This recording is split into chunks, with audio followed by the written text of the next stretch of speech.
Nekere le takikimit kinde rabishek chetesoti. Sekta na waka takikimit saidi ko nebo agriculture. Yute sika mwangle echekine asa saiti pick Kipsigis ana Bureti ala Kericho County.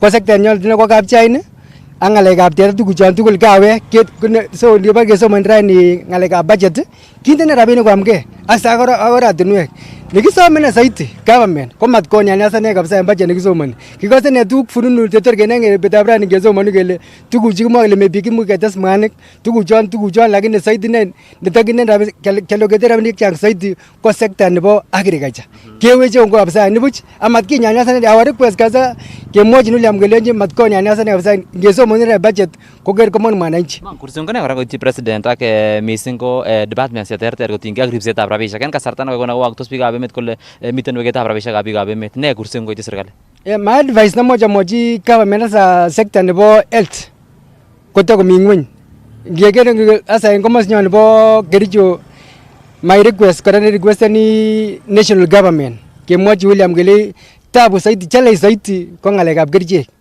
Dekinda rabini kechang kabisa sekta nebo kora Kerichek kitakap keweche kongo muta ikeri yote tako challenge yote kabisa big choko to kisabet nikimwa kele kora konya sana kora bichu kesa kora toilet kwa bara kiat ke umia dosi kora raya.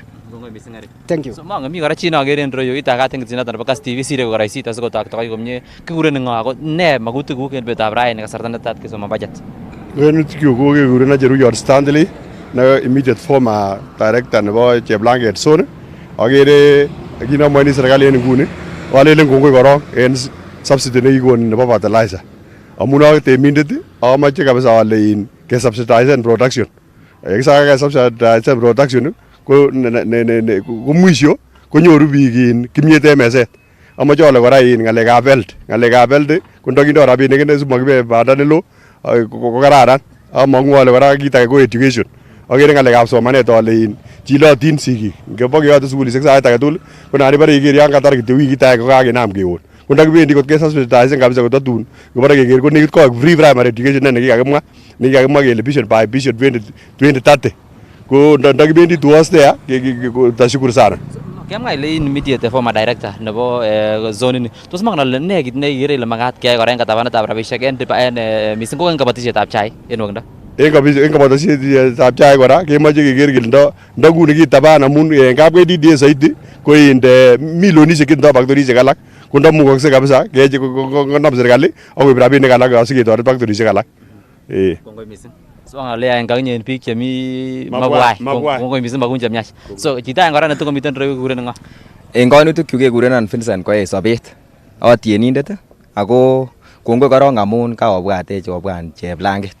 Kikelana magere serikali korong kwanza. So namwa kongoi amun in rani kesomonu budget nebo national. Kita nekatomoche asom president komat ngonyikis Cherop kingen kele ondo en iman kiyane free and fair koker ka amun kabare keker kakomis olebo emet vijana nguni street light chu ikere en ro komaboisien en Cheblangenyo ana boisio bichu momiten kiurotin mama mboga chu kitam ko kelelenin yenam Kenya kwanza kesaru kosip korote raini ka moingen kele wany mokoliponi token serikali anan ne moingen ot kele wany serikali ni ko kit nenyonet anan ne ongonyikis ngalekab sitimet kora akokere konde ngalechoto rabinik sikotoret akot en sipitali.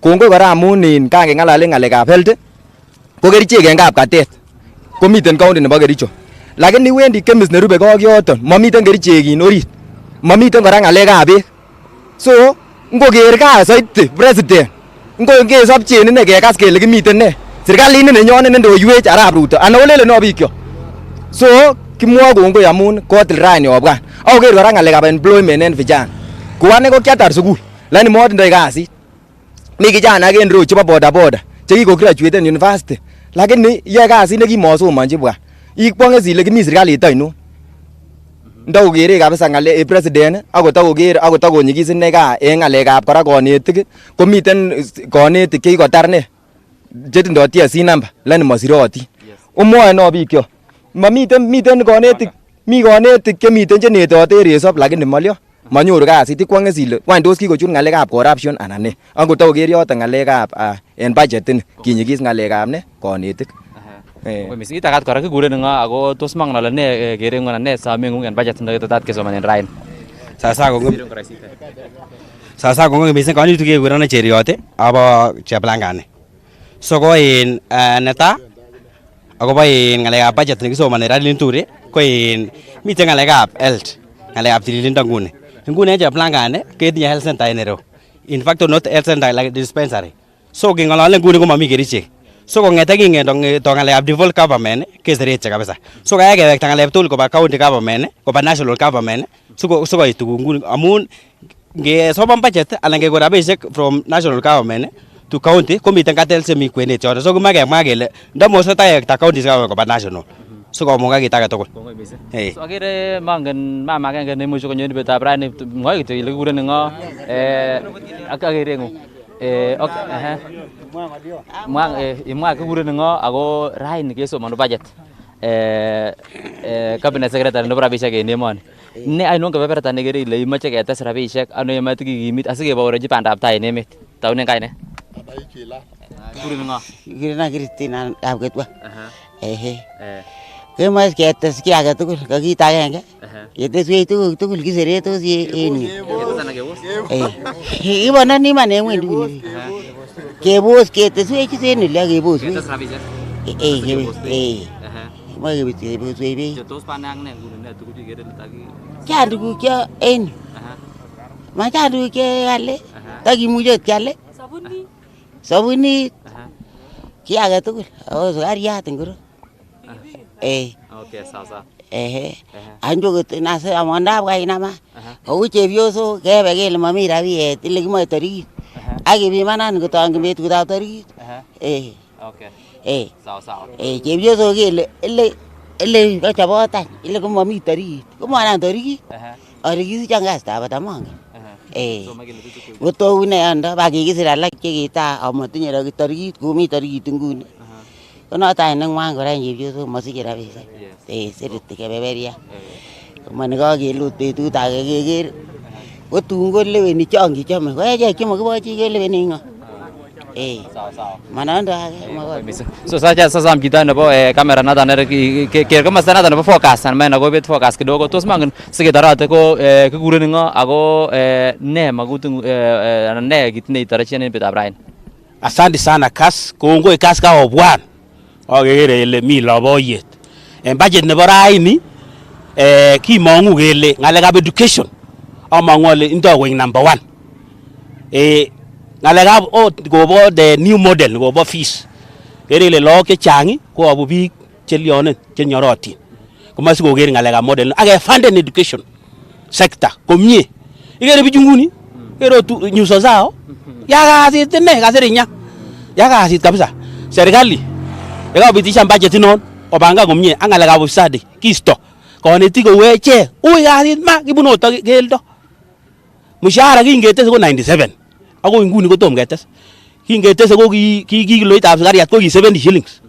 Ko nguno manyalu keker wafanyikazi kongeten konetik ak serikali wafanyikazi wa serikali tugul. Ketese ki. Ui kasit ma. Ui kasit kabisa. Ni ot hotel yon kole chito ni alwon chai. Mami twendi noto.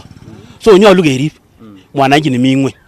Ngalekab kora ngalekab feeding program kekere en yon. Mi log che nan kobwa sukul nan boroti ile mwalimu keker kong lakwet ko tot kotonu buch. Mami kimoet. Ui kasit. So nibuchin ako Cheplangenyon kora kisome kele sikikimit ngalekab health kora. Kakasin ne ole mayayo dispensary yon kobwa kerichek mi hotel kepimonen korotik the lab kongoi bwana governor to extend na kochanga kerichek ake imisan ngalekab CHP kobendat ine kila kona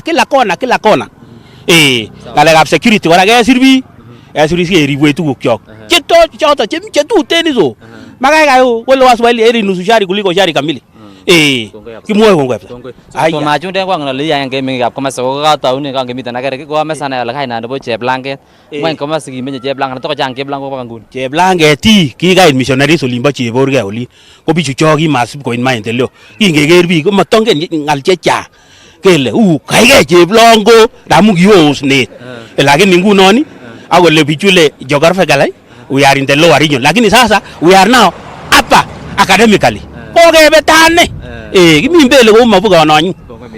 So Jacqueline Aruse jatan ko mengi akwe berta ko to lo legerte ngunen bichai ko mengi akwe berta natan bo cheblanget ulaga igase ke aga bai ko kimiten ke bagen betab rain ulaga gon kire nyana magutik kwa ko tinge age budget netat ke somanen betab rain nebo trillionishek angwan netat ko soman cabinet secretary nebo finance en emoni. So ma tinye ngalian aka tugul ngeten ke berta natan nebo cheblanget nemiten en sub county natan nebo Bureti kole tesetai ke subi logoy choton en kebeberwek cheterter en kirutejin kebeberwek cheterter en county natan nebo Kericho asikenyorun keret mising kora ko yeibata ngalalet anan kabarastaet anan somanetab budget en betab raini asikenyorun biikab emet kole ngwany tos kaityi magutikwak ako tos ne kit nemakat kerib mi agenge nekakimit kole bo kamanut mising keker kele kakimuch kechikil ak kerib rabisiek asikeistoengei yautik alak tugul cheimuche kokochi icheket asenet en betusiek chebwone so kong'eten kebeberta noton nebo cheplanget nemiten en Bureti ole kakwaror kole kimukomenye kale kimukomenye kabwoti ale mara kochang cheplango komasta lakini kakong'ong icheket kole atindoniot neter netindoi icheket en kebeberta so kong'eten kebeberta nebo cheplanget nemiten en Bureti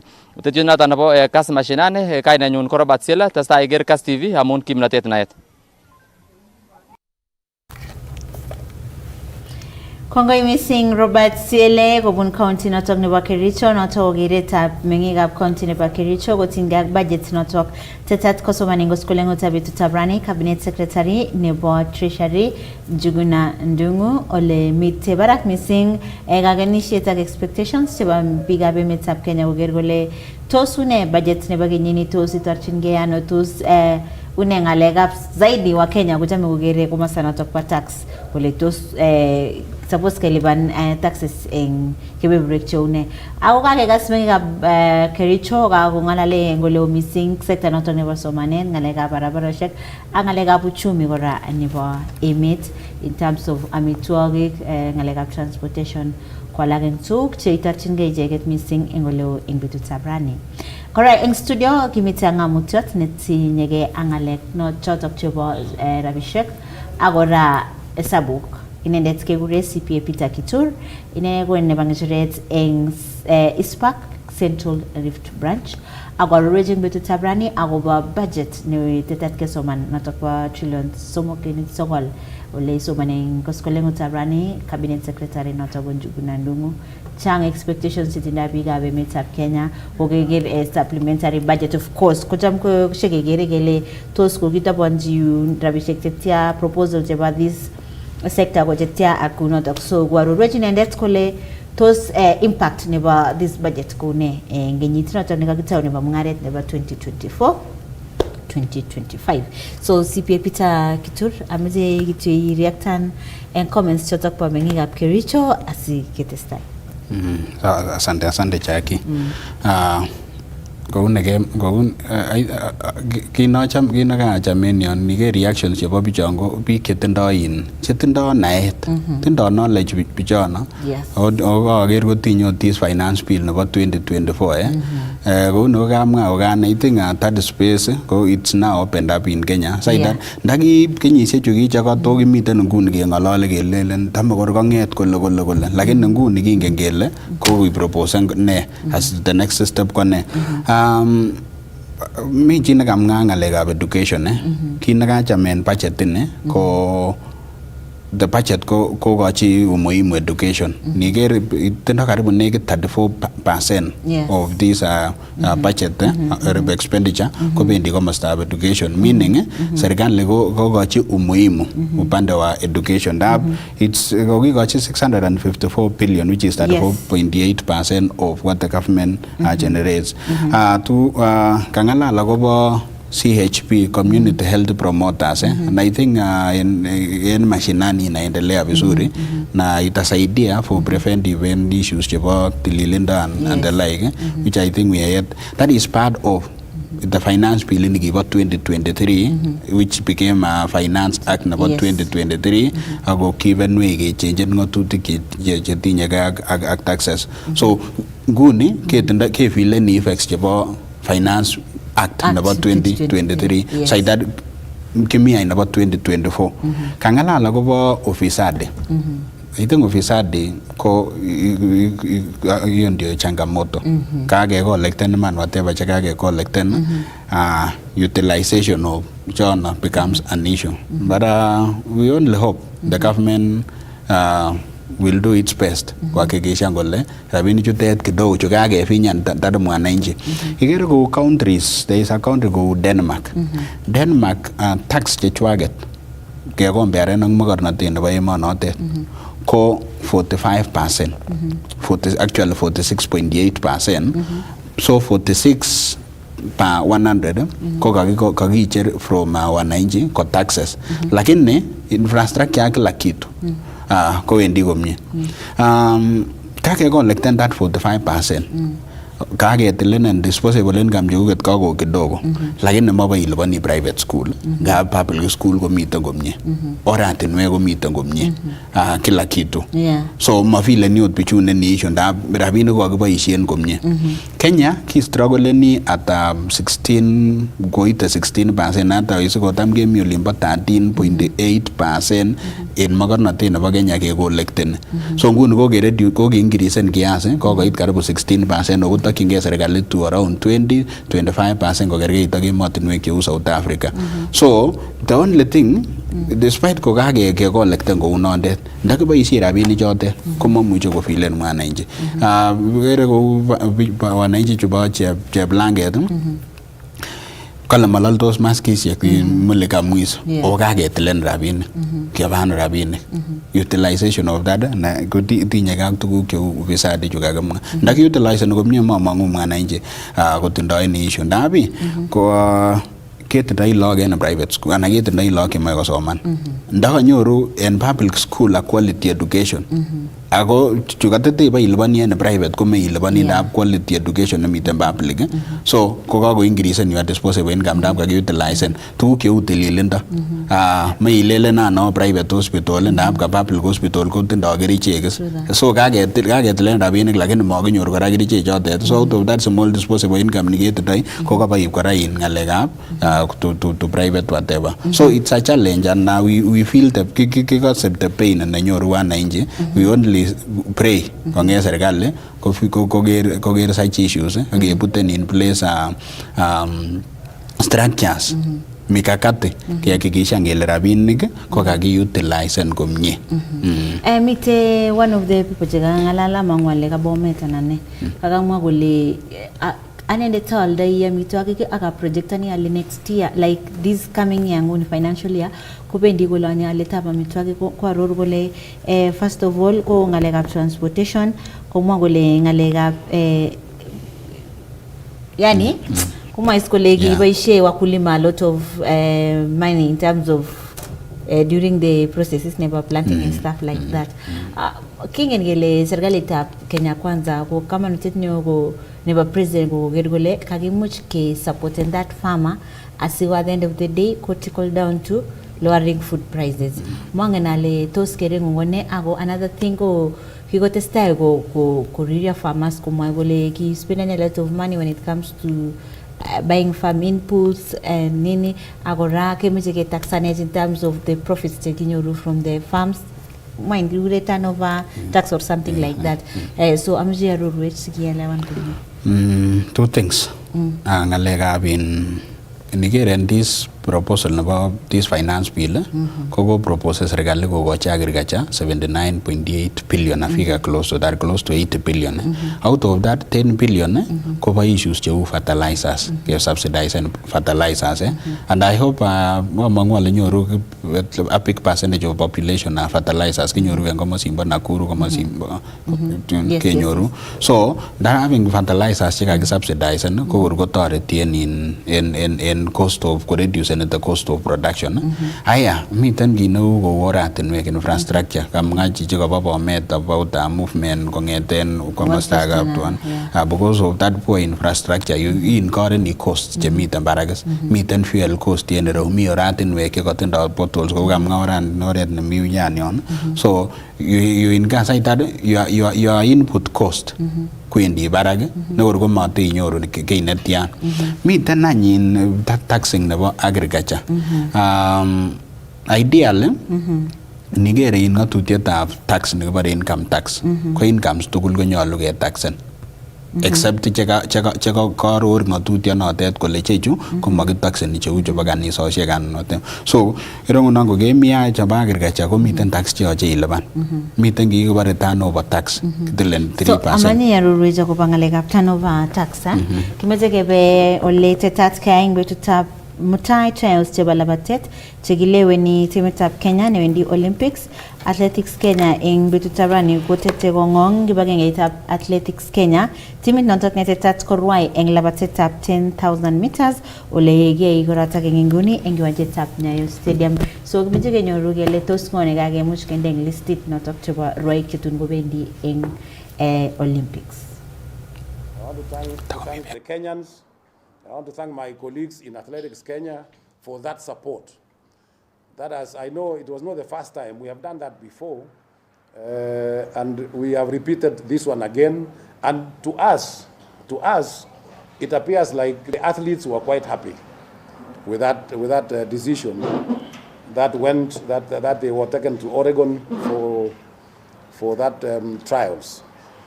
It also coincided with the Diamond League, which was there. And I think things went on very well, and we are quite happy that we can now announce the team. And you remember also that while they were there, we had one of our athletes who broke the world record. Can you imagine? We need to clap for Beatrice Chebet, because it was the first time that we had news of that kind. So we want to thank Beatrice Chebet. And while I go through this announcement, I will also talk a little bit about the history of Chebet. Because it is not every day that you get a world record. It is not every day.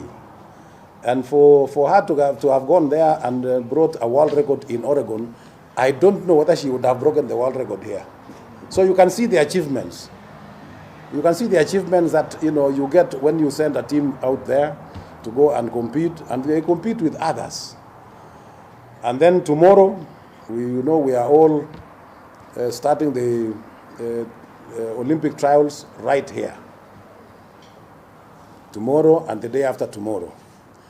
And at the end of Saturday, the day after tomorrow, we will now name the other team, the main team that will now join this team that we are going to name today, and the ones we have already named, taking care of the marathon, and that will now form the complete team for Athletics Kenya to the Olympics of 2024, and we will hand over that team on Saturday, the complete team, including the officials and everybody else, to the Chef de Mission and the Deputy Chef de Mission and the Olympic Committee, National Olympic Committee, to now start working on this, and we all prepare the team, both NOC and AK.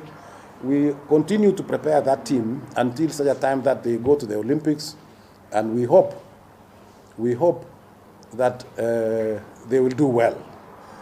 A lot of people have been saying, in the past there have been predictions about how many medals we are going to get, how many medals our athletes are going to bring. We don't want to go there. We don't want to start. We are not people who predict. We are people who take action. So let us take action and prepare the team so that they can go and do well. And I believe that preparation, because we are all in this business, we also want to thank the government of the Republic of Kenya, the Ministry of Sports, for supporting us in this journey. It is not a journey for Athletics Kenya alone. It is our journey. And so I want to ask the members of the Fourth Estate that we promote this team now and in the future as we go to the Olympics. And not only this team, there are quite a number of others who have qualified, and we want to encourage all of them to go there. As they go to the Olympics, let us make it the best of the Olympics that has ever happened before. Because when you look at the statistics, from 1956 in Melbourne, when Kenya started going to the Olympics, all the way up to and including the last one in Tokyo not long ago, There have been different results that coming here, and I believe the best that we have ever done was 6 gold medals in 2 Olympics. 6 gold medals. That is the best that Kenya has done in the past. I'm sure we can do better. I'm sure we can do better. And so all that we need to do, therefore, is to make sure that we prepare this team well, we encourage them, we coach them, and we give them all that there is, so that they can bring us good results. You see, in the Olympics, it only comes once in 4 years, and it is the country that is ranked in the Olympics. And the way it is ranked because of the achievements or the winning of the gold medal, silver, and bronze. That is how it is ranked. And so if we get more medals, then we will be ranked at that level. If we get whatever we get, it will be ranked as Kenya. Not Athletics Kenya, not National Olympic Committee of Kenya. It is Kenya. It is the country that is being ranked. And therefore, we all need to pull together. We all need to support each other. We all need to support this team that is going there, and we all need to see that they have everything that is required. And I have a lot of confidence. The way we have worked with National Olympic Committee of Kenya from the time we selected the marathon team, and the way they have supported, they have supported this other one, and they have also supported this, and they have also supported the trials that is starting tomorrow. So we are not on our own. We are all together. And this is the way forward. If we pull together, we are likely to get good results, all of us. And therefore, let us work together as a team. I see a lot of comments. I don't want to go there. I see a lot of comments about this, which is okay. People have got different opinions, different ways of doing things. That's quite okay. In fact, it brings out a lot of lessons. And therefore, whatever we do, let us do it to the best of our ability. Let us do it to the best of our knowledge. Let us do it to the best of the interest of this country called Kenya, because we all belong to Kenya, and we are proud of being Kenyans.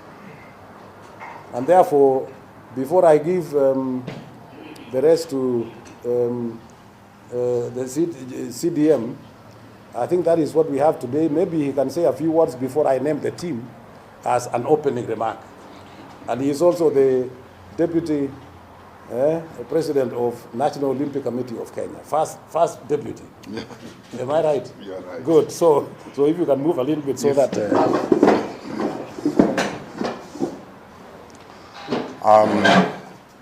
Mr. President, Athletics Kenya, members of the 4 estates, and our distinguished athletes who are here today with us. First is to thank you, Mr. President, together with the Deputy President of AK, Mr. Mutui, and Barnabas Corrillo is my colleague in National Olympic Committee of Kenya, who works extremely very hard to ensure that we achieve good results. We are so proud, very, very proud of where we are coming from and where we are going. I can tell you that what General just said, these Olympics are going to be totally different Olympics, because we have also other disciplines that for the first time are featuring in these Olympics. It's going to be very interesting Olympics, and of course our athletes have been prepared very well by the National Olympic Committees of Kenya during the preparatory process, pathway to qualifications. We've been doing our best as the National Olympic Committee of Kenya to ensure that all teams participate in their qualifying events. On behalf of Dr. Paul Tergat, who is away, who's supposed to have been here today to see this event, which is very beautiful, I want to convey his gratitude too, and say that we are looking forward to making history in Paris. Maje MP nebo Baringo Central Joshua Kandie ke washe kimnatet eng katerteretab chelesosiek ak chorikab kiagik chekotestai kosulai boisionikwak eng county notok ak counties alak chebo North Rift. Ng'ololi eng tuyet nebo mung'aret ak bandab tai eng Kass TV komwa Kandie kole manyolu kikochi boroinwek chotok anan kiboriotinik chotok chamchinet nebo kotestai ak yautik chebo ng'emetab kalyet, mwaet kole magat eng serikali koboisie kimnatet neo eng boriet nekitakchini yautik chekikosir kasarta. Dawa ya moto ni moto. Ako nono nikiotinya nikiomwochi akot kitinye en mkutano ak waziri nebo interior Kidiki kiamwan ale wakile dawa ya moto ni moto. Yaibu chito bunduki iboisien bundukis ngelen iboisien ngalane kityo. Yoger kabisa wendi kubegu. Ngale sana ko mwae biik kole moche empoweren biik en Baringo.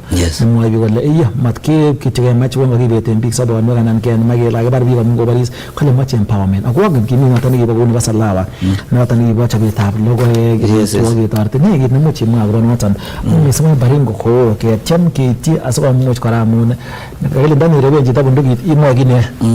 Amache alenjin kongoi bwana Mutai amu keibu swali kitone amache anete kabisa amu nia nebo biik chekai ku ke empower ako si empower ji meleni ikochi rabia ikochi kazi niyoe.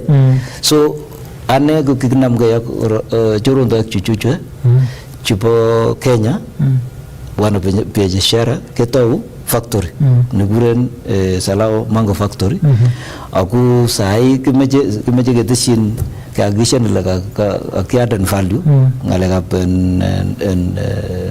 maembek. Ya pili kimeche economic empowerment chebo biikab that area keolchin maembek kwach ora keaden value ora ke exporten. Ako sai amu kitinye chorondoi mito chorwenyo kakusom rabia serikali nebo Germany ako kakonyoru karibu 30 million. So nyoni chumbindo noe kebe kitou processing nebo mangoes from this year. In fact anytime this man he was supposed to learn seroke ke ser agreement ak chumbindo noe ako ser agreement ak farmers so kusiki kenet farmers kitan griptoi the mangoes. So hiyo upande achama anete weche ako mito program ninyuna nikuotau ku nebo meche kekochin vijanaishek kwa kina mama chicks kurip komostab ngokenik sikusikyi kunyoru mayaik ora kwaldais kunyorchigei chepkonda biik chu. Tesetai komie tetutik chebo kechob damishek aeng chebo beek eng county nebo Elgeyo Marakwet ole kamwa Governor Wesley Rotich kole kitaune damitab Arror eng Marakwet kotomo kechob Kimwarer Dam eng komasta nebo Keyo South. Kamwa ine kole tetat keyai chikilisiet nelel kotinygei ak Kimwarer Dam nemwat kole mitei komasatak nebo komasta ne imuch kobit kashagnatet. Kates komwa ine kole tetat keyat kamunitab Kenya Flospa eng arawek tutugin chemite tai igorta ne tetat kondochi President William Ruto ole tesetai ak boisiet nekikikochi konget kamunitab keker kele kotoige kongete kenyitab 2016 ole kikakotonon boisionikchik. Tinye Arror, Kimwarer ak itinye Flospa ak itinye Kamarin ak insecurity in Kerio Valley. So number one, Flospa ko abaibai amu kingotau task force keon ako koen president nguno ko wenyor investor nokure Fujax UK tayari ako anajipanga kunyo kuteka over. So anytime before the end of the year kegere kele reso nyoni president so kick off Flospa company. So ngwa tayari shale bik kongen kole mimi kama governor wenu sitawachilia. I have started it na nitaenda naye mpaka mwisho tuhakikishe watu wetu wataonyor biik chao kelchin ngalajata ak chimba mbarenik kotestai kongolole in ministry ak NLC kiami NLC last week amoja lejo testai ngalale ngalajata sige atol ke ato factory kegere ngalekab biik chun alak chimba mbarenik nebo aeng ko ngalekab Aror ak Kimwarer ko kiba ak president Italy ki ubendi project somok Itare Aror ak Kimwarer. So Itare ko kikakotestai ko nguno kikiyenwech tugul kele tesetai kikiyenwech kikinegotiaten ko president akoi ketil angot interest chekikakochanga ketil kidogo alafu ke accepten ko ama accepten nguno Itare kotau kotesetai amu kikakwai kasi. Nebo aeng koribe Aror dam because that one by January ngeta ngalekab compensation akine by January Aror dam itakuwa imeanza kazi imeanza construction. Ya tatu ko Kimwarer ko kikamwa chi kesirchi koyait nekimwa kole tinye fault line. So what president kimwa president kulongia ni kure full feasibility study, fresh feasibility, so we confirm ata angot diamond ke shiften the site connecta kwarita ke ko maiman ke start the site ngomi. So that is a challenge go utinye ngaro Kimwarer, but a consultant will be procured so kwa the feasibility. So it will start in that order: Itare, Aror, alafu Kimwarer. Baada feasibility it will kick off maybe probably after a few months after Aror starts off. So that is the program. Ko ngalega Kamarin stadium ko ki wachi in complain ki advertise in expression of interest Ministry of Sports ko ngatar ko advertise ke nyor bidders ko mi stages ninyo ke gure RFP, request for proposal gaitar expression of interest. So bendi go step karibia ak school na bendi class 8 form 1 kole. So kumijira ni mawe the step ya pili kwa complain jikotini ta procurement ke gure PPRA ko bako complain lakini nguno ko gerulan last week ako ulejo nguno the program process is unlocked tesetai nguno. So anytime Kamarin stadium will be awarded kinyagine market nebo 18 the big market the municipal market kitangosan anytime. So ako mi markets nebo chikiketangasan nebo Kabiego Marakwet East mi nebo Kapcherop ak nebo Chepkorio. So those markets are already kundo nebo 18 nukure ESP ko kikotoi lakini mi nebo municipal market no netomo ketangasan. Eng barwet ni kokakisirchi Equalization Fund MCA chubo Baringo South kumwachi board kotelel pcheetab rabinik million 86 ako koya bororiet tuyet anan public participation kokakomwa speaker nebo county nebo Baringo Kipruto Kimosop ak Nixon Lemlem kobata Wesley Leka Kimon kole nyalu korok eng sub-county administrator kogochi boroindo mengikab kebeberata kokon kerenwa kotinygei ak notok. Usinikong tetutik chebo rabishek kinotin ku marginalization fund ne notok komuch kogochi counties artamak sab enge borta nebo tai nenat ku the first edition nebo marginalization policy ak second marginalization policy enge borta nebo tai komuch konyor counties 14 kobate eng kotul second marginalization policy komuch konyor counties artamak sab ne kogochi Baringo county rabishek yete silingishek million 625 choton komuch kochip constituency somok choton ko Tiaty constituency, Baringo North, Baringo South koboto Mogochi constituency kotas koek angwan eng kebeberwek che yomotin choton ko rabishek chebo equalization fund ko rabishek chemu ko longu kebeberwek che yomotin kekerkete ak komuswek che yokwai gore chemu konyorchigei amitwogik koboto kelchinet mingi chemiten komuswek choton kobate eng wikit agenge nekamach koit anan ko betusiek angwan betusiek mut chekakosirto ko kokotestai kongalane MCS chebo Baringo South constituency choton kondochin neten nebo ngecheret eng MCS chebo Baringo South noton ko Nixon Lemlem neten ko MC nebo Marigat ne kora ko chair nebo committee eng bunge nebo environment. Mheshimiwa komonguge MCS angwanu chebo Baringo South ko inye nebo ngecheret Mheshimiwa Ruto Kimosop Mochungoi koboto Paul Olgisoi nebo Mukutano Ward ak Mheshimiwa Wesley Leka Kimon missing ko omwa ole kokote nebo pcheetab rabishek chebo marginalization fund konyoru Baringo South constituency chemotin kele much koite milionishek 80 anan ko 80 komonguge akomwa ole makiboisie oret nechulat ako ngalalet noton komuch kotelel rabishek che Mheshimiwa ne tesetai eng rabishek che Mheshimiwa amu segestien polotet ak the real actual facts on what it is. Kongoi missing Chepsoi. Eng ngalekab chepkondokab equalization fund ko kingen kele chepkondok chekikakonu serikali sikotoret locations chemi ngweny, locations chematindoi basic things. Ako eng sheria nebo equalization fund ko kikimwa kele kit netai nemeche ketoben ngalekab beek, ketoben ngalekab barabaret, ketoben ngalekab somanet, education, ak ketoben ngalekab security ak tuguk alak chekochinei kaimet locations chitomo koityi locations alage.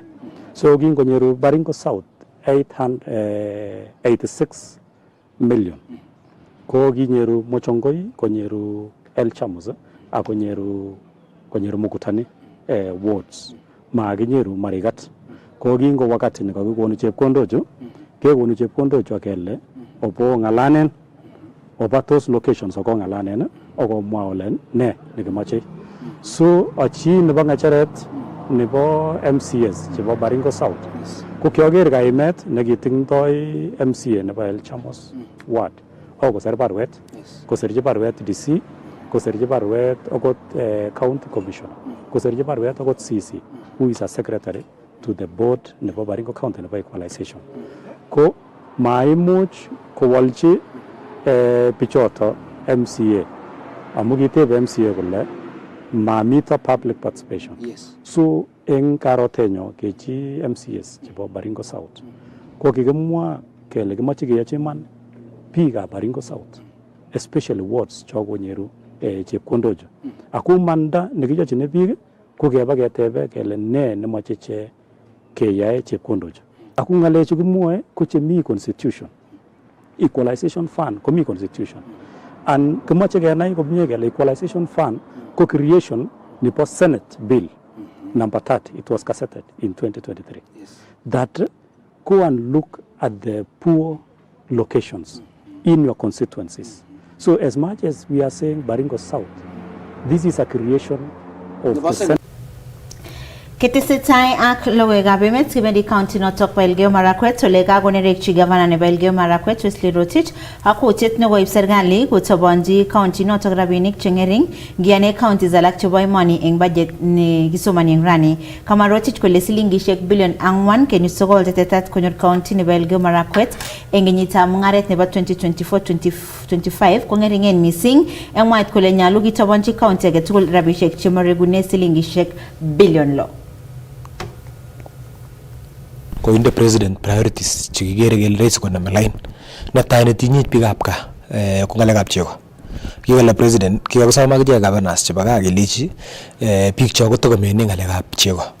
Kesom kelechi lame konech kehakikishan kele minimum price nebo chego ko at least ikwe 50 shillings so konyoru biik chepkondok angot ngoboisie 30 shillings kwale chakula ak kuribe teta kotokotinye angot siling 10 ko faida ko kaagere le kakinde 2.2 billion chebo ngalekab chego. Kwa hivyo tayari kumoponi cheto chego tugul koba KCC ako konech 50 shillings price which is very important for our community. Nebo aeng ngalekab kahawa kokere kele kanamagene ngalekab kahawa, ngalekab livestock kokinde chepkondok chitinye biikab Kolenjin kokinde chepkondok ngalekab irrigation agere ale mi chepkondok in the sectors kokinde nebo muhimu kokta CDF kokta CDF akne so kotoret sukulishek chobo national, that's primary, secondary ak the TTIs ko agere ale mi kotoret wajumbe ko wabunge kotoret kokta sakje chepkondok kokikochi for the first time kicham kebendi stomok kesomoti awindi ne gavana asom transformer agenge asomji one corner ko wat konait nin ko mjumbe kosomji konait age ko wat konait nin age ko senator kosomji age ko eventually ngonyoru senator ak mjumbe ak nene mangom kidogo achi at least wajumbe jo kurwet ak senator nenyu ko kirwet to kula gavana kirwet kesomoti ko somsit lakini this time ko yan president ko longi ko class constituency 50 million. So every constituency nguno akut 50 million dibes tumok. So amaja leji biikab ka at least as much as ko jangu tingi kekere kele meje so chak boisiet. Angot ortinwek ko kuteshe ko chop mengawaje manyor budget ndo meje. Lakini kekere kele rais ko wije contractors chiki kako kwaman ko wetke kidogo kutastaamu kingonyor challenge serikali nebo chepkondo ko kwaman en contractors ko ngeta Arab Kenyatta at Kenya. So kekere kele chang some good things kokotes chepkondok kwa counties lakini ane nguno kanyoru karibu cheme kityo alipane housing levy, so mami kiy nekates missing nebo maana missing nebo counties, lakini kikere kele the most important ne ko the national economy, how to manage the national economy, pushen those projects mbio koityi raia amu the most important thing ngoliponi chito tax komeche konyoru services, so koulechi president kosukuman ministers chichi kuane angot en county asukumani akine chichu sikesukuman sikofilen raia the impact nguno ane asukumani ngalekab cash crop asukumani Kitakchinige Nyayo Stadium ole tesetai Athletics Kenya kokonu kainaikab biik chotok tun bendi Olympics eng labatet notok pa 10,000 meters. Was done by the technical bench and also the coaches who have been engaging with these athletes. And every athlete that had the opportunity to go and compete was conducted so that nobody was left behind.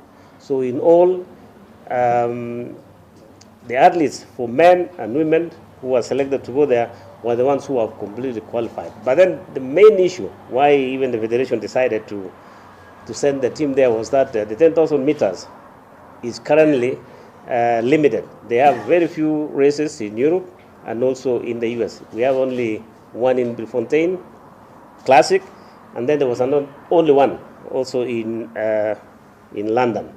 So the decision was that most of that is that qualified through the ranking on road races, and a few of them had met through track and field. And we know that there's a big difference between road race and the track. So the decision was to have them to go and compete there, to have an opportunity also to race and get the feel of the track before before Paris Olympics. So the selection was, of course, had some few problems. However, as the president has said, every athlete that was supposed to go there made it. Ayumba Ebenyo made it there 2 days prior to the competition. So he had an opportunity for 2 days to rest, which normally is between 2 days, 3 days for an athlete to rest before the competition. So he had an advantage. There's only one lady who actually had the shortest time. I think she had 24 hours before the competition. So all of them were okay and they were ready. So the team, the coaches who were with the team, Milka was there, and other coaches prepared the athletes very well. The 10,000 meters women was specifically for the Ethiopian to run the world record. So our athletes had an opportunity now just to follow. They didn't need themselves the pacemakers, and what they did was they were explained that they needed just to follow. And of course, Peter Shebet was secure in that she had an opportunity now to make sure that she follows the pacemakers and the Ethiopian girl who was running also, plus now Lilian Kasaid and the other one who was second, Margaret, the third one, Margaret Jelimo.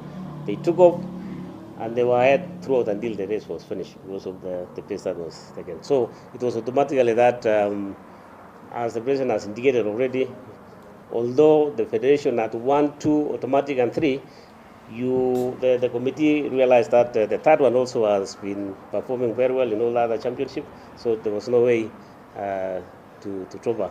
When it came to the men, it was a bit tough because it was very, very tough because most of them had not really qualified. Just a few of them had qualified, met the qualification standards, and the Peño was one of them. And we had one athlete who stays in America, Edwin Kurgat, who had also met under 27 because the qualification standard for the 10,000 meters is under 27. It's 27.00.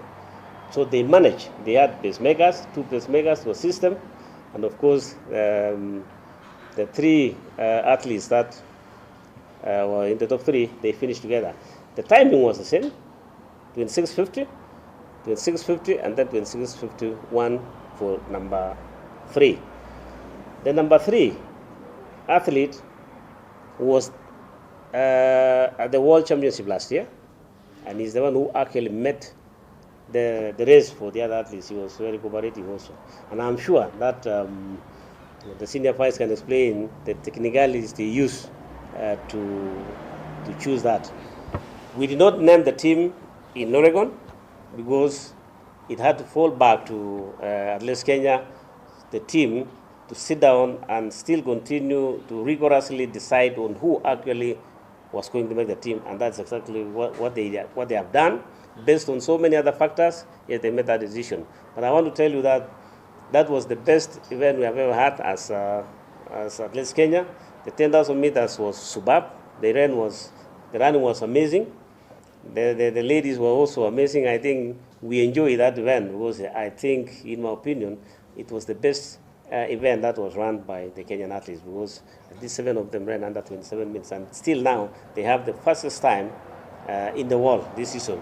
And I don't see it's going to happen soon, because the fact that there are few track meets for 10,000 meters indicates that they will still continue having the 2650, because it is one of the fastest. And of course, we came back home with the world record from the women's side.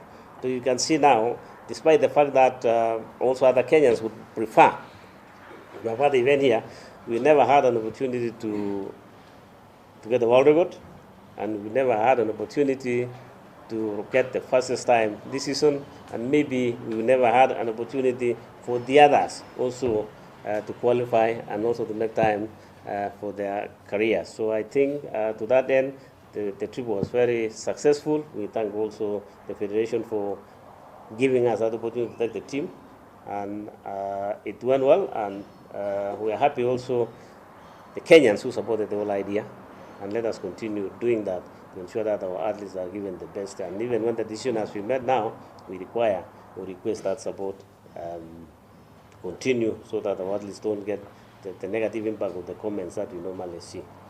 I think maybe Milka, do you have something to say? Come and say a word. Yes, come and say a word. You are there. Yeah.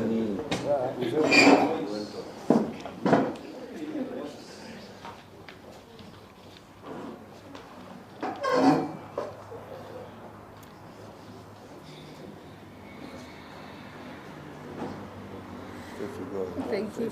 Okay, thank you so much, President and NOC family.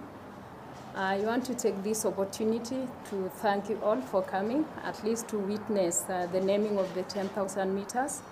So personally, I was in Oregon, and I witnessed the 10,000 world record going on. So for the number 3, we came up with the number 3 to be Bernard and Margaret because of their performance.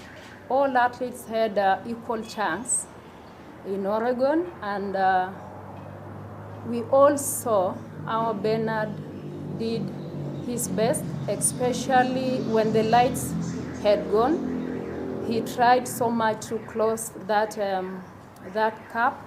So his performance are the best. And also, if we can go back to Budapest 2023, he was the one who played a big role for even us getting the silver medal.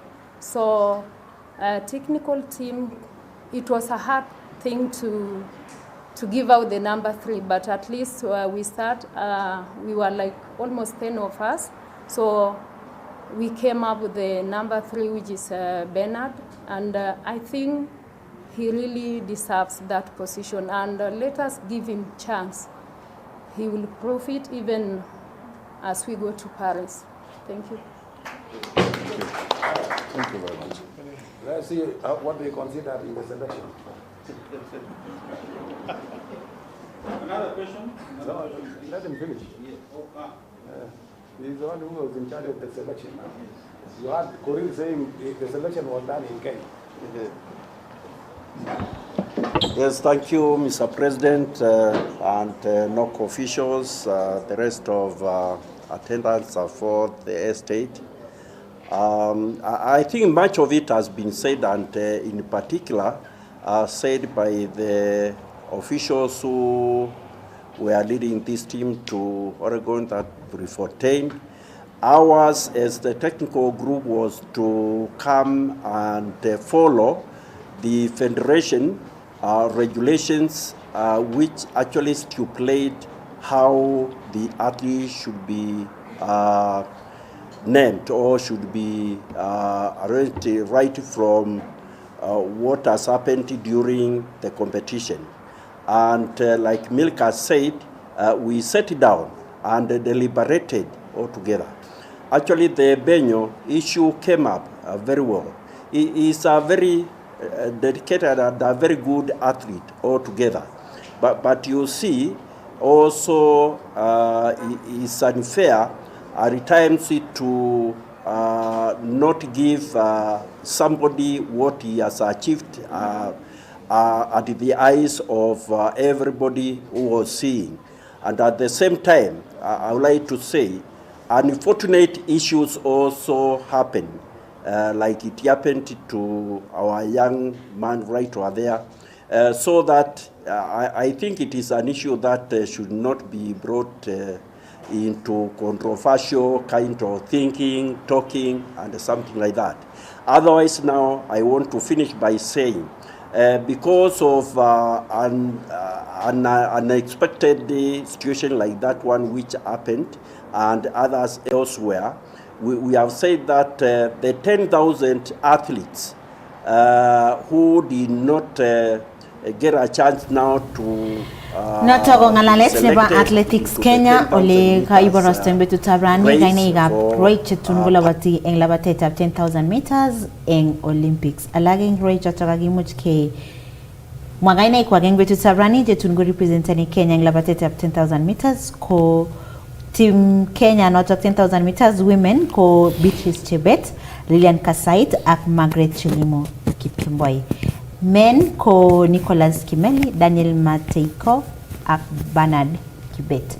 Ako subke ak Athletics Kenya ko kamoy jeget kole kaimuch kole wen rage to go subke ak kagleta kenego tindok chepchebindo negibore jeget eng labatoshek chekikosirto chekimuch kolabati jeget eng negit ako noto ko tindok kamangunet kole tun ko representani Kenya komie.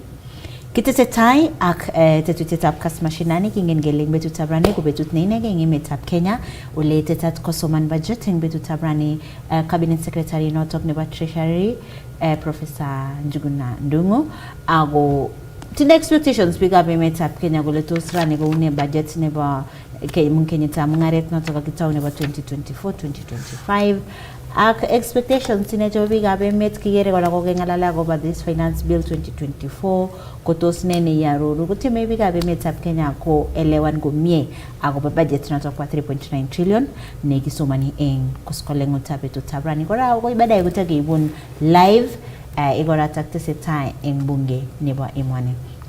Eng studio kemite angamutiot nende netinyege angalekab esabu anan korabishek kigure CPA Peter Kitur inego nebo ngecheret eng Central Rift branch eng ISPAC agwarurech kora agoba tosune budget nebo kenyini projections inego is an accountant elewani ngale chuta kwa tax elewani ngale gap eng budget so kutimo gwarurech kama wa Kenya kawaida asige muchke elewan gumye so CPA Peter Kitur eng tai this is a question ngameze kabisa siateben kagigere governor nebo county nebo Elgeyo Marakwet ko ka tinda kangungunye tinelet kamitera ni garini tabrani Kass FM awo kama inendet kole rabishek chikogi tabonti county nebo Elgeyo Marakwet ko 4.9 billion ako engine ko kase mara tanget serikali ko at least the lowest ni much ko gaji county ko at least 6 billion and not 4.9 according to him kuma gole rabishek chengiringen missing in county nenyinet so as a Kenyan nega watching that clip come to understand and gole tos nene giboishe in terms of allocation of funds when it comes to counties because angena counties kuma nyoru equal allocation of funds when it comes to ngalega budget agogora entire kigere kele ko test serikali rabishek chiki kaita over counties so in set up rabishek jugo tos kibendi gora getestin each county something small aside from that ko nene gere serikali when it comes to allocation of funds to counties so Jackie denga ke imngagi ne important kabisa igere nigera this allocation jugi ko allocate na chu abagora ge allocate in counties like ngenyine ko ga allocate 400 billion 400 billion nigera tugun chekike devolven health ngalekab ECD tuguchan tugul chon kikoba ngalekab agriculture kike devolven and you still give counties only 400 billion. Niger ko ministry nebo health ana ministry nebo education ko kokikochi 654 billion. Manyoru counties, these 47 counties ko manyoru even that amount chon koki-allocated by 400 billion. Maoni nanyunet, if possible, I think ndamakitios mara issues chemiten jaribuna na serikali ko balance in the revenues ag expenditure also ba the situation nekimiten. Niger ko interest, loan interest neke nekilipani ko 1 trillion. Actually it's 1.00 karibu 2 trillion Kenya shillings ko interest itself. If ndakama miten kelipani that interest ndaka kilipani half of it or even just a small amount out of that, then it means probably allocation to counties ko muche ko kotakotesak. It may not be fair when you look at tuguk chekike devolven versus rabinik chekikochin. CRA, which is capital, that is a commission of revenue allocation, ko kiboisien a formula. Miten ngune discussion discuss kelelen 1 man, 1 shilling, 1 kilometer ata kwingine. Ko miten a formula ne boisien CRA. So itadi ko kele kakiallocate counties 400 billion. Nginde that formula ke factor in issues che miten those counties back at that on source revenue ko revenues chuni cheru chunche ingige counties through to jamba licenses ne ak revenues che nyorjinge. So kindo tu jane tugul kor ko mangu kele this county konyoru chekile. Probably kinemuche ko fighten counties kotomot koit konyor those minimum che ko request che komache ko koik more efficient in terms of konyor their own source revenue. Miten kine very funny chakin before this kotomo ngale chubo counties miten tuguk chukibo county government. Imagine chikike collecten in county government kibare county government municipal chukibo in a particular place. Collected it's far less collected than collected Uganda, and we are talking of almost 15 years down the line. Counties say that the issue na meeting. Even the efficiency of those counties collected their own source revenues through licenses. Was at the end of the day, two Kegichaben counties, villages. Taxes it comes from wananchi. So county more efficient collecting taxes, their own source revenue. Again, as we cry to the government, at least it increase not 400 billion. I think they requested Africa more than that, but because realities meet all in the government lega blow nag to get us at that, it balance and now get us go that 400 billion. So it's a tall order. Okay, speaking of ngalega revenue collection in counties. Initially when it was municipalities, some counties used to collect way higher than now. What are the challenges still facing in these counties? Probably nderekebishane kwa imuch kotesaka iteta nini tax che collectani. The major thing corruption. Leakages mando rabini mi counties chaki konde systems ne rabini ilabani through mara M-Pesa through bank direct lakini ko mi counties cheta ilabani cash. So go provide ni opportunity kengetin ke corrupten rabini. Another thing kora ko ini setup nebo siasa chemiten nguni ngalekab ngele kou MCA ngalek saitad miten kou tugun cheu in land rates, land whatever, it's sila my licenses agata revenues, potential revenues chemuche ko baishi ko the counties so ko collect more of that. So again conflicting interest, political whatever. Because I think in Africa could be to a discussion in the land race agile ko nagamga tangasa chai tasama chagenge kole kain go 2027 no. So they also face such challenges yeah, so that is a reality nemiten.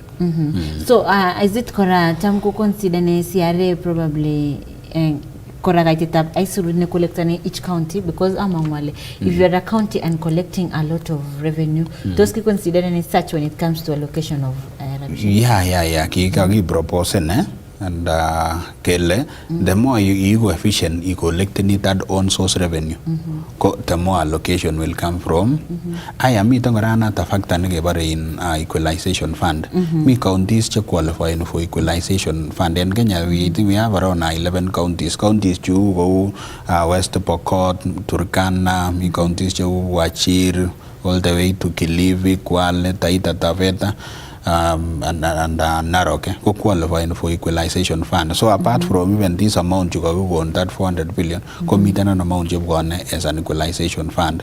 So that also is a factor. So before Gama give a break here rich korago bangalega turnover tax. So elezanate komie those when it comes to this finance bill number 2024 is it factored in how is it going to affect maybe mwananchi wa kawaida?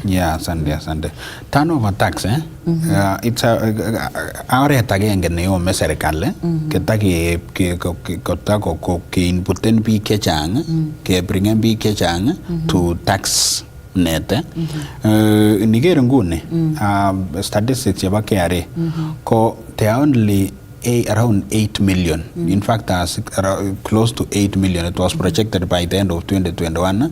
Kogago net and pins peak to around 8.1 million taxpayers. So pins nguna jemi Kenya go 8.1 million. About 8.1 million. Out of this, 8.1 million taxpayers. Ko part of it ko me individuals or ko me ten companies na ba company ge go in your own pin so me individuals me utmago me wanafunzi so out of this inyoru a big percentage ko muche ko file nil ko negele mamiten en gam nege inyoru at the end of the year so ge file nil so that in Niger we trickle down to almost 3 million people ama taxpayers chute chukaginyo gi fleecen kabisa ko levantis taxes cheini che lebani from kama ni business from your whatever hata kila mtu tunalipa tax ki taxpayers chitugul lakini miten nene na go kagile taxen in out of salaries and again miten biashara so that one is around only 3 million people out of 8 points so these things go out of 50 karibu 52 million so 8.1 no ko kagitesta ini companies ya company go nyoru pin even partnership go nyoru pin so individuals go nyoru pins so out of 50 million Martin statistics about that 8.1 go individuals kwa join companies kwata ndia human not ke lab of it go individuals so when you look at around 5 million people aya ko nge these 5 million ama 8.1 in Ghana ko a big percentage go file nil so mamin kam na declare aya ko wala big na cheka changa ge forecast kabisa ko go negit big 3 million so it's like big 3 million jelban direct taxes that is why igere ka serikali yot ko mago induti ko cherin tugu jubare turnover tax even at 2.5% absa ingine imuche nyoru chita kagetote garit lakini nigera tax ko declare ni at the end of the year kagele mara ko donate nje garit so getote garit o muchas ko maintain na donate nje baga Benina. Maintenance. So donation or maintenance. So it's even so itemele nguni this ngalega turnover tax act these others kutime serikali kotapan into these people but now don't you think it's so unfair for ngele chitene gitilin from your salary at the same time gemeje taxing from now like something like now 2.5% of motor vehicle yeah, that is a discussion, a different discussion. Again, much get discussion. Turnover tax no niya. Ko it's part of ways to make on serikali. Connect more people. Kuchutin konam kolaban tax. When you look at Kotororun about emotinwek cheu in South Africa, chenyoru taxes chebo karibu 25% based on wealth nebo emonotet. Echeke tokeni about 15-16% because of most sectors in Kenya kind of informal. So informal got difficult get taxen. Igero tin revenues chegenyoru and sales chegenyoru and income negenyoru en imbar. As per income tax ngatutik chebo Kenya, it's part of the income yenyalu get taxen. Yeah, but you see now again, what if you don't make profits? You get informal sector, chances of not making profits are so high. So imagine a 9 to making profits and at the same time you're being taxed for what that's Klene kama ujipata profit? Loss. Yeah, imagine. There is this thing there. Sometimes when I know related ni turnover tax, ni iba the minimum tax. Minimum tax, ko ki the moment gityo ko ifailanes, ko chabe system the minimum tax ye muche ilaban. So got the may got make and loss you will still have to pay tax. That is a minimum tax. So like no gi challenge en kotine bagi ke ngetin kista. So mamiten magitin minimum tax apart from ingine chaba multinational story for another day. So that turnover tax it's 3% of sales. Magere whether you have made profit and again make an asara. So case subjected into 33%. Is a way nature of the government got tax areas we get tax. So probably that some of these informal sectors most likely go affect and go like for example Kamagani. You can have a business no matter your lag in furniture. No matter it's not a company, recognized as such. So that becomes informal. To subsistence farming, Ganda Magitaxen, and Amaragaya in farming is Chabapia. That is also part of informal good coma. So how are you going to be taxed? Because if you are looking for that farmer, for that buyer directly, because there is nowhere in between only government co realize there has been a transaction that has gone on. Meeting in one of the proposal in this finance bill 2024, Kugogi goi powers. You make you got powers carry. Access and even your bank, you are M-Pesa statement. You are not serious. Say that you are farmer or you are in informal whatever. But okay, if I nil, like in your M-Pesa statement go millions of shillings or even thousands of shillings. So unless you can explain your thousands some millions of shillings again you through matter through M-Pesa through whatever, and that is something negi I got discouraged and bigger last time introducing on a discussion on that. Give it through and be over until because that is a way. It's an alternative way. Can I go to meet and incomes check maragi in Euro, like in a mere declared. So in Ngumu, but you see now, you see the government already added tax in terms of sending money and receiving money. This is a tax that has been added. There's a tax on that. 20 or 25. I'm going to tax and this person I already go to like tax when he or she is receiving this money or sending this money. So say for turnover tax in Golenjin, it's 3% on the sales chege megane. Co expenses chege in Karen. Chu mara transfer charges chombo M-Pesa ko about business. Ke chamun in the mauso cheguget. Against the expenses chu charges chonde. So even could go gambare input cost. Fertilizers ne tu mshahara chege levan big. So revenue, expenses, profit negenyoru could go genyoru profit get tax and that profit could go loss you carry forward that loss mami and tax nail bunny. So how is the government now going to, does it mean that now the next financial year will probably link our M-Pesas to iTax? How is it going to be? Through their own intelligence jaba kare ko muche ko get taxpayer fulani ago lei go subject to investigation. Kutenda powers ko lenjin ko no your bank statement, ko no your M-Pesa statement. Ago bago coin koke file nil kelenjin so these things ko kobane so iaror if you can justify well and good. Okay, so ngingalale this budget ne tetat kesoma in a few hours to come or few minutes to come. Sectors tegere le ko gita wanti a lot of money go sectors ingitcho ago to samone. Miten sector nebo education. Allocate nje karibu 654 billion yenye kutoreti that education sector. Miten na sector no agriculture. Agriculture ko allocate nje close to 80 billion kokamache government issues nigera subsectors chego focus en government en agriculture ko koger tuguk cheu in fertilizers, koger tuguk cheu leather industry, koger tuguk cheu cotton, isima pyrethrum and whatever. I only hope I remember ke growing up kimengechen kimi business nekibo muiywek ak makatok. Kiager biik ki performing komie kimaisha out of that. So in this finance bill ko mi focus en government to tune ko allocate na I think close to 1.2 billion ke developing that sector number heights and whatever. Baba wanasema ko la serikali around 2-3 years down the line ko mage import ne tukun cheu kosiek mara keker exportation chebo in leather ana ke charge tax export levy nebo leather so discourage biik so korgenget leather ak muiywek ak whatever keboisien en Kenya through tuguk cheu kosiek ne because we are importing that. So it will assist.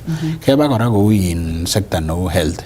Health go at least go allocate 126 billion and remember this 126 ko nebo the side nebo national government.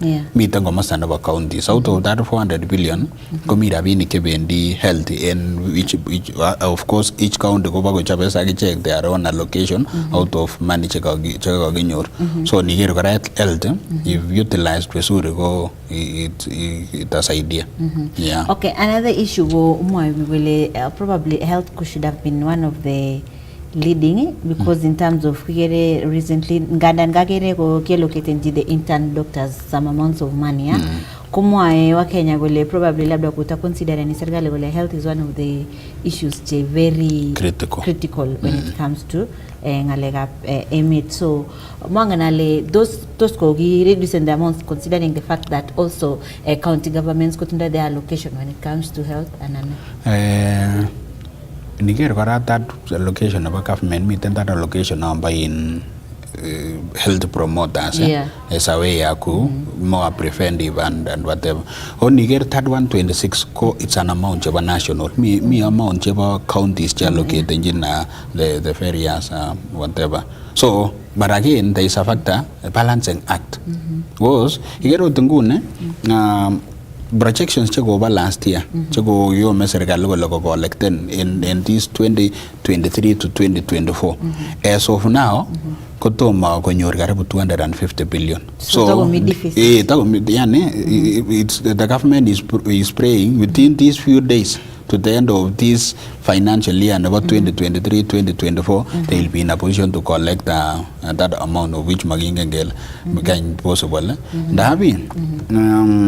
going back to 2023 and I match and that thing number in whatever ko introducing taxes to levies to affordable housing levy at the CHIF to social insurance and the others ki affect then ingele mi organize companies chegi closeness allow you relocate to other countries because cost of doing business in imeenda juu so they have made wameona make losses then they opted to other countries hata company hata organizations go opted kupunguza na wafanyakazi so all those things ko affect ni income tax chuba pay ne chuka yabu ina wafanyakazi so projection ni kiba serikali haikuwa met because of that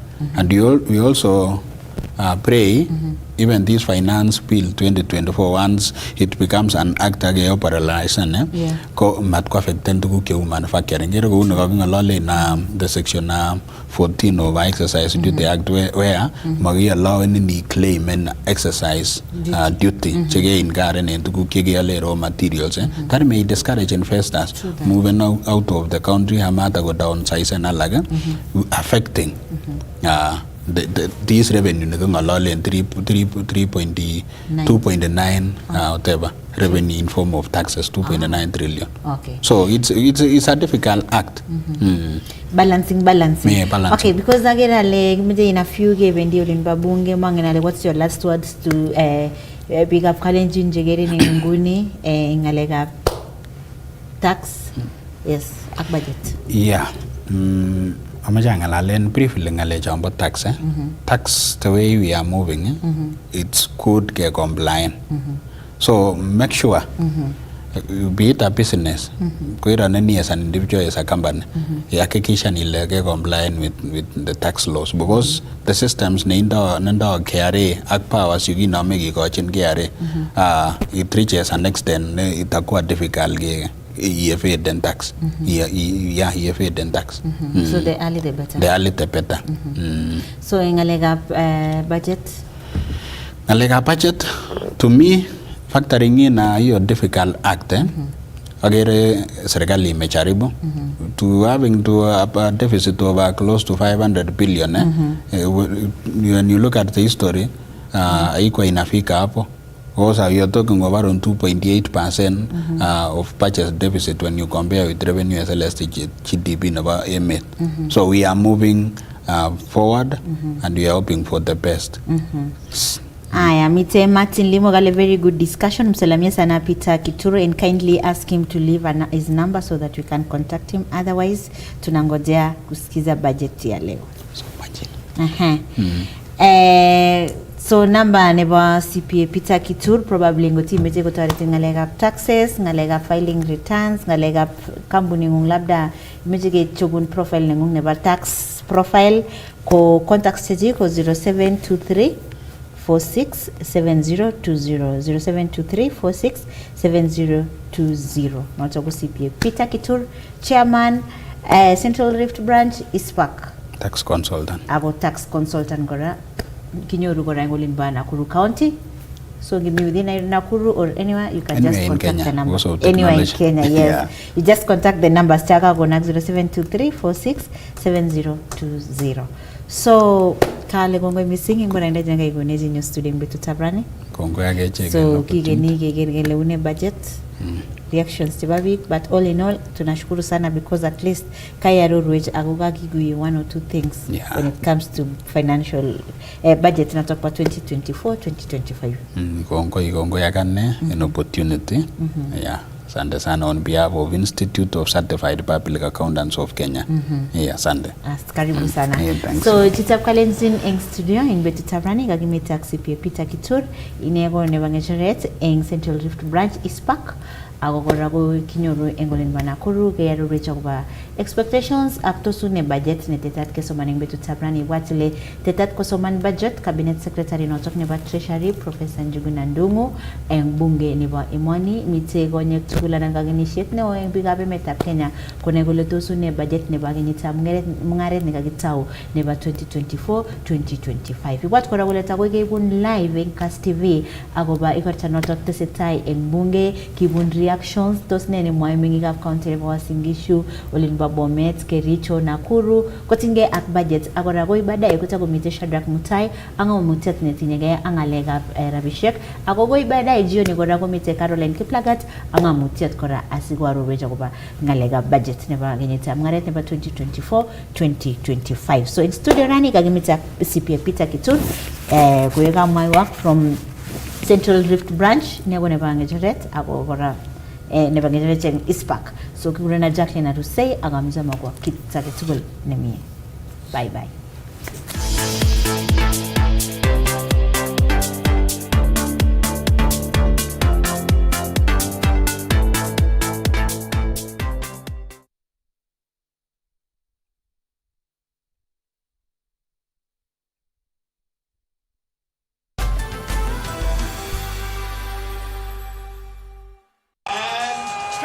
Good show, everyone. I can't believe the season's nearly over. It sucks. I mean, I have no idea what I'm going to do with all this time on my hands.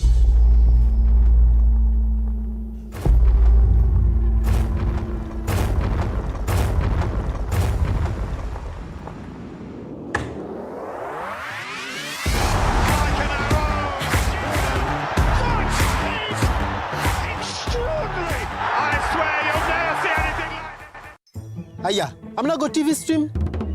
It's free. Go TV stream iko mkononi na ni free.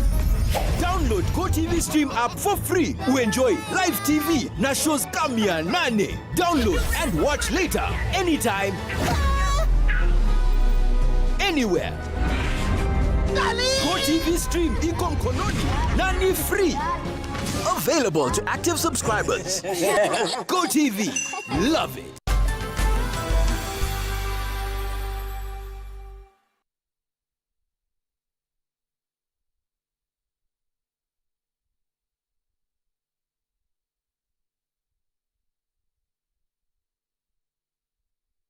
Mara una struggle ile ametoito ano mayechu.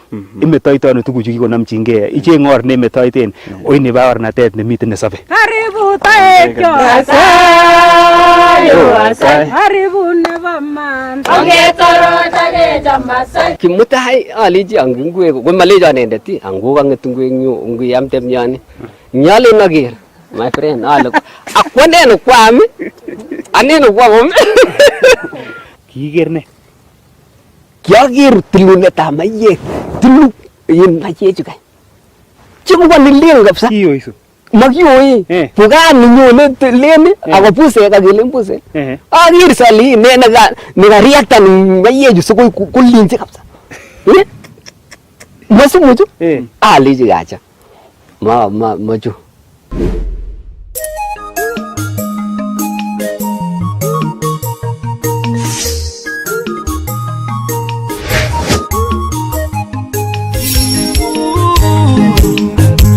Nyano Malayo Kokwe negitegisi Kokwe negichame Kokwe to Kokwe Jitap kuti Jitap kwalenji Kokwe Kokwe negichame tugu Chonjo kabisa. Ichamege? Bye. Nebo sobon? Kongoi karibu tena. Kongoi kikoigeny. Kikoigeny. Paka kwan yani ingen ngoma kimitu kuna vile 2 weeks 3 weeks now. Imagine. So welcome back. Thank you. Kongoi aginyi. Pole kwa masaibu. Yeah. Hiyo ni mambo ya dunia. Yanapita. So natai kabisa amecha tachi tool kityo nekere cheng petab raini. Alechin itagat kabisa. Angen ale kokebetye like 2 weeks ama 3. Yeah, 2 weeks kabisa. 2-3. Pia sisi tumewa miss. So kitake kora ne amecha amweng petab raini ko amecha ale chi age tugul kongoi netetany ak muren. Nekitoret chorwenyu kaptein ko kechangani rabinik chekibo burial nebo mama nenyi. So pole kaptein. Ako kongoi makitinye anything nekikonok lakini kimetao kityo beruto nebo kamuktaindet. Yeah. Ai itinye inyendet ng'oliot. Ng'oliot notinye kityo komoche ale kongoi mising en kasarta nebo wikishek aeng chekosirto nekobo nyigisindo. Konyi age tugul nataunen kongoi mising korong Kipsot amun from the first day ko kitonon ak echek en safari notok tugul. That was a real brotherhood nekiboru kabisa. Kongoi nebo man ngiberuren.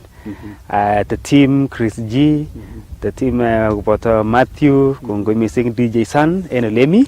Kongoi kora amun DJ Sun was the first person amande in town awendi gaa kokinetai kopirwo simet. Ako leo nakonin transport. Yeah. Chekiawendi gaa the first time. Yeah. So kongoi DJ Sun. Yeah. Aki tugul makimuch kemwa kainek tugul CEO nebo Kass Media Group Lemaon Dr. Lemaon kongoi mising. Director nenyo. Director ab Kurgat kongoi mising. Alijikaza. Kiitu ga Kiagere ilany matatu boyot. Imagine kikilgei ne. Hey, asante sana Mr. Thank you so much. So mwachin staff tugul chemi olon ak ilechi kongoi mising. Ak choronok tugul chekosubi tetutiani, chomi naitienindet, chomite kokwet. Kiosiru messages mara komawalu, mara komareply en Facebook messages, anan mara kibirwo simet komanam in any way. Amache ale kikinyoru messages kwok chekitupche baba nenyun ak chekitupche tugul ak family kokale kongoi mising kobiriro kamuktoindet akotesak en kasarta nitok. Asante. Amen. Mameche kora utie tienik. Mi nani Rose Mitei uliimba sana. Thank you so much. Mungu akubariki. Ak tienindet ng'onye kiager kora. Mi kijana nebo area. Vijana amasitungei bebe kenyoru akine. Sindeis lainda. Yeah. At least kewektegei soin. Udata. Ako mi kora Masiben. Masiben waya. Eri kufika jam kebara kawia ufike. Imagine kibirwa asubuhi the day of burial kulechino kakase nguni. Na imagine wakafika by sana Nakuru. Ako mautie kora Lawi from Jemoi Ben ak the team nebo Karuben. Thank you. Ak Angela tienindet kora. Abwati ale tienik chekikiger. Angela Gerebe. Kongoi ngobirwo kamuktaindet kwa support my friend. Akot ka Michael Telen ole mbokoiwo. Asante sana. Ak chitugul makimuch kemwa kainaik ak choronok kwanza chemi emotinwek chebo sang. Amen. Choronok chok chebo Facebook. Asanteni sana. Kianyo online na mlifanya ile kitu. Tekisech. Asante sana. Mungu awabariki. So kakeweke nguni. Yes. Angen ale mi ropta. Robani emet oripke. Ogere bandiat. Kimi Uasin Gishu rani. Okanye kecheng chito agenge nekikure Philip. Yes. Philip Mutual. Yes. If I'm not wrong. So inendet kotinye testimony.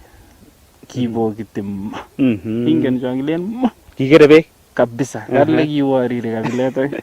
Lakini sai ni mzee wa kanisa. Oh yes. Ako lasu kamuktaindet ako tinye testimony inendet. Ako yani mahali ametoka mpaka saa hii anasema kuna testimony. So ameche kecherke kora. Oh yes. Keka story nanyi. So yikimi ko kilen Simit. SIME Masiminti. Simit. Oh. Simit village. Simit village ko soy sub location. Ako soy location. Ako soy sub county. So mile gilen Lorwa nyune. Lorwa iwe ole gelen Kaboy. Kaiboy ana Kaboy. Iyo oli. Ko lalagin. Ngui kiger lalagin emi kekure lalagin kora. So kimiten Uasin Gishu. Yeah. So kichenge Philip Mutual. Alright, so the story noto jam kimwa sole mui huwa mwema. Chepkisas kotatungechame. Iman. Yeah. So maboto Kiswahili. So kotimi yon ako mara una struggle ile ametoitano mayechu. Imetoitano tuguchu kikonamchingei. Icheng or nemetoiten oi nebo ornatet nemiten nesobe. Nebikeyai nguni nekimi akine komasatan lakini kikometa. So ebit asine ile kimetoitano kinyonundano asikobit imuch inyoru toretet en yotok. Yes. Yeah. Asante sana. So karibu sana Chris G, cameraman kotonon en sikobit ketagun komie. Kongoi mising kora coordinator Matthew. Ak chitugul nekaiteben asikobit isub tetutiani. Captain B ko kainenyu. Asante sana. Mautis Shagil. Camera number 2. Tomo kepe sukul. So mi area. Yep. Asayo. Obata katembi. Ongetoro jage jamasai. Amune olimo. Asayo. Amege lalagin. Ongetoro jage jamasai. Kigure taray moy. Asayo. Aran moy kogeme. Ongetoro jage jamasai. Amune gipsigi. Asayo. Amune katembi. Ongetoro jage jamasai. Ay goboto giriso. Asayo. Kigure botoman. Ongetoro jage jamasai. Haribu taekyo. Asayo.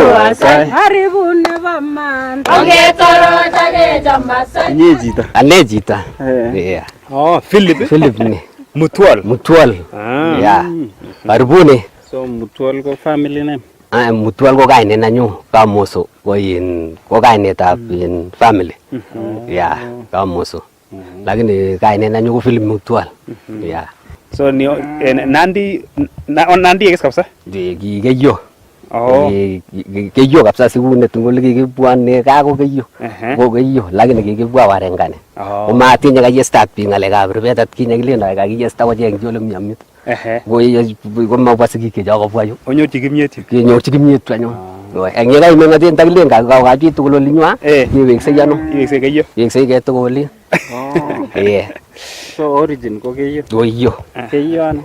Keyo yin lekile Kapkitan. Kapkitan. So kakebwan amun baornatet nekakemwoe kele tinye baornatet. Mi baornatet siku mi baornatosiek. Uyi kosarun Mungu chi komi baornatosiek. Amu wangiamde kora kunoto imwaite kokemwaite baornatosiek kuk asikosikun akot chito age. So en wangindoi baornatet nebo ne sikeng'alal ak biik agenge kityakte sikemwache ku. Baornatet nemitei ko kikosarwa Jesu Kristo. Kikosarwa ing tuguk chechang cheakerchinigei, tugun chemitei cheatinye akere ale kikosarwa kabisa. Mami ole kiami, kikonabwa akoi torornatet age. Agenge ko ne? Agenge Kuskong rani ile. Akot ngakuskong buch kole komakere kutrelait ne komakikosarwa. Iman isi komakikosarwa yini kimwatinye kondo kami tukyoto kurgat tutul maleinen angakuskong kokotis akot nyo angoni komakikosarwa ngoya amu ole kiami let olini ko kiya kiamenye kimi kokitikin kimi kora kumachi kuma Mungu matuku nguni haleluya matu komune ako kikotoret tugun chechang cheakere kikowalak makuwat kinye kotamiten Misri olin ko kianyukanan kumemwaite ile kianyukanan ilechi biik kobwa ole mi kumiat olin ni kuma mama watoto Poa sana. Unaitwa nani? Naitwa Maureen Chepkosgei. Tos imwone akobo your dad? Your dad penye amefikia tunashukuru Mungu. Penye yani kimite ole ngibwat ole kimite akoi ole mi sai kelen kityo kewekini kongoi Mungu. Akalechini bado namuishia tena penye ako sasa.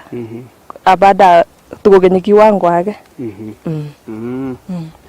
Wewe ndio first born. Angen ale kiker tuguk chechang. Ne kit agenge nemuch ibwat rani ile yani ngikuskong akiker ngune dad imuch imwa ile there is a big difference. Sasa penye tulikuwa tunaishi ilikuwa mali yani ole place kidogo yani lakini sasa penye tuko at least una feel uko sawa. So inaenyende? Mimi nilisomea course ya animal health. Kuna agrovet nafanyanga huko Eldoret. Okay. Sawa. Kongoi. Kainaik chu kekurena Joan Cheptanui. Ai second born. Mwimbaji. Mwimbaji. Mumaikuja. Mumaikuja na hii ni mara ya pili, nashukuru sana. Alen kongoi eng chamyet. No tingenech. Tos imwone akobo dad? For my dad, imegharimu mkono wa Mungu.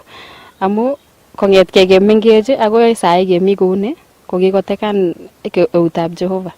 Amu atkinye kotikomi baba Misri olin ak sai kikowal Jehova inendet akewekchini Mungu kongoi. Ako sai at least tos ile uya tos kiamishe rani amu baba amu makiane ole kinye komuch akot kimatonyoru chakula amu ki baba ko kimite komasta nin age lakini sai we thank God for him ak support chikikokonech kosomeshanech akoi sai kemi kouni kewekchini ine kongoi. Sasa nzuri. Unaitwa nani? Jael Chemtai.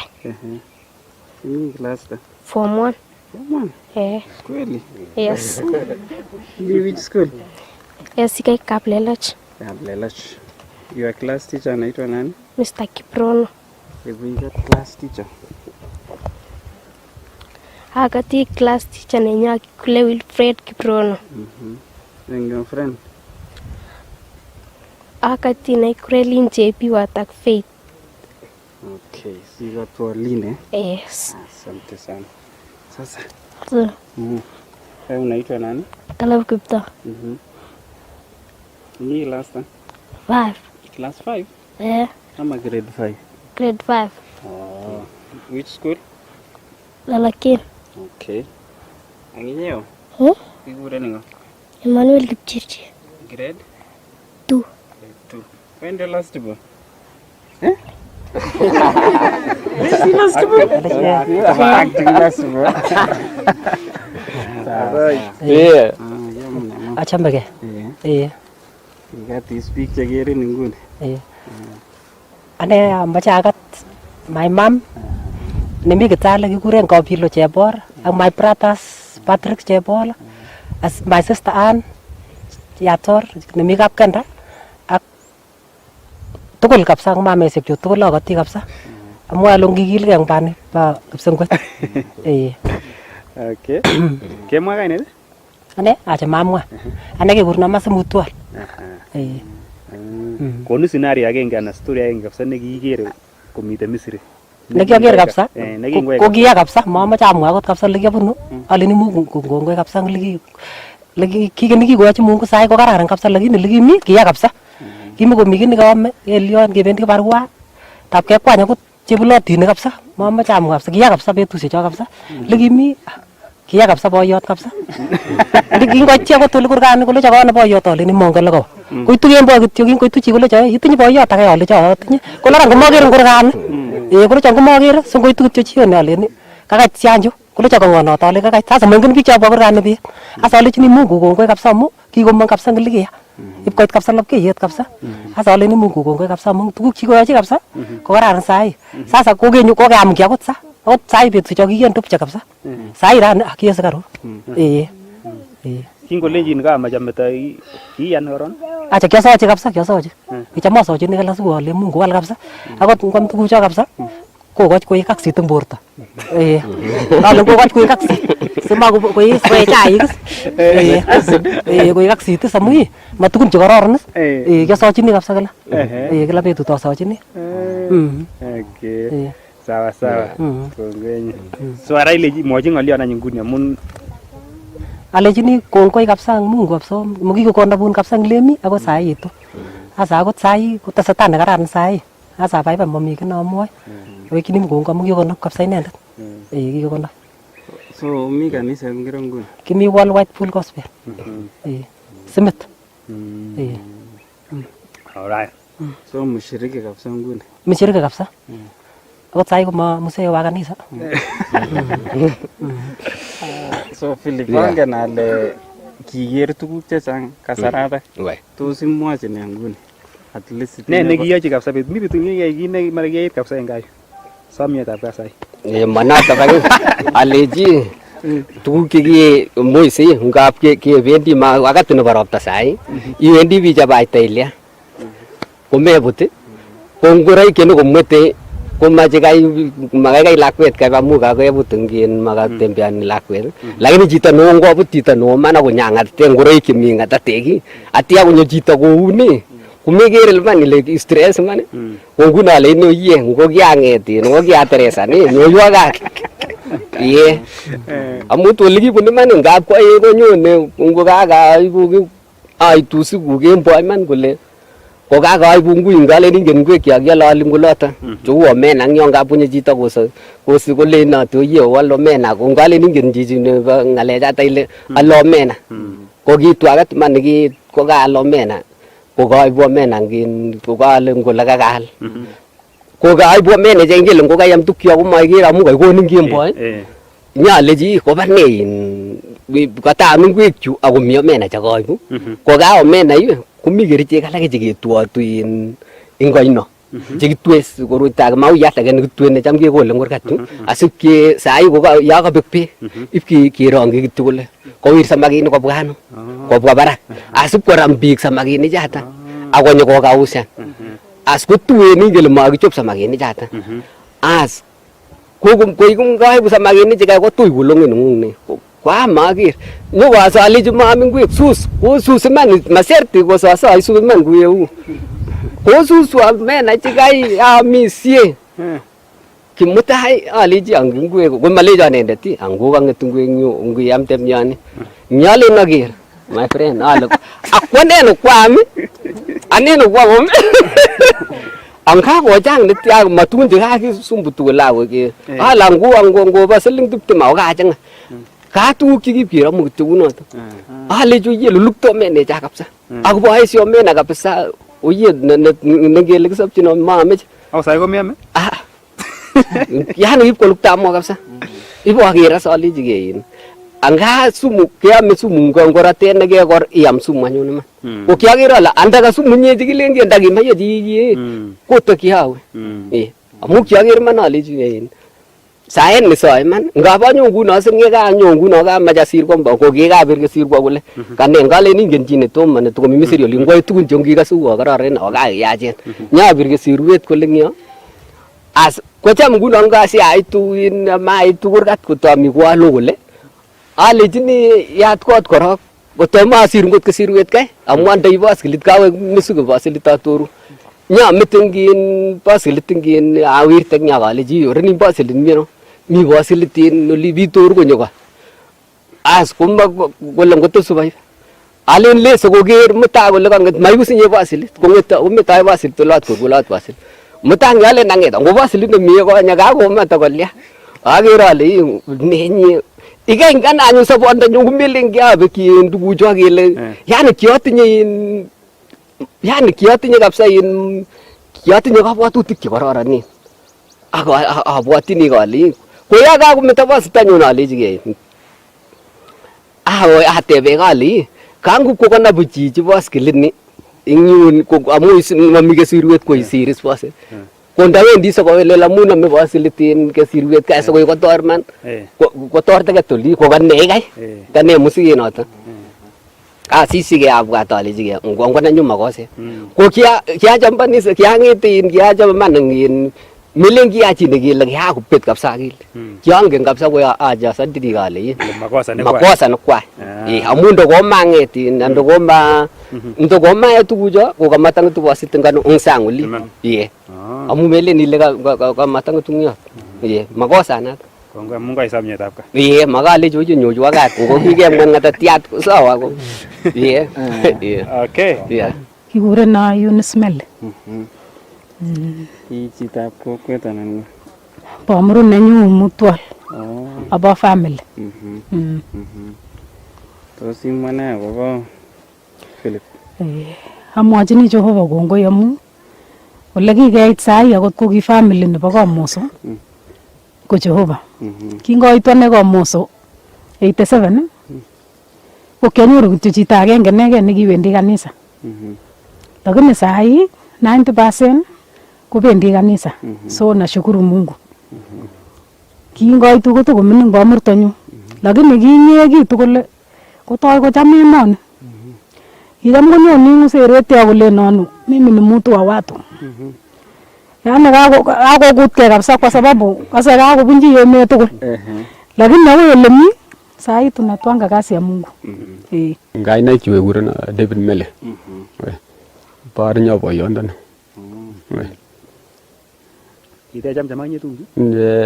Kita harta munggunya tuh, macam-macam ngap satu kyo, macam-macam, so gigere na kya ger kisya ger agot, so kabi magogo na matangin, mata jam-jam, tugu kigya. Scenario kenge ni giger kapsa manen. Kya ger ne kingwan nam tu kyo. Kung gigere man gui mo ngale gap ngatate ne igere gap sa igere le oye mayam megang ne mayam mege ore nang ne akine sobe ke imbanda amu kia akon ko mo gi ko sud choba man ko gi sud man naga mo man gun mugulel do amu kia gi mi kia ne pandan gi mi te ko gi ko sud man choba ko yimi ko bang mo wele ne penesa ko kwane ko ma mai ingele siegere tu galak siegere lo iye mana mechu ko sige isto mapema sisi na mlainda mapema alright sawa sawa so Mr. Mutwal ngebe brego le asige wegen imwe ye story nangunga unata kwenyano laleyo kokwe negitegisi kokwe negichame kokweto We are back now. Karibu kabisa. Wai, wale kongwe kabisa ngitune nakawaito. Kawatiem yigaso bwana manayo ngole. Waja metu man. Kigas story nengung ele yame imochi biik mi biik chebune kimi unoto ako mache koistoege yoto lakini sometimes komache kowui wei unoto yabwate ko takine betusiek alak ingele ngibwati tuguk chekororon meche kibwat tuguk chekororon alechini angot ndo maitu kwamwachi biik akot ngemi ku kanisa ole kimite koinemchi biik ilechi mi kamangunet mi kamangunet ngi age tugul nekemwangu Jehova ya kenyisiek ata nguni tangu isop kabisa nguni taba 20 ko kiametoi mayek 2 or 3 ako koek kenyisiek ya kole kia biik aname in sabatet kai megere nyemeche kobarak kanyon okiager alechigei in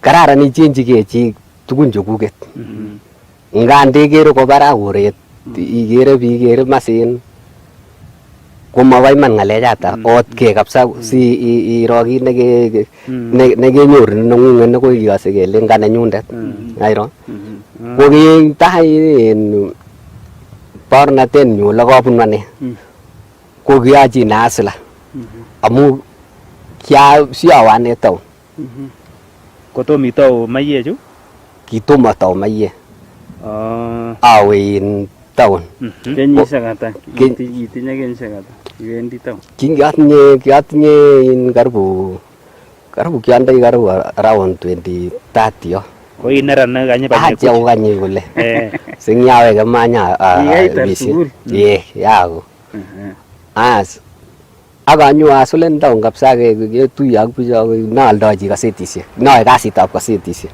nyaalde kasetisiek stage in town Eldoret yo stage orit kero stage orit yo oyatai kialdoi ni kilo mugo oyage alde kasetisiek kenyisiek somok we itu jita na bagaw kole nyaliane kabisa matinye ki anyoru rabisiek ko rabisiek kikiame siling 900 en arawet ngarawet nyato we as ki 93 as kumakiame siling 900 kitinye family at that time anan kitoma matar moe kenyinye anyor family 87 as kumakilen nyoga aran kenyal koyot asinye ngawendi kisten ko kiobek koyot kokobek ab kilien olin kabisa kele kiwe nyo mete ngalekab yolechigei kalechon nyoga asup kiai nak kichi nguno ji bijulen obwa ga ip kokona nas biik nga we kaikan kanyoru jata 900 iwe akure chachu kyoto akitome chamcham betuno kitoma atebi ngyo kidogo iwe kumakatar kenyisiek ata somok kocham yuka siatar kasetisiek anan ko siabokoite nyun kakoi saa 9 yu nanyoru biik chebo kamuindiot eng yu cheyoe orit yu sine kamuindi komakiame logoi keame logoi akokaswa kaken kasi nebo chebo muindi kis akole sekekas betut age yu kochorche akelecho urani kikoweri ken muindiot kai wakebite kelecho neui urani posto yo awe kanechi nakamaka ole kararan ingele kakai amu makoni basista kaikai kouse kebare kakchichi akalyoni akomi ko akae kasi as map kosirwa nguno kengalal ak muindiot kai komwae rabisiek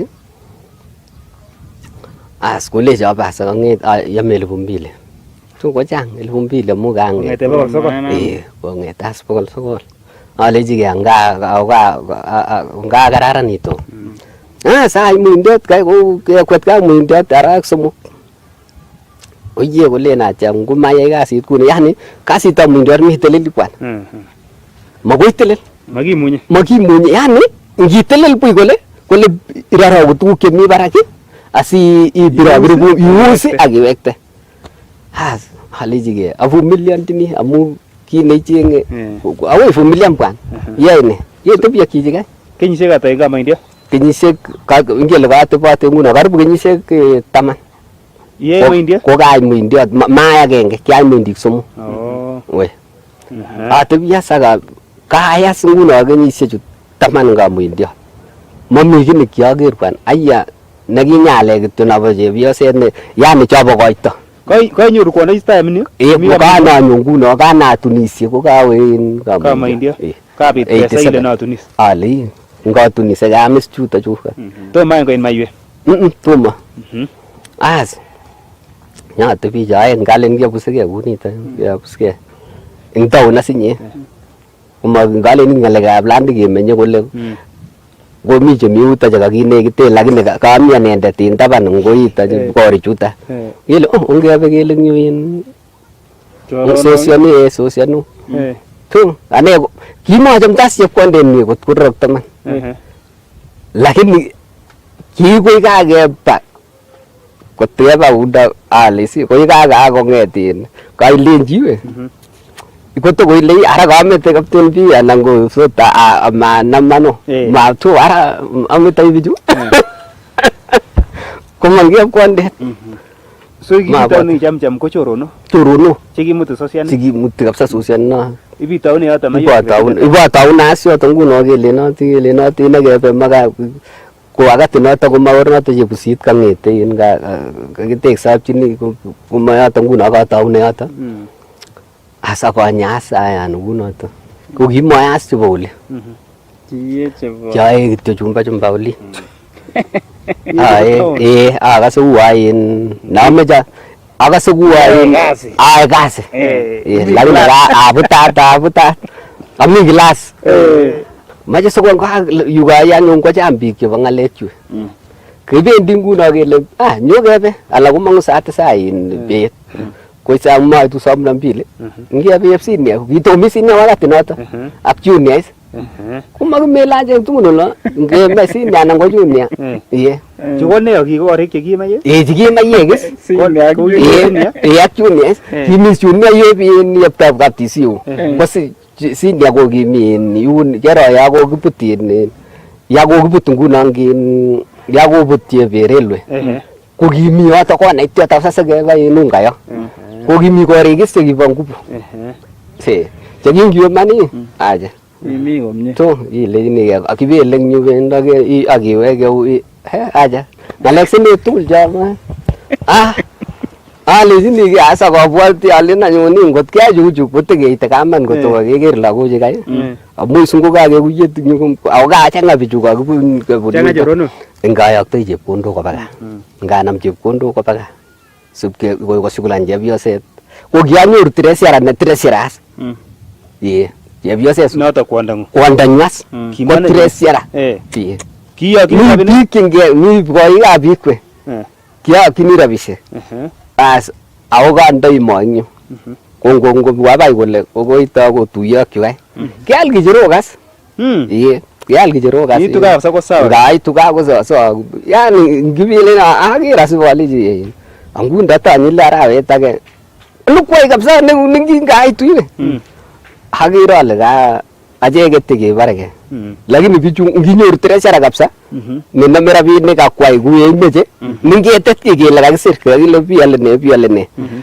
koibu kounoto no ko kararan kabisa ingele ake ngabikochi ip ko misuse rabisiek kole ip koker saburiet kwal saburiet awake akto koiben kwal meset ibacha malechi ke angwa iman kaitau ye chebo kana tebo tamito nanye anyone in olina ene tolin manganyol nguno ko chuma anyone chuma mos ngolin ko mana meche ngalekab lobo memeche barsaf ngamata meche barsaf as ngale ningelo ngango iswan simba komalia anakula nyasi akiras in ngalekab kamuindiot makakiak in muindiot ane kabisa akir mami kine kenyorchin ane Mami ki mager angenge ne kianyorchi koyoto.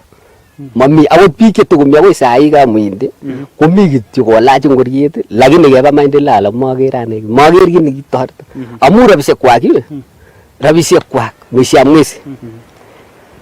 Kengete rabisiek kwak kumelen nguno ko kasinde tarehe 5 ko tarehe 5 noto komakakechop ngalek chebo mshahara saa 11 ko saa hiyo ko nekekoni mshahara kindo barak yo kaunda barak yo kole motuitos as ngeu as ngokeame nguno 3,000 nekindoun kisube silingi barak yoto silingit agenge kichile silingit noto no bas kumene kialechi nekalechi nakiwe kikichile swali maanai kabisa bin ngalek kwak amu kinchilechi yane ko melen kiangete in kiabe silingit noto kiame tayini silingit noto ale si ka silingit no kabane rabisiek kakanginamiwe ko kaititen ako kanamak ko ngikas amu kabisa ngikas mate kelipan tarehe 5 komi tom keyai ngalek kikiyoe mi tumdo nekeyai kora tumdo nekeyai amu isi kemate kelipan tarehe 5 rabisiek walya ako makat kakile tarehe 5 ko amu tom keyochi musanguk kwak kimi ngalek nusuni ko kimi nusuni silingini ko kimi ana kichile maib koristo kacha miti mino koristo ngau mi ngalek kwak ki nengom ne ingen nekere tayun iwe komi kis ne ae silingini ai research kane ke banale yu ko silingini ko kanito ne ireto tugul atili anyoga ager amete alechi ke yin ngoka bager tuguk alak cheka ngongagere kongete ngobarai kai ka ako ngot asama alechi kotukun akot ekait yapatiwe kutoka anyoru ngot 3,000 akot kosir akot ndakake 300 bandiat iwe kotami komie ako kakere lagok kole lene kimi ka baba we as kuma anyuka alechi kono chachuk rabisiek chekaboen chikuibo kasi as komeitwo mindote komatuluiwo anyone ako nawe nakomban atas mbaret akomban nusu eka alechi ke nusu eka iniwe ataune maisha tegelen makanyo ngolin komakakonai lagok akichek kole kakonyo baba ngolin ale ngapangan kes kole yetalen tukipangani kanu pangani ke ngoketu reserve katawane katukumye noisen chebo standard ko parabene manoka nama nguno yin ngalen ngalekab reserve hengai mayek kwako ijuta yabo reserve reserve asu imete yabo taw ategene cheptaw ni mana reserve manyo reserve nyo kele na ta pi matomi chepkondet kai nakai kinyo kwamutin ngonje reserve ang bikab reserve li ingele ngitung taon ni sawet komit rabi kemi aje lenin mheshimiwa mheshimiwa angele galian kabana bongali ningen tiata kona jaja wa sale dige bas asubuhi we kokita nguna ane asubuhi Sunday kungitu ya kapteni lenga mejo kwa kanisa jiji matua ya utamume kwa kanisa kaitilito afisa katilito kwa unge saa 1 asgekona ngwabaiteta akekona yente aja chekwa alecha ma pwan kidogo kole wala alecha ai bas agana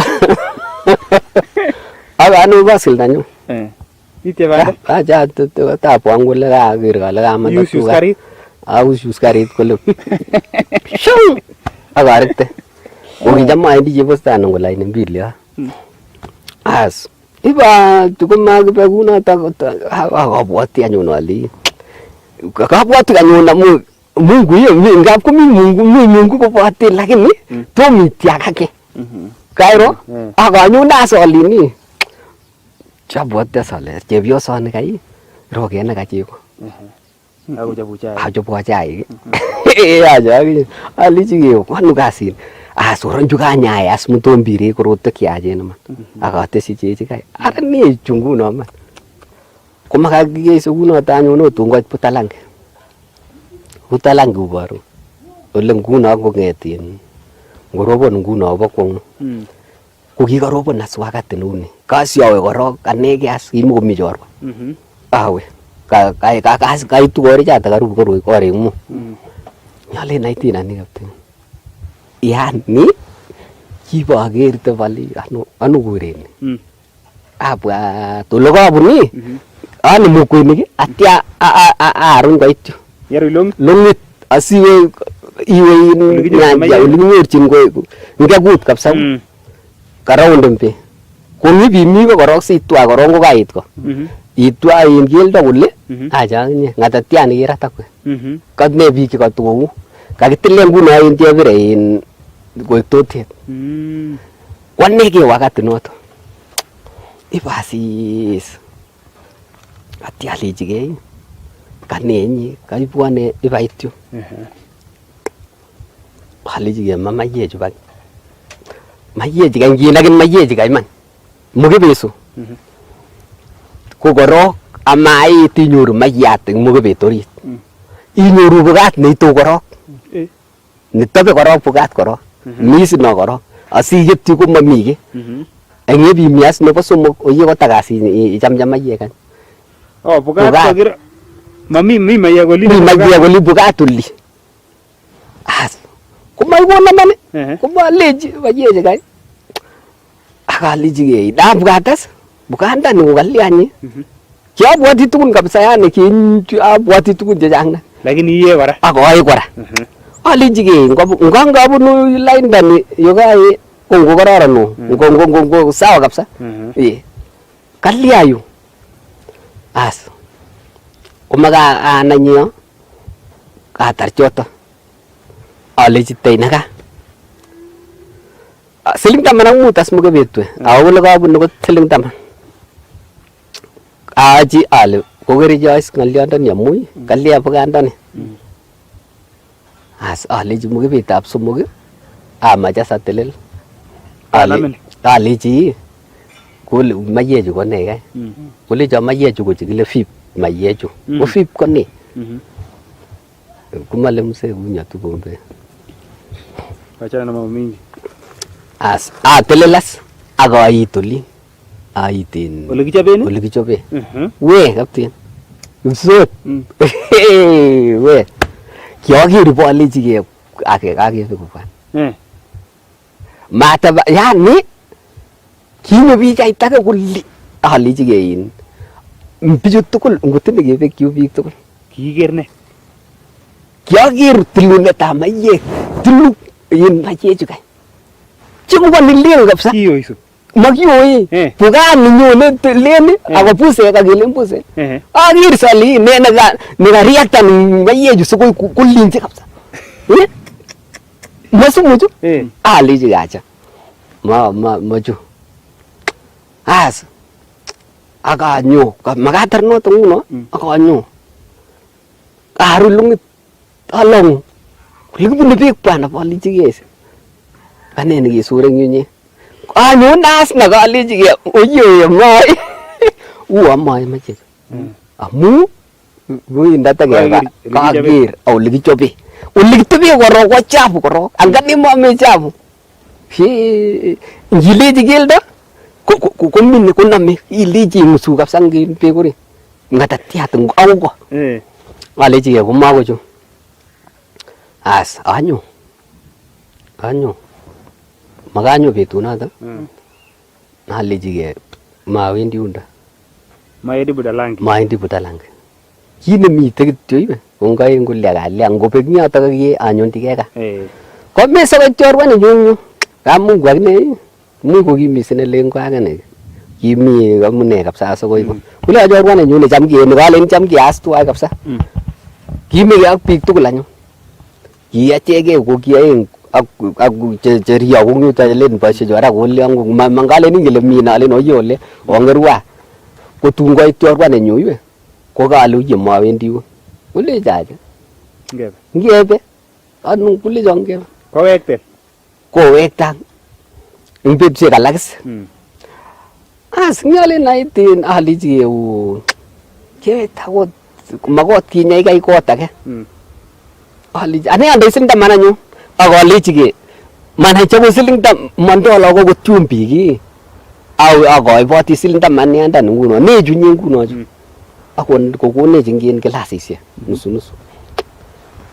Alenchi mayek we werik chebo kutit. Chikimyolot. Kakwer chiket kotet chikoni mi koni no miten mi jikoni katet chiket oli ako mi ko we ikwer bwana koek sabana nywal sobek biik keteju ay awege ali juwiri kaiwe so mate betunoto ngeti tieng lugut bi gami ji na galia na gami janyor aw gai sanane sai ali jigein na no basilin gola ga gonore chu akatej basilin nyanyu ka bwana bas ilengi tagetin 2003 ilengi tagetin ai tain maye ja akwira ali jige man mawekse ali jige jugo jobu ta mungu ju kangai to ingele mi usire gain mi je baiwe ja fellowship ke korigis agali jige mawendi inyilenji kametab lama wendi ali ja mai ingele ngimwaji to una tamayani amaye kanisa ali mai agatubi wiki agenge as ko gagait kagitilji no sire gayo ko gagitilji sire gayo kurupun roptan gi yone as kung yaropon kurna taga kale ropta ana mamprela baya ke sing sirano atelen dulet kole ba mo aje betas kole musire ga ko to ko na boisi nguno ko mago na jigoni ko jige to aga tu gi mo suswe ko gi stoi nguno ko gi orit stoi ni ko gi mi jige ni ba suswe ni gi sto nyami gisere tungu mata kul tugul ana ngumi okir bike bwane bigai kuma sisa nyona lijige ngota yichu ngata naiga hagira lijige ngu mama salome magana min umbrella ite as kunye gmule la nywa lijige ngao baba kasi tungu kasi arai mama salome ngo agile mama salome asup kule kwa kasima ngule maanyoi mayamano mama kapsamane as asup yege ngoitu ai twagene as anne as korogi kimo ameje ngale kap sauti jagisa ke gutunya nyo kongete me abusa ile jange gutu igi koi mameje ngale ja lejige ango itul ko gatle ngo atlo al mai mayego ko to nage nga go ngetin nga go kusiki bas kuma atil gunota imanyin betro dile basuku le jasin kuma gile kuma gitien nyu gele baso ngetin arai ke an ge ngetin yesaune aliji katil asing sabonda nyomuwe katiluli koto konene kangeti kagertane as agup kunyu sabonda nyu kugi kamaja mama ini kapsa ipo ui kunyune aliji kei kasu kunyu ji mama ini akijana andani kumana asala katilde mungura au basabeni amu ma to kunyu chaga tukul kabga bigataw ma abga bigu siri apko bigata kango bulu bichu umbrella itaenga kumisa po kumaki amdangi kumamda mama salome nyu kukungu mama salome nguna gote ni njile in 64 tetea ala ngaba tetea ni ngane tete bwana yap kutesi nguma ko te chenwa ga pala sinu ko soman marungi la kwani malion aleji ngiga nambuno ta gas ngani nyega ngafyani ga kasimana aleji angol mane bas iblaga tsaji mato ine kai iblaga nakasayiwa ai lakwet imagine kabisa ko kararan ibwati kosir kwan abwat asatyo alijige kaliara lakwani kasoyuani we kumya munes amu isi kakimulamin niko soyuai ko kumigere le myamuneo kaya kakoba bichu iwe ko yakiame saba umaleji lagok ne makosa natinye kai kele jatinye makosa ne angomayie kityo ale jara ngo amete mayie pele jara magi kanisa ale kanisa wendi kanisa la wendi kanisa tuko 3 so itil betunoto iwe kanisa atil betunoto has akoy kanisa kumaga ngele sayo kumelen kalay akot kumaga Jumapili kumaga lakse na konye yani kalay ke kityo kalay kinyira chachuk akoy kanisa kele ro aran kumengulen kangetin kasiku angiwe kangetin ui bakin kanisa ale jar maendi kanisa kele like kumaleji olile magat mari magin mabara uli masang uli akatilio kole awe kanisa ngoitu logo mi kanisa akoyani ale no yiem ane ko msimamo ni moja mawekse misir akoira matinye kigena chukichuk chikikimi tugul ipkelaja koy tumwe chukije chukibeten maye so kile ne magaitin tumwege ka kelade korogisi kawira bik ela kai masire Disemba muy marbet ko kanam chubo gorogoro kewekse no Disemba ti kane magap ko mu nyasing Disemba kigei tumwe ketiam lakini mawe tumwe ako kongete ata mangen makijam kebendi kamenjo se jakijam kebendi lakini mangen ako tawala kongete ata mangen jata asa leji keswe magin ginne kamuktain amu gatel kotebi maine ko ina mai ba ko ata yigaitil ko gaitil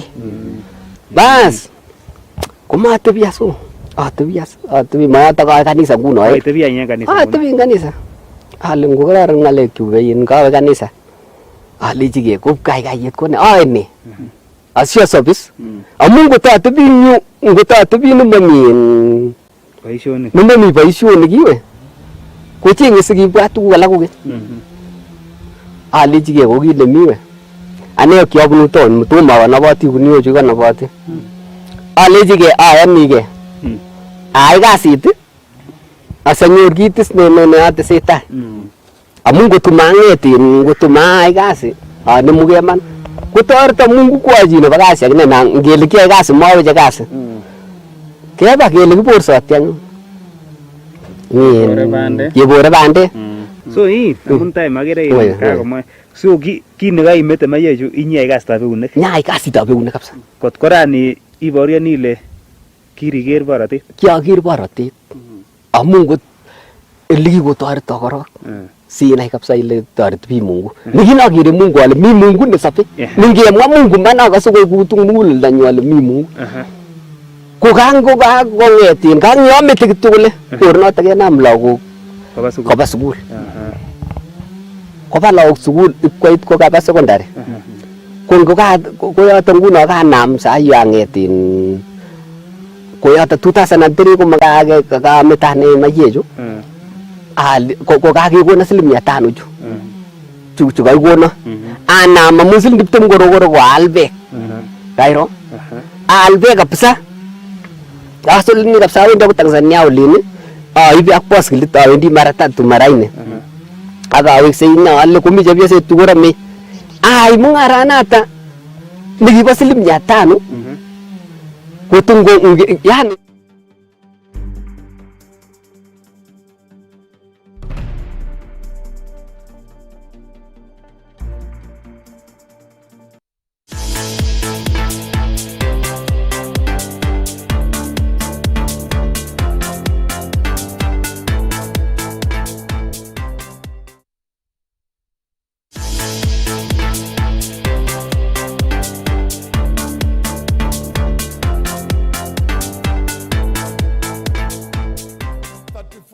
constituents, counties. So I support it. And I'm happy that the chair of the committee has done a lot of efforts to make sure this money is disbursed. But how much infrastructural development will 90 million do for Garissa in terms of tarmac roads, in terms of national grid, in terms of all those things? Equalization, the word equalization means bring them up to speed. But having said that, I know that we have a minority here, but I second it. Thank you very much. Thank you. Order. I now propose the question, but Honorable Chonga, the allocation of equalization fund is done by the CRA. Then, order, Honorable Farah. We are the ones who drafted the Constitution 2010.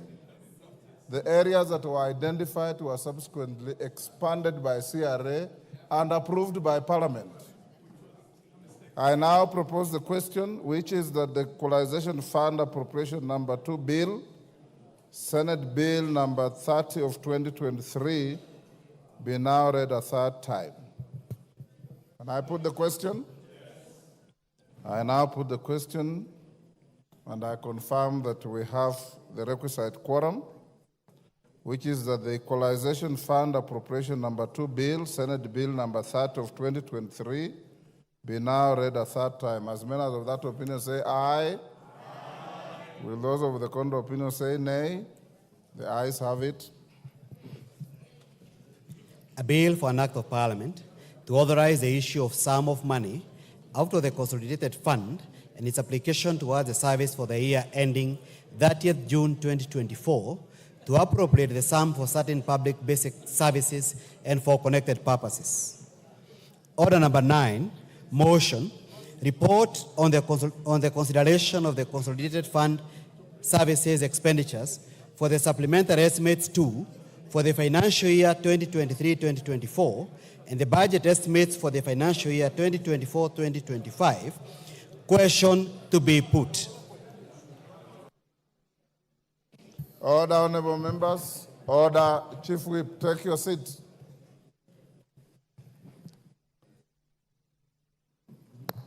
Honorable members, I now put the question at order number 9, which is that this House adopts the report of the Public Debt and Privatization Committee on its consideration of the Consolidated Fund services for the supplementary estimates 2 for year 2023-24 and the budget estimates for year 24-25 laid on the table of the House on Tuesday, 4th June 2024. As many as of that opinion say aye. Aye. Will those of the contrary opinion say nay? The ayes have it.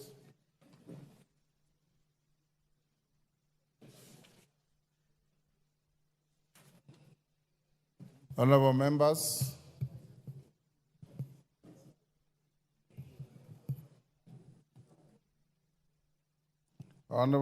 pursuant to the provisions of Section 40 of the Public Finance Management Act 2012 and Standing Orders 25A and 244C, I will now interrupt the business of the House to allow the Cabinet Secretary for the National Treasury and Economic Planning to make a public pronouncement on the budget highlights and revenue-raising measures for the national government for the financial year 2024-25 and the medium term. In accordance with the standing orders, I have also designated a suitable place in the chamber for the purpose.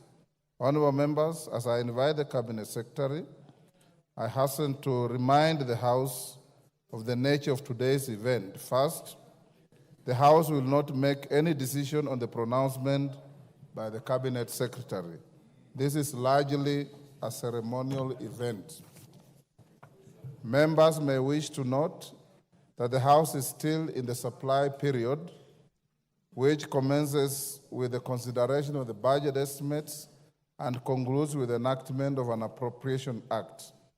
At present, the House has only considered and approved the budget estimates for the financial year 2024-25.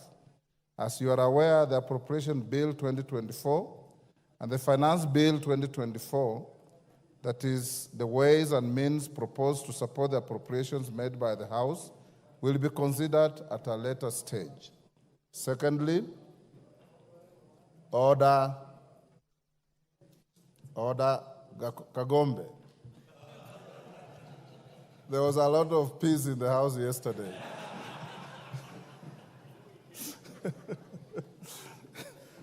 But you are welcome back to the House. Secondly, honorable members, I wish to allay the fears of a number of members who have approached me and raised concerns relating to the Finance Bill 2024. The House is not considering or voting on anything related to the Finance Bill today. Indeed, the bill is still undergoing public participation before the Departmental Committee on Finance and National Planning, and the committee is yet to table its report. Any concerns relating to the bill shall be adequately addressed by the House once the committee tables its report, hopefully in the next week. Thirdly, as stated earlier, the Cabinet Secretary is discharging a largely ceremonial function. Section 40 of the Public Finance Management 2012 requires the Cabinet Secretary to make a public pronouncement on the budget policy highlights and revenue-raising measures for the national government, taking into account international obligations entered into under the East African Community Treaty. As members are aware, partner states of the East African Community have a standing agreement to present and table budget statements to their respective parliaments every second Thursday of June, which is today. I hope the foregoing adequately clarifies the nature of today's event. And before I call the Cabinet Secretary, I wish to welcome our invited guests who comprise Cabinet Secretaries, Principal Secretaries, members of the Diplomatic Corps, and all other invited guests seated in the Speaker's row, diplomatic boxes, and the galleries. The Cabinet Secretary for the National Treasury, Professor Njuguna Ndungu, PhD, EGH, you may now proceed to the podium.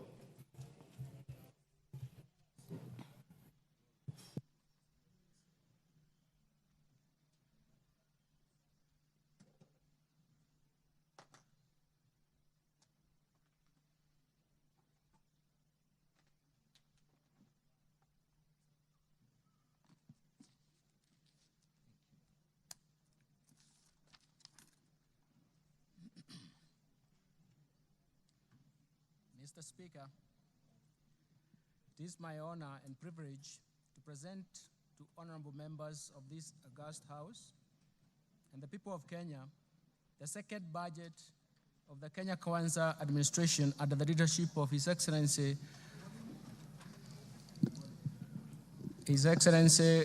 Dr. William Samoei Ruto, the President of the Republic of Kenya and the Commander-in-Chief of the Defense Forces.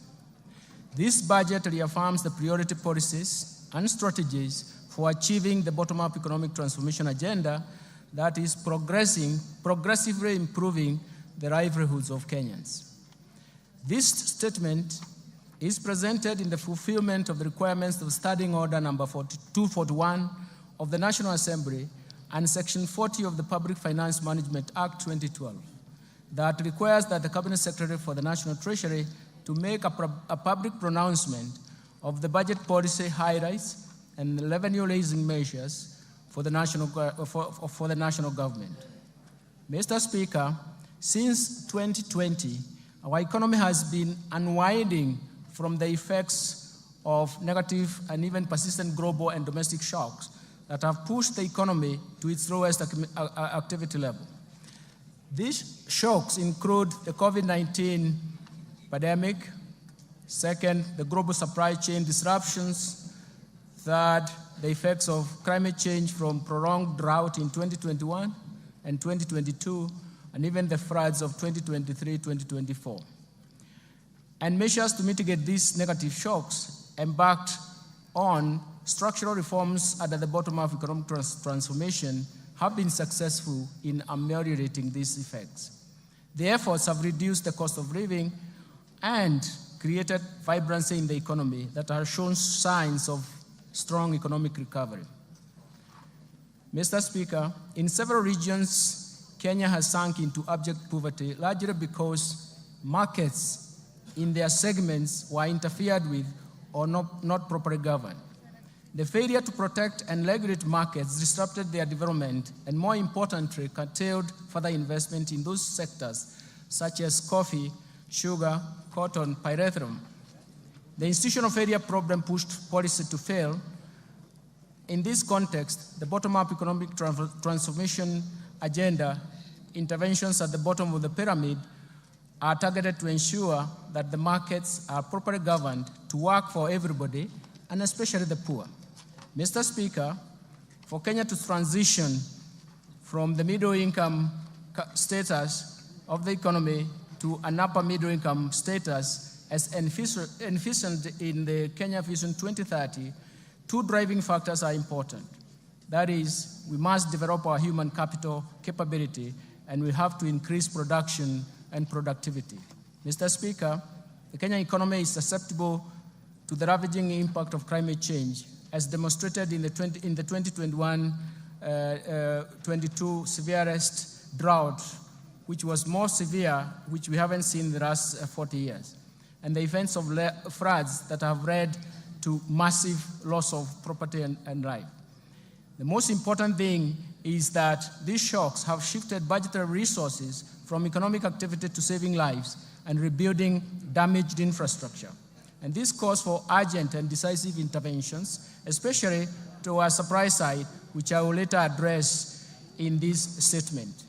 Mr. Speaker, our fiscal policy is geared towards supporting bottom-up economic transformation agenda through continued implementation of a fiscal consolidation plan designed towards slowing down the growth of public debt without compromising economic growth. The fiscal consolidation efforts will continue to target domestic revenue mobilization and rationalization of spending through improved public financial management while reallocating resources in priority areas. Mr. Speaker, in this year's budget process, we accorded Kenyans an opportunity to share their views on how to address the economic challenges facing the country.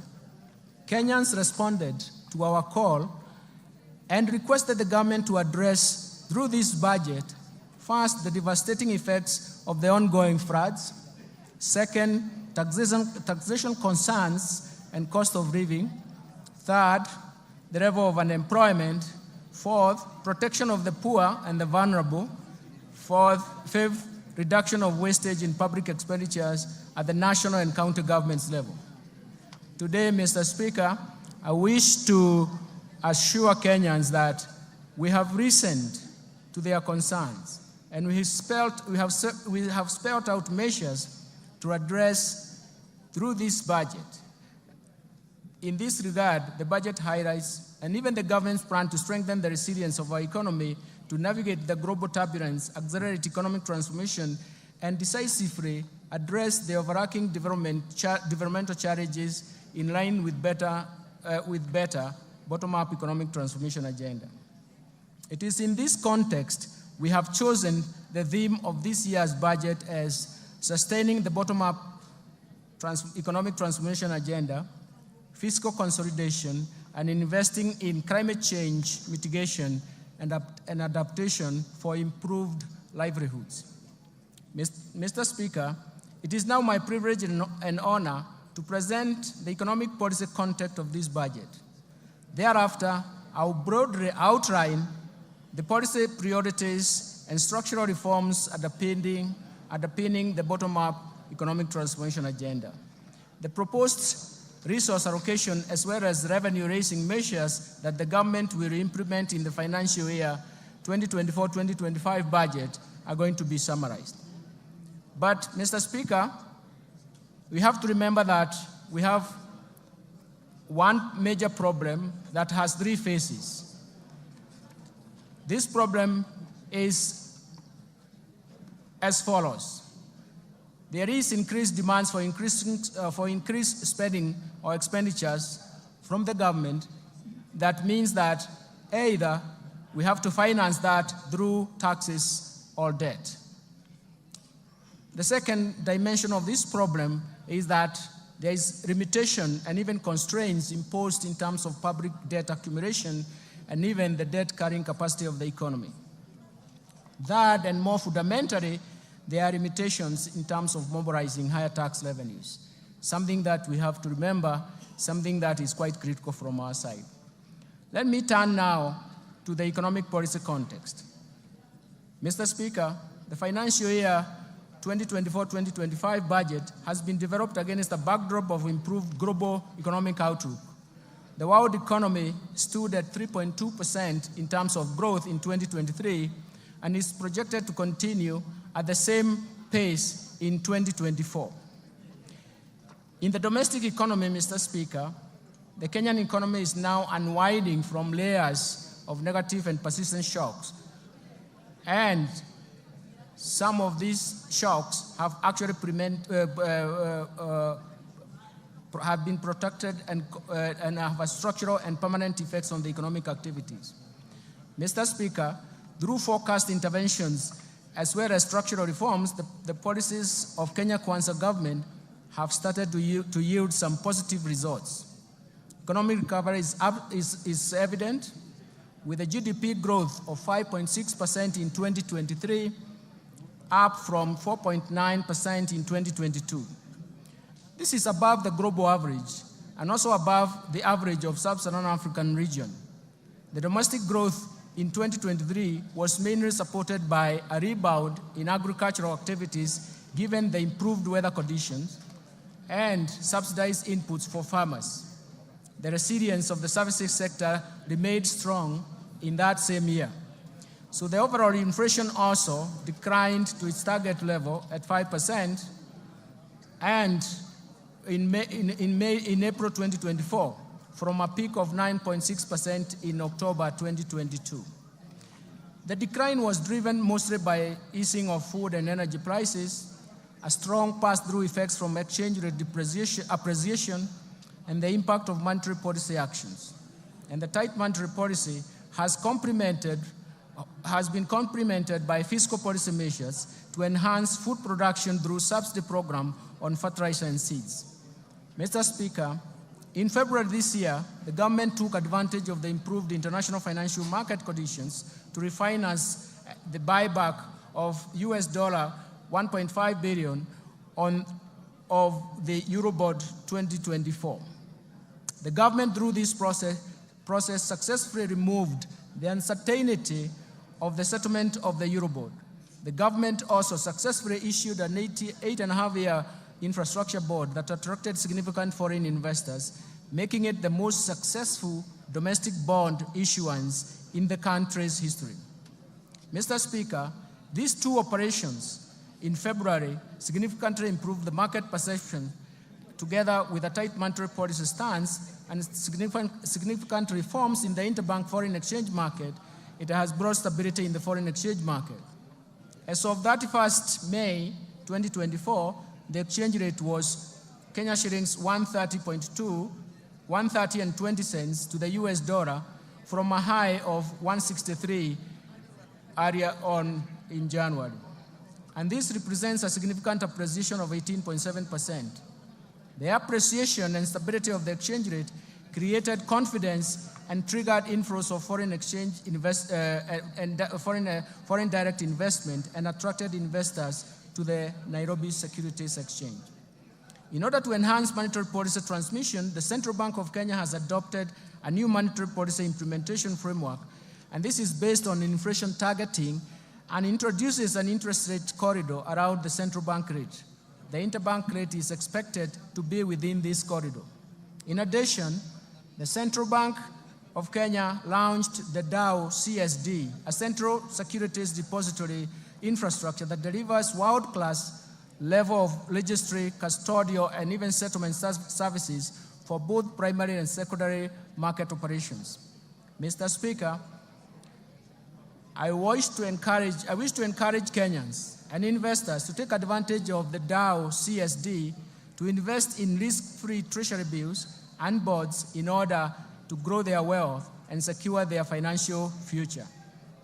We have simplified the DAO CSD and investors can simply use the USSD *866# to log in and invest a retail board for amounts as low as 600 shillings. This also will be allowed to make investments of government securities all inclusive and include the bottom of the pyramid. Mr. Speaker, the strong economic fundamentals together with the renewed investor confidence is a signal for accelerated, broad economic growth and creation of jobs for our youth. In 2023, the total new jobs generated in the economy increased from 848,200 jobs compared to 816,600 new jobs generated in 2022. And this is attributable to policies implemented, especially when you focus on affordable housing and the agricultural sector interventions. Looking ahead, Mr. Speaker, and considering the ongoing reforms and even additional measures the government is introducing through the budget statement, we project our economy to grow at 5.5% in 2024 and 2025. This strong growth will be supported by ongoing interventions at the bottom-up economic transformation agenda. In this regard, the government will accelerate investment in human capital development and capital accumulation, in market development, protection and regulation, in domestic resource mobilization, in reforming and restructuring government institutions, and finally, and more important, digitization to usher an era of efficiency in economic management to support economic recovery. Mr. Speaker, in order to safeguard macroeconomic stability and protect the fragile economic recovery, monetary and fiscal policies will remain very prudent. The Central Bank of Kenya will ensure inflation rate remains within target while maintaining a competitive exchange rate and stable interest rates. The Central Bank is further expected to safeguard the improvements in the functioning of the interbank foreign exchange market and apply all its instruments to strengthen the monetary policy transmission mechanism. On the other hand, Mr. Speaker, fiscal policy stance over the medium term aims at supporting the government's bottom-up economic transformation agenda by delivering a strong fiscal consolidation with fiscal deficit declining from 3.3% of GDP in financial year 2024-2025 from a high of 5.7% of GDP in financial year 2023-2024. This will improve the primary surplus to 2.3% of GDP in the financial year 2023-2025 from a primary deficit of 0.4% in the previous year. I will later in this statement elaborate on policy measures to deliver the strong fiscal consolidation.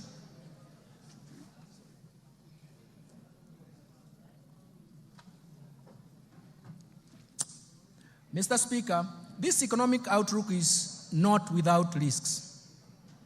We continue to witness external shocks and recurrence of extreme weather events that not only affects the economic activities, but also pose major fiscal risks. The government will take appropriate interventions to cushion the economy from these risks. Mr. Speaker, let me now expound on the policy priorities of the government to promote economic transformation and improve livelihoods for Kenyans. First, let me start with the bottom-up economic transformation agenda. To strengthen economic recovery, the government will accelerate the implementation of policies, programs, projects, and interventions in bottom-up economic transformation agenda. First, enhance agricultural transformation.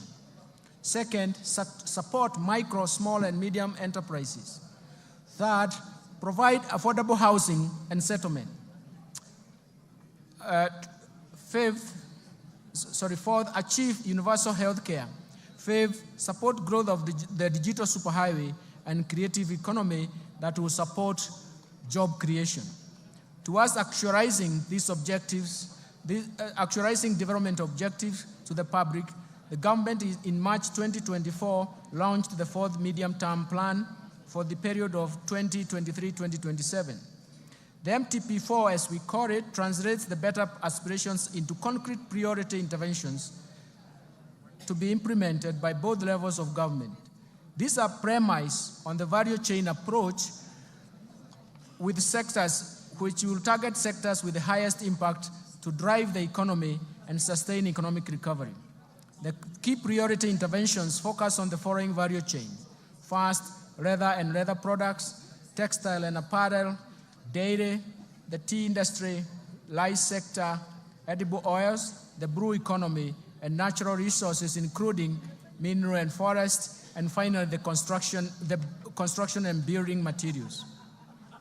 The value chain approach ensures rational resource allocation by eliminating wastage of resources occasioned by duplication, overlap, fragmentation, and ineffective coordination in the implementation of the program and projects, while promoting a whole of government approach to service delivery.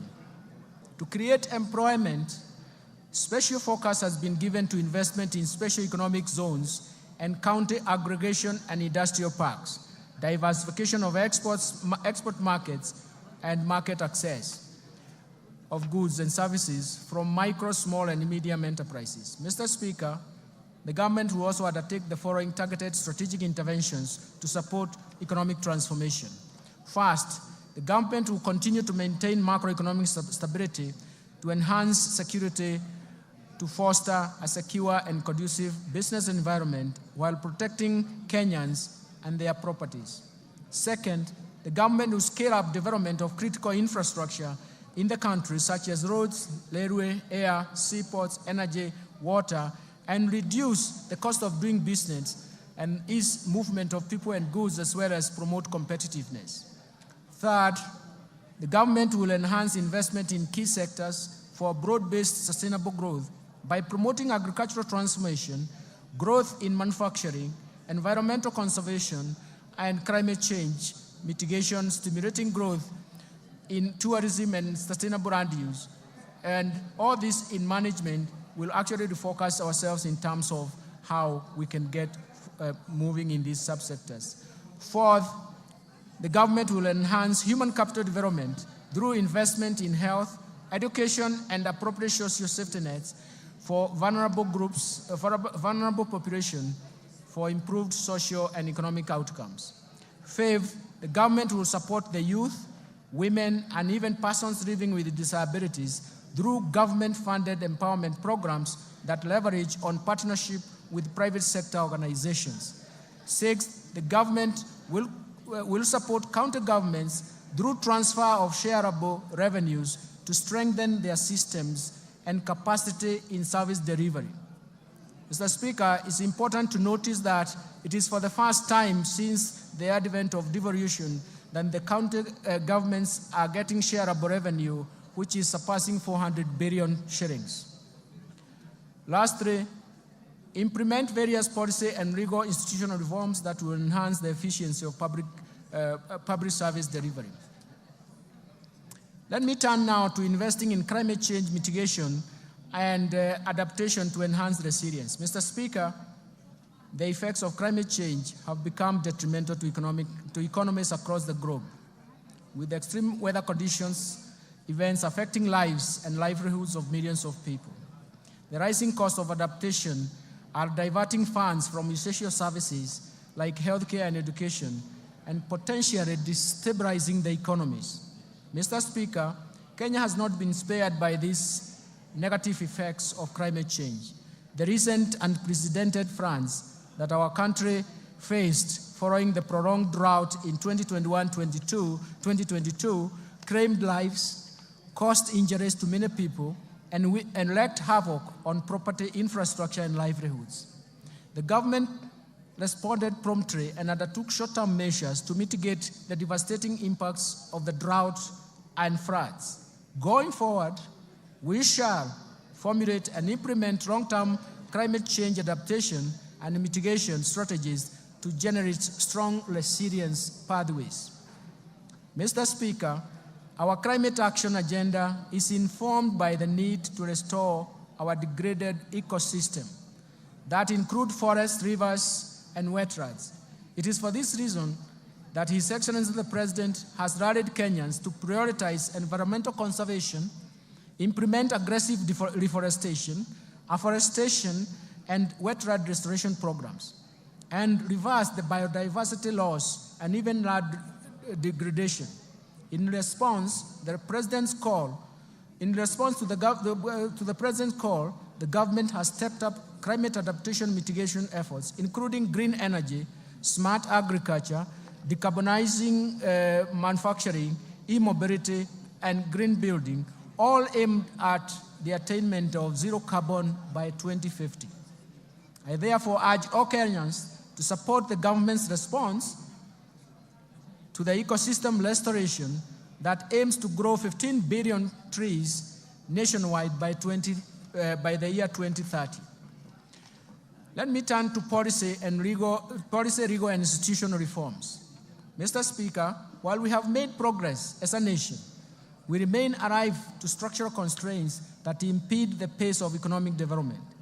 Aware that sustainable economic transformation is predicated on timely implementation of appropriate policy, legal and institutional reforms, I propose the following interventions that will improve the business environment, increase efficiency in public service delivery, and strengthen the accountability and transparency of public finance management. First, let me focus on public procurement reforms. Mr. Speaker, in my last budget speech, I informed this House of the government's plan to fully automate public procurement and disposal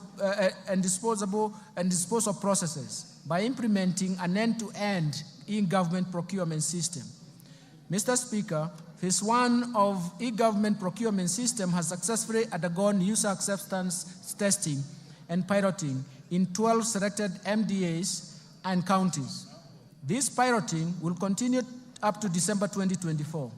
The system comprises, among others, an e-marketplace, electronic marketplace, for the common use items where prices for various outlets are feasible, allowing intense competition in procurement of these common use items. Once the e-government procurement system is rolled out, all MDAs and executive offices of county governments will be required to fully transition to the system, while state agencies and corporations, county assemblies, and even county agencies will be onboarded in the second phase within the 2024-2025 fiscal year. The system will reduce cost of goods, works, and even services between 10 and 15%, maximize value for money, and increase the transparency of procurement. Second, let me turn to restraining growth of public sector wage bill. Mr. Speaker, the public sector wage bill continues to leaving few resources for development. Public sector wage bill stood at 38.2% of the ratio as a ratio of total revenue in 2021. To contain the wage bill, the government implemented a wage freeze in the financial years 2021-22, 2022-23, in addition to eliminating and streamlining the number of allowances. Further actions planned in relation to containing the wage bill include: first, all MDAs and county governments should review and rationalize their staff establishment to ensure affordability, fiscal sustainability with the right composition and skill sets. Second, the government will roll out a unified human resource information system for the entire public sector starting from 1st July. The system consolidates human resource and payroll data in the public service for access through single warehouse. The system has been linked to the Kenya Revenue Authority iTax to facilitate filing of payee returns. This reform will eliminate the multiple manual and standalone payroll systems.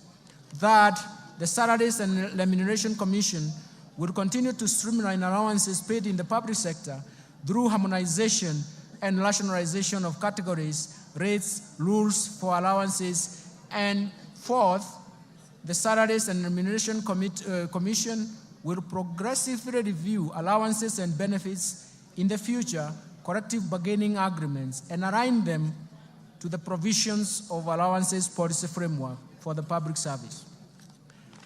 Third, let me turn to state corporations reform. In order to address the challenges faced by state corporations, including government-owned enterprises, the government will first privatize government-owned enterprises whose mandates are no longer relevant, those that require huge budgetary allocations for bailouts, and those producing goods and services that are more efficiently produced by the private sector. Second, restructure the state corporations through mergers and or transfer back to parent ministries or relevant state corporations to remove duplication of functions, and enhance the efficiencies and synergies in operations so as to optimize use of limited resources. And ensure state corporations are self-sustaining, generate additional revenue to the exchequer, and also ensure quality service delivery to Kenyans. In addition, Mr. Speaker, the government is committed to implement policy changes to ensure government-owned enterprises realize their full potential. You will note that in 2023, the cabinet approved the ownership policy for the government-owned enterprises. And this is a key governance reform framework. Mr. Speaker, to anchor the policy in law and to give effect to its operationalization, a draft Government-Owned Enterprise Bill 2024 has been fundraised and is undergoing public participation. Once the process is completed and an approval granted by Cabinet, the bill will be submitted to this august House for consideration, and I'm seeking support from this House for approval of the bill.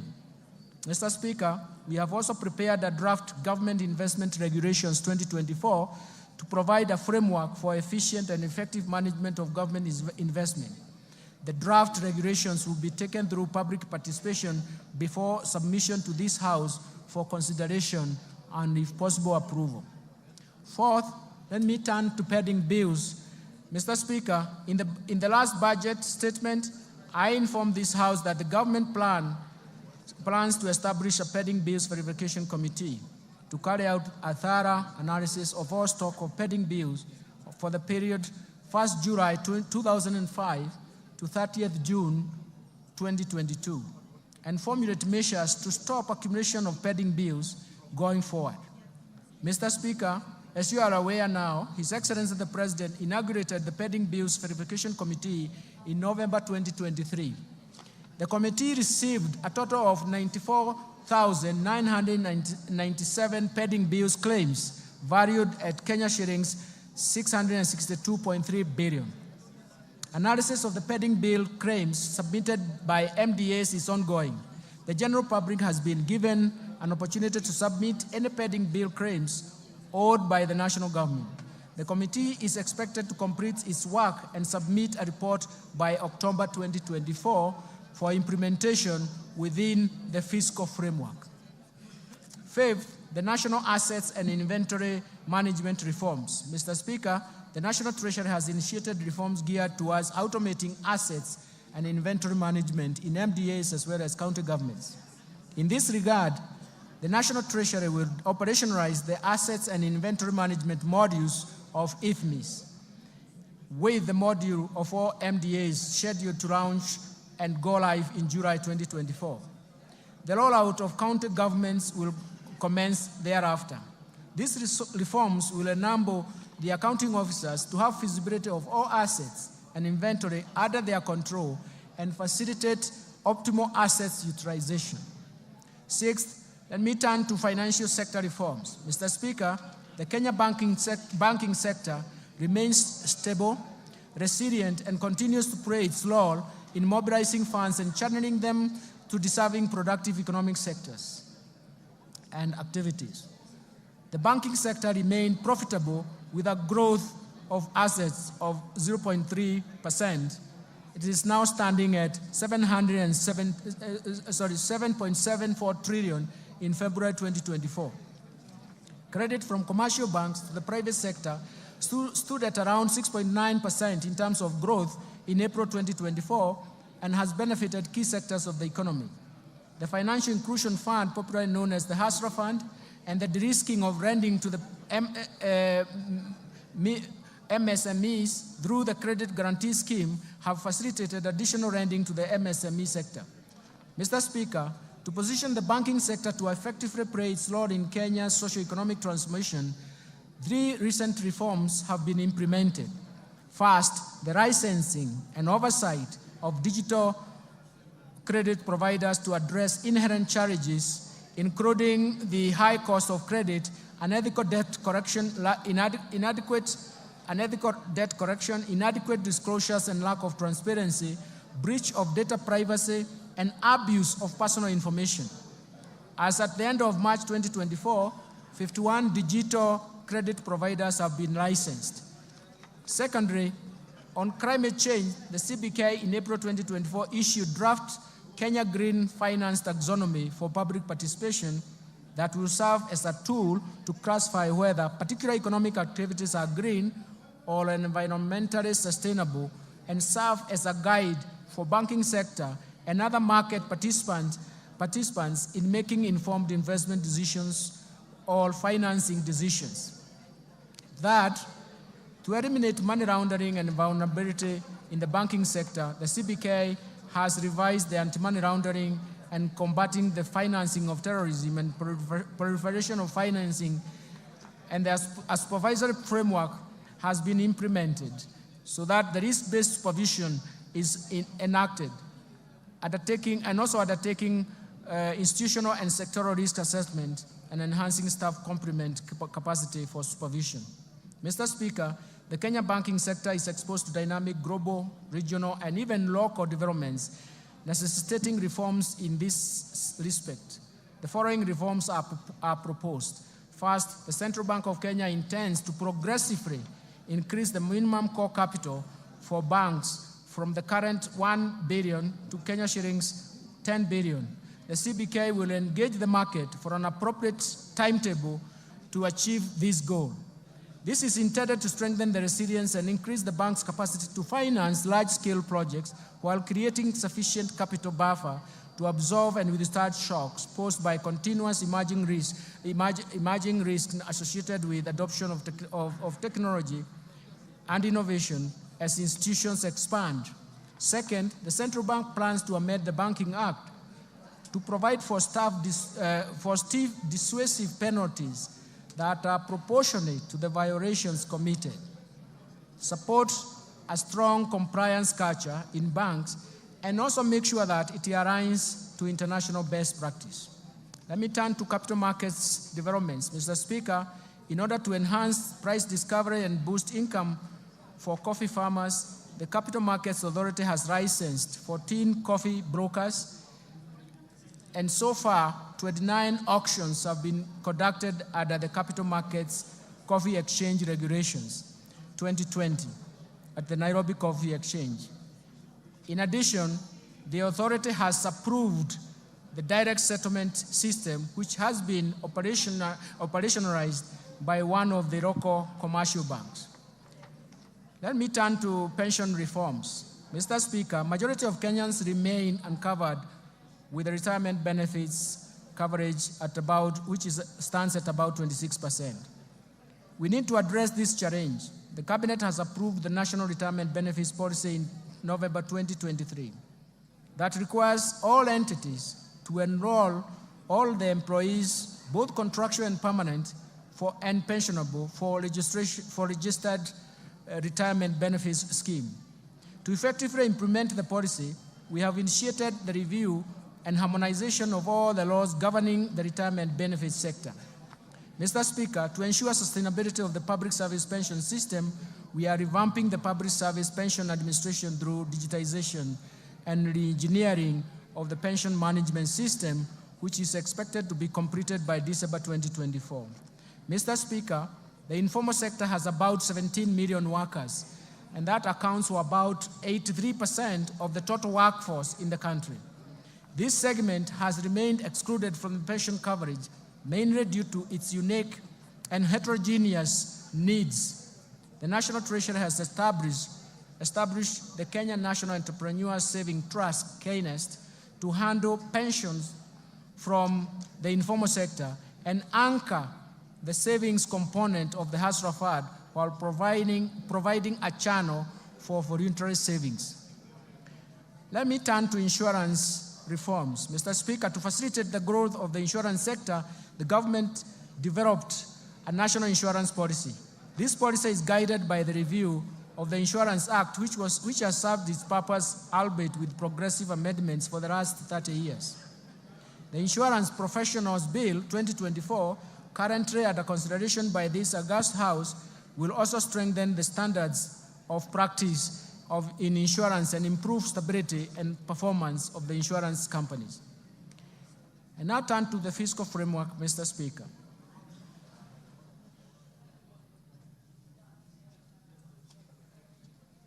Mr. Speaker, the government's fiscal policy is to enhance fiscal consolidation efforts to reduce debt vulnerabilities and rebuild fiscal buffers amid significant global and even domestic challenges. These external and domestic shocks that Kenya has experienced serve as a reminder of the importance of fiscal buffers.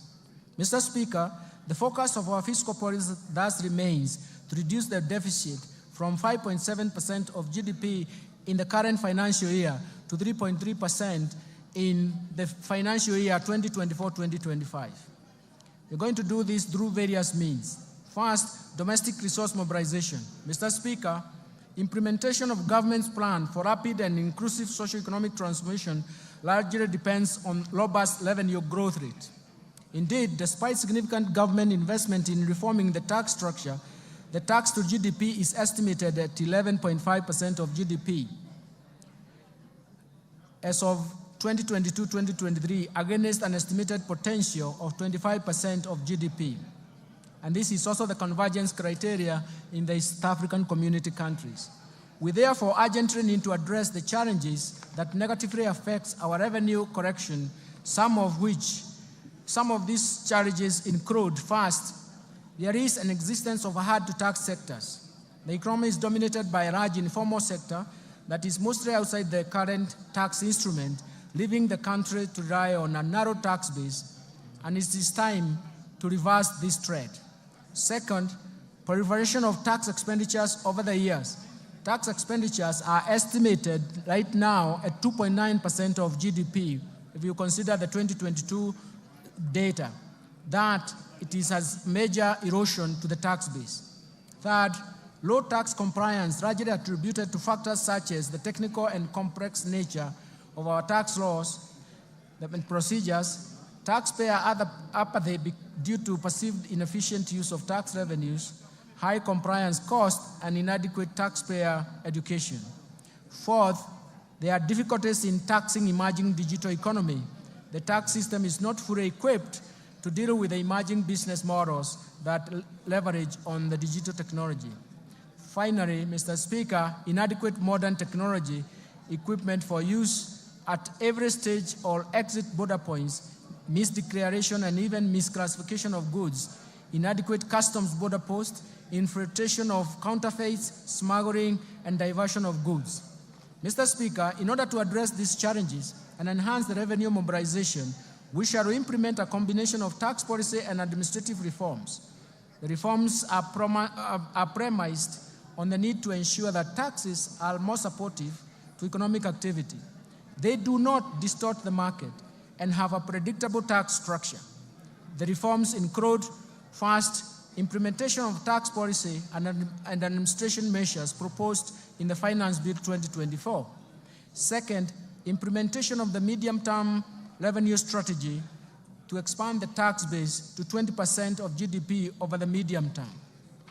Third, to strengthen the tax administration for enhanced compliance through leveraging on technology to revolutionize tax processes, sealing revenue loopholes, and enhancing the efficiency of tax system. And finally, we're focusing on unlocking additional non-tax revenue potential by MDAs through the services they offer to the public. Let me turn to improving the efficiency of public expenditure. Mr. Speaker, turning to expenditures, we should ensure that our scarce resources are used in the most efficient and effective way. Mr. Speaker, in order to move towards a balanced budget and further improve efficiency in public spending, the following bold actions and reforms have been outlined in the financial year 2024-2025. First, rationalization of transfers to SAGAs by at least 30% from the financial year 2023-2024 approved budget, in line with the overall austerity measures cutting across all ministries, departments, and agencies. Second, curtailing spending on the following expenditure items: foreign travels, rationalization of all training expenses across government, and restricting all training to within government institutions, rationalizing all allocations for purchases of motor vehicles, and suspending purchases of furniture for a period of 1 year, and suspending all refurbishment and partitioning of government offices. Third, the expenditure control measures that include suspension of all new recruitment in the public sector for 1 year, for the next 1 year, audit and cleanse all public payrolls, pension, and transfers to the vulnerable, with a view to eliminate ghost workers, as well as enforce payments of salary scales and that are approved as recommended by SRC, and consolidation of public procurement for common use items. Fourth, minimizing government expenditure but by leveraging on technology, and this will entail use of Wi-Fi emails for efficient communication. 5, reviewing the insurance schemes, especially looking at EDU, AFIA, indigence, public service, police, and prison commissions and independent offices under the universal health coverage, and align them to the Social Health Insurance Fund. The Social Health Insurance Fund now will be important because it will afford all Kenyans a universal health care with more benefits. 6th, suspending the policy of SAGAs investing surplus funds and enforce the requirement of PFM Act 2012 and the PFM Regulations 2015 to surrender such funds to the Exchequer. And finally, reviewing the regional development authorities to remove duplication of laws within those county governments and MDAs. Since the beginning of this financial year, the government has also implemented initiatives to contain the growth of expenditures. First, the government has undertaken measures to reduce spending to non-priority expenditures. Second, the public-private partnership framework targets commercially viable projects, but also considers the contingent liabilities that come under this framework. And third, we are reviewing the portfolio of externally funded projects with a view to restructuring and realigning them with bottom-up economic transformation agenda. All these initiatives, Mr. Speaker, will help lower the expenditures. I now turn to revenue measures, revenue projections. Mr. Speaker, with the policy measures and structural reforms highlighted above, we project total revenue corrections, including appropriations in aid for the financial year 2024-2025 budget, to be Kenya shillings 3,343.2 billion, equivalent to 18.5% of GDP. Of this, ordinary revenue is projected to be Kenya shillings 2,917.2 billion, equivalent to 16.2% of GDP. Ministerial appropriations in aid is projected to be 426 billion shillings. Grants to this budget are provided at Kenya shillings 51.8 billion, all which is 0.3% of GDP. Expenditure projections. Mr. Speaker, total expenditure in the financial year 2024-2025 budget is projected at Kenya shillings 3,992 billion, or 22.1% of GDP. Of this, the recurrent expenditure will amount to Kenya shillings 2,840 billion, or 15.7% of GDP. The development expenditures, including allocations to domestic and foreign finance projects, contingency fund, and even equalization fund, is Kenya shillings 707.4 billion, equivalent to 3.9% of GDP. Total allocation to county governments is projected at Kenya shillings 444.5 billion, of which equitable share is 400.1 billion. Fiscal balance. Mr. Speaker, given the projected revenue grants against the projected expenditures, the fiscal deficit including grants is projected at 597 billion, equivalent to 3.3% of GDP, and this is down from Kenya shillings 925 billion or 5.7% of GDP in 2023-2024.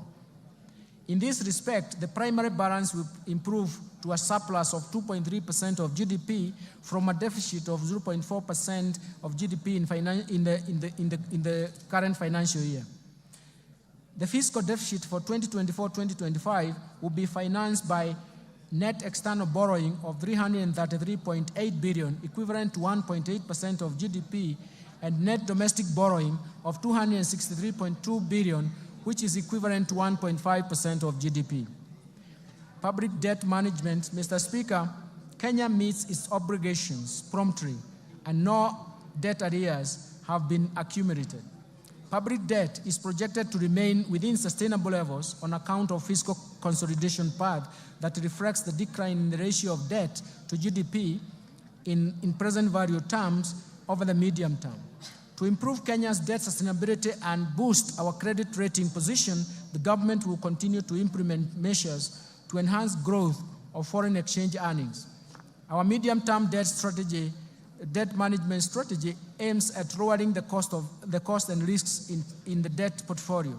In this regard, the government will slow down uptake of new external commercial debt and undertake liability management operations through debt swaps and other innovative solutions. The government will also diversify sources of financing through issuance of Panda bond, Samurai bond, and Skook in diverse financial markets in China, Japan, and the Gulf regions respectively. The government will maximize use of concessional financing from bilateral and multilateral institutions to improve the debt sustainability and boost our credit rating. Let me turn to public-private partnership framework, Mr. Speaker. Due to the limited fiscal space, the government will continue to scale up the use of public-private partnership financing for commercially viable projects. Currently, there are 37 projects at various stages of PPP project cycle. In order to enhance viability of PPP projects, I will soon be proposing amendments to the PFM Act 2012 to speed up the process of financial close, as well as ensure that the related fiscal cost and contingent liabilities are within acceptable levels.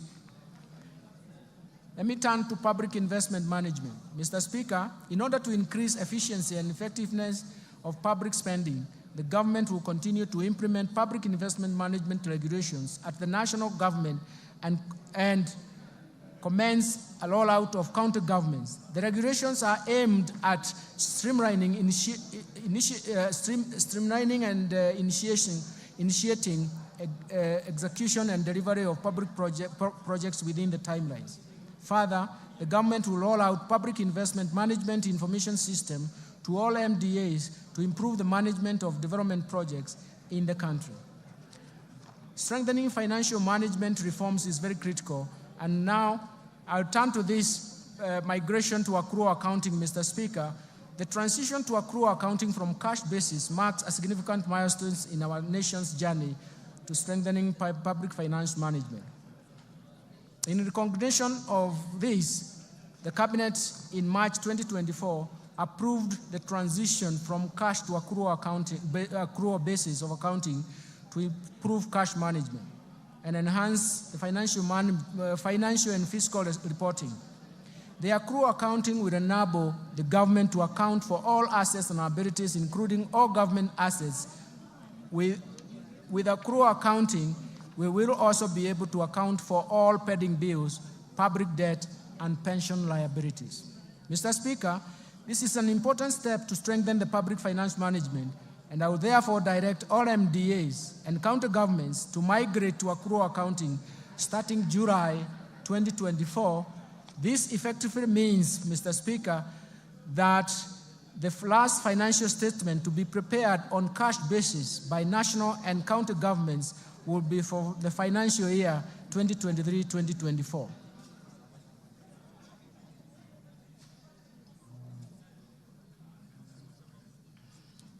Mr. Speaker, let me turn to Treasury Single Account. Mr. Speaker, the PFM Act 2012 and its attendant registration provides for the establishment of the Treasury Single Account, TSA as we call it, system at both national and county government levels. Based on the experience over the last 10 years since the enactment of PFM Act 2012, the need to review the scope of TSC implementation has become apparent. To improve public cash management, it is necessary to operationalize other elements of the TSA system and that are envisaged in the law. The automation of government payments through the Integrated Financial Management Information System, IFMIS, and the Central Bank of Kenya Internet Banking, IB, system forms a good basis to widen the scope of Treasury Single Account system. The National Treasury undertook an inventory of bank accounts and balances held by public sector entities in various financial institutions and established that as at 30th June 2023, these entities held Kenya shillings 431.7 billion with various financial institutions. These large cash balances were not immediately accessible at the time when the government was very, very cash strained. Mr. Speaker, to address this challenge and underscore the government's unwavering commitment for fiscal discipline, transparency, and efficiency in the management of public finances, the Cabinet approved the implementation of Treasury Single Account system in a clustered approach. The system will consolidate government cash resources into a single account held at the Central Bank of Kenya and sub-treasury single accounts at the commercial banks. The National Treasury in this respect will establish a treasury function to manage the TSA and the TSA sub-account structure so that every day the government financial position is known and ascertained. The migration of the TSA system commences on 1st July 2024. Let me now turn to resource allocation under the bottom-up economic transformation agenda. Mr. Speaker, let me turn the highlights to government spending priorities in the coming financial year. And in light of the revenue challenges, significant expenditure demands, spending in the financial year 2024 to 2025 will focus on bottom-up economic transformation agenda priorities on 5 core areas with the highest impact on the economy. The first one will be agricultural transformation and inclusive growth. Mr. Speaker, the government focus will be on agricultural transformation and inclusive growth through the value chains approach. This aims at providing adequate and affordable working capital to all farmers through cooperative societies. This, we consider them as aggregators, and deploy the modern agricultural risk management instruments that ensure farming is profitable and incomes are predictable. In addition, it aims to transform farmers from food deficit to surplus producers through input finance, subsidies, and intensive agricultural extension support. This will raise productivity of key food value chains, reduce dependence on basic food imports, revamp underperforming export crops, and expand to new high-value emerging crops, and boost tea value chain through breeding and branding. Mr. Speaker, to attain food and nutrition security, I proposed an allocation of Kenya shillings 54.6 billion for various programs under this sector. This includes Kenya shillings 10 billion for the fertilizer subsidy program, Kenya shillings 6.1 billion for the National Agricultural Value Chain Development Project, Kenya shillings 2.5 billion for the Enable Youth Program, Kenya shillings 2.4 billion for the Enable Youth and Women in Agriculture, Kenya shillings 747 million for small-scale irrigation value chain, irrigation and value addition project, Kenya shillings 642.5 million for the food security and crop diversification project. Mr. Speaker, to improve livestock production, I propose Kenya shillings 2.4 billion for de-risking, inclusive and value enhancement of pastoral economies program, Kenya shillings 1.5 billion for livestock value chain support project, Kenya shillings 1.5 billion for Kenya livestock commercialization program, Kenya shillings 192.5 million for the embryo transfer project. I have also proposed Kenya shillings 300 million for the development leather industrial park, Kenani. Mr. Speaker, to support the growth of the brew economy, I propose a total of Kenya shillings 11.3 billion to the brew economy and fisheries subsector. This includes 3.7 billion to aquaculture business development project, Kenya shillings 3.1 billion to the Kenya Marine Fisheries and Socio-Economic Development Project, Kenya shillings 540 million for rehabilitation of fish rotting sites, Kenya shillings 695.5 million for the Watoni Ultra-Modern Fish Hub, and Kenya shillings 600 million for marine fish assessment. Mr. Speaker, to raise agricultural productivity and enhance resilience to climate change risks in targeted smallholder farming and even pastoral communities, I propose an allocation of 340 million shillings towards adding drought and emergencies project. Mr. Speaker, to ensure legitimacy of RAD ownership and settle the RAD race, I propose a sum of 5.5 billion. This allocation will cater for the processing and registration of the title deeds, settlement of the RAD race, digitization of the RAD registry, georeferencing of RAD parcels, and construction of RAD registries. Second, I want to turn to transforming micro, small, and medium enterprises economy. Mr. Speaker, accessibility and affordable credit to most Kenyans at the bottom of the pyramid remains a challenge. To address this challenge, the government is proposing an additional allocation of 5 billion shillings to the Financial Inclusion or Hustlers Fund to scale up access to credit for households and MSMEs. I also propose an additional 200 million for the Youth Enterprise Development Fund, Kenya shillings 162.5 million for the Center for Entrepreneurship Project, and Kenya shillings 1.9 billion for rural Kenya Financial Inclusion Facility. Third, let me turn to housing and settlement, Mr. Speaker. Mr. Speaker, the government's commitment to turn the housing challenge into an economic opportunity to create quality jobs for the youth directly in the construction sector and indirectly through the production of building products. This will be achieved through, among other measures, facilitating a delivery of 200,000 houses per annum and enabling low-cost housing mortgages. To continue supporting this initiative, I have proposed an allocation of 92.1 billion shillings for the housing, urban development, and public works. This includes Kenya shillings 8.3 billion under the Kenya Urban Program, Kenya shillings 3 billion to Kenya Mortgage Refinance Company for enhancement of the company's capital as well as for lending to the primary mortgage lenders, Kenya shillings 32.5 billion for construction of affordable housing units, Kenya shillings 15 billion for the construction of social housing unit, Kenya shillings 14.7 billion for social and physical infrastructure.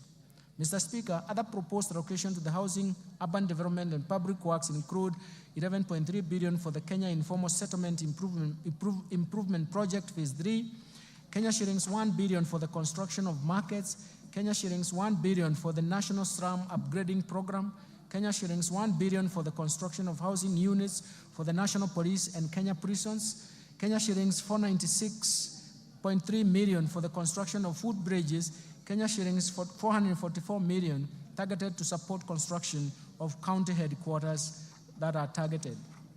Fourth, universal healthcare coverage. Mr. Speaker, the government is committed and determined to realize the constitutional right to health by promoting access to quality and affordable healthcare through universal healthcare coverage program. Towards this end, Mr. Speaker, I have proposed an allocation of 127 billion to the health sector to support various activities and programs. These include 4.2 billion for Kenya shillings, 4.2 billion for universal healthcare coverage, coordination and management unit, Kenya shillings 2 billion for free maternity healthcare, Kenya shillings 3.6 billion for managed equipment services, Kenya shillings 861.5 million to provide medical cover for the orphans, elderly, and severely disabled persons in our society, Kenya shillings 4.6 billion to cater for the stipend and acquisition of specialized medical equipment for the community health promoters, and 4.1 billion shillings for primary health care fund. Mr. Speaker, throughout the cases of HIV, AIDS, malaria, and tuberculosis, and enhance the vaccines and immunization program in the country, I have proposed Kenya shillings 28.7 billion for the Global Fund and Kenya shillings 4.6 billion for vaccines and immunization programs, respectively. Mr. Speaker, to enhance the early diagnosis and management of cancer and reduce the burden of treatment among Kenyans, I have proposed an allocation of Kenya shillings 1.1 billion to strengthen cancer management in Kenyatta National Hospital and Kisii Level 5 hospitals.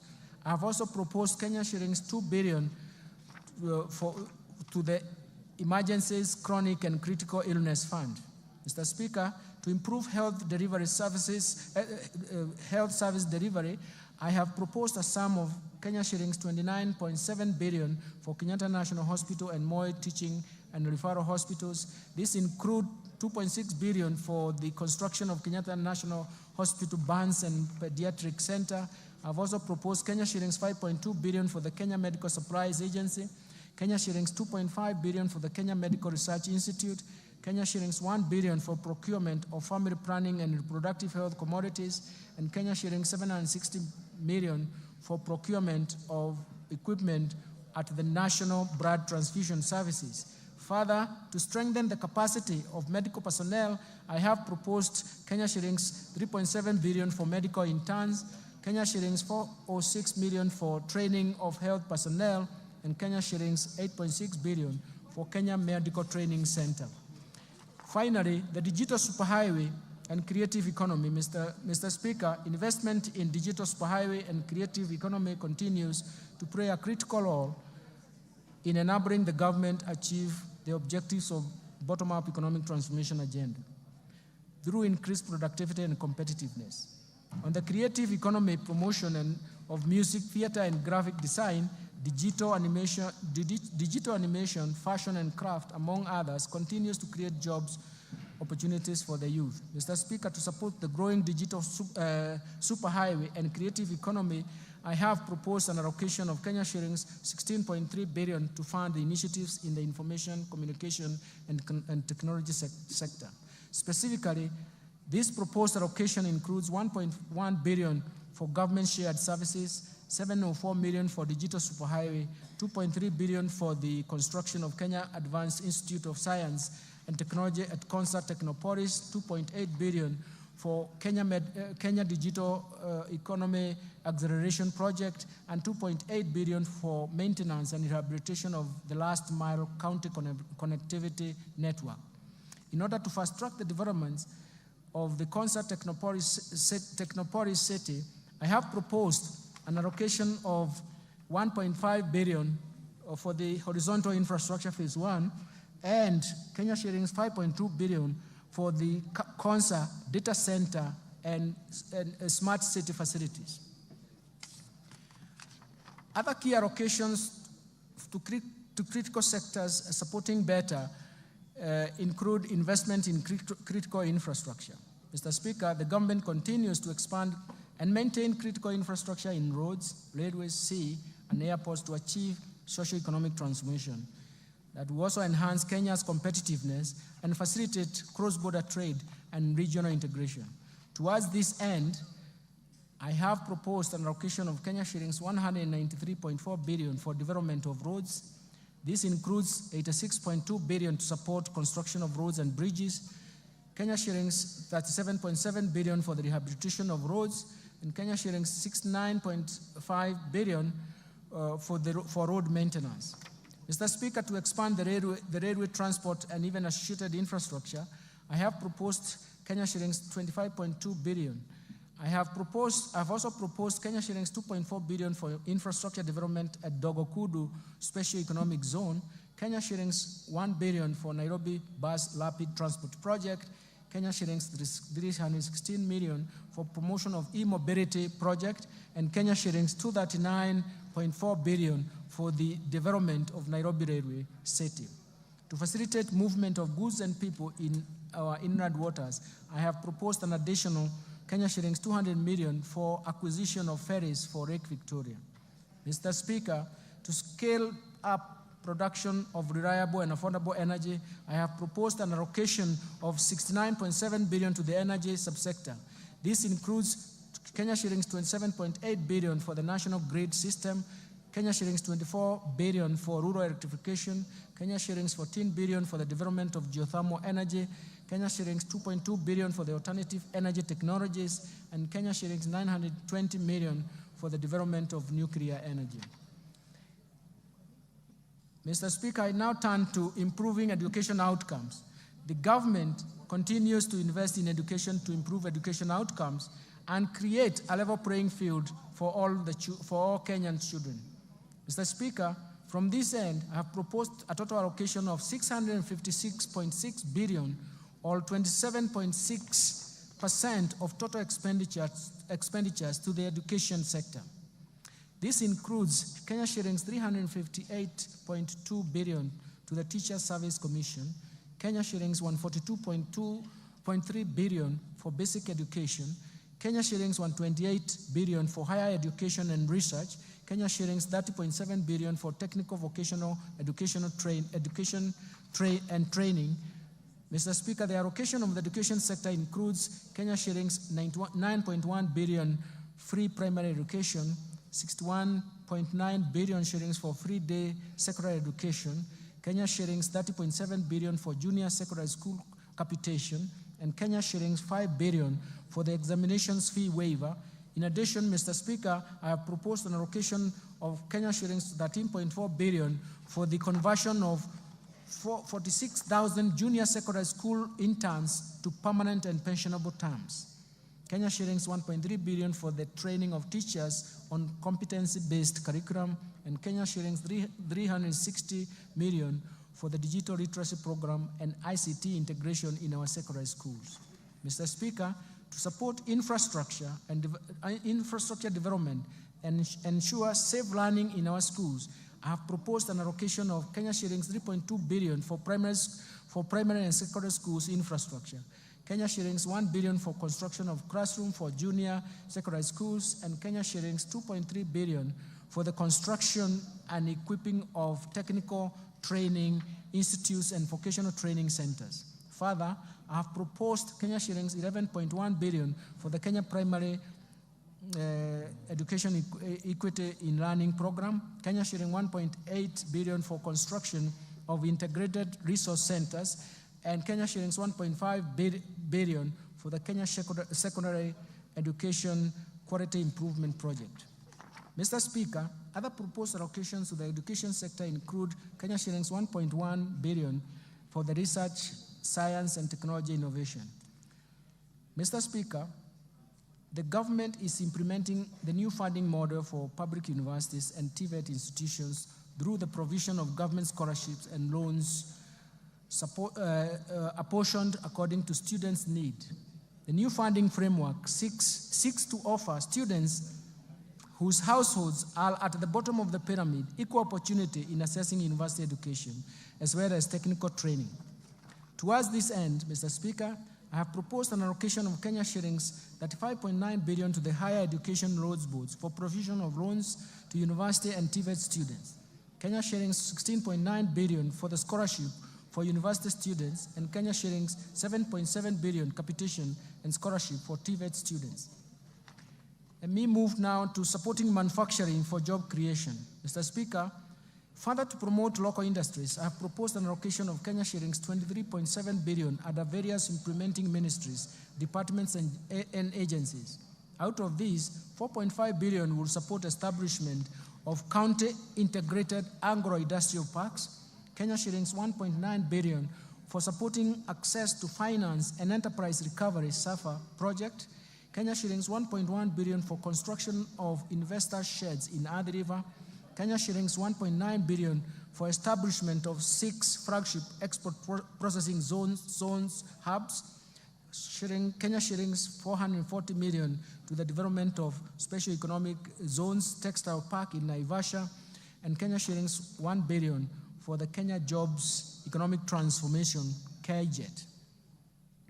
In addition, Mr. Speaker, in order to revitalize and maximize benefits from our cash crops, the government will make further investments towards revival and enhancement of output.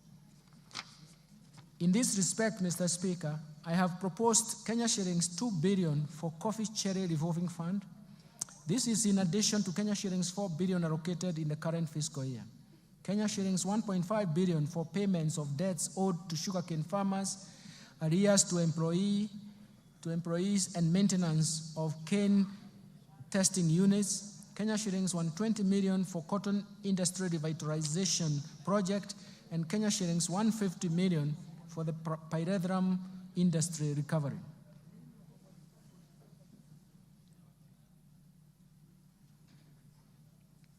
Mr. Speaker, in order to reduce over-reliance of the importation of edible oils and encourage local production and processing, I have proposed Kenya shillings 90 million for the coconut industry revitalization project, Kenya shillings 260 million for the National Edible Oils Crop Promotion Project, and an allocation to National Agricultural Value Chain Development Project, which includes support for cashew nut development.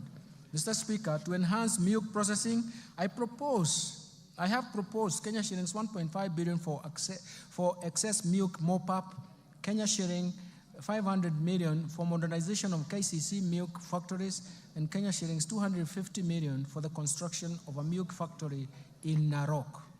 Mr. Speaker, to equip our youth with essential training and internship opportunities, I have proposed an allocation of 1.3 billion for the Kenya Industry and Entrepreneurship Project, Kenya shillings 119.9 million for the construction of industrial research laboratories, and Kenya shillings 114.3 million for the constituency industrial development centers.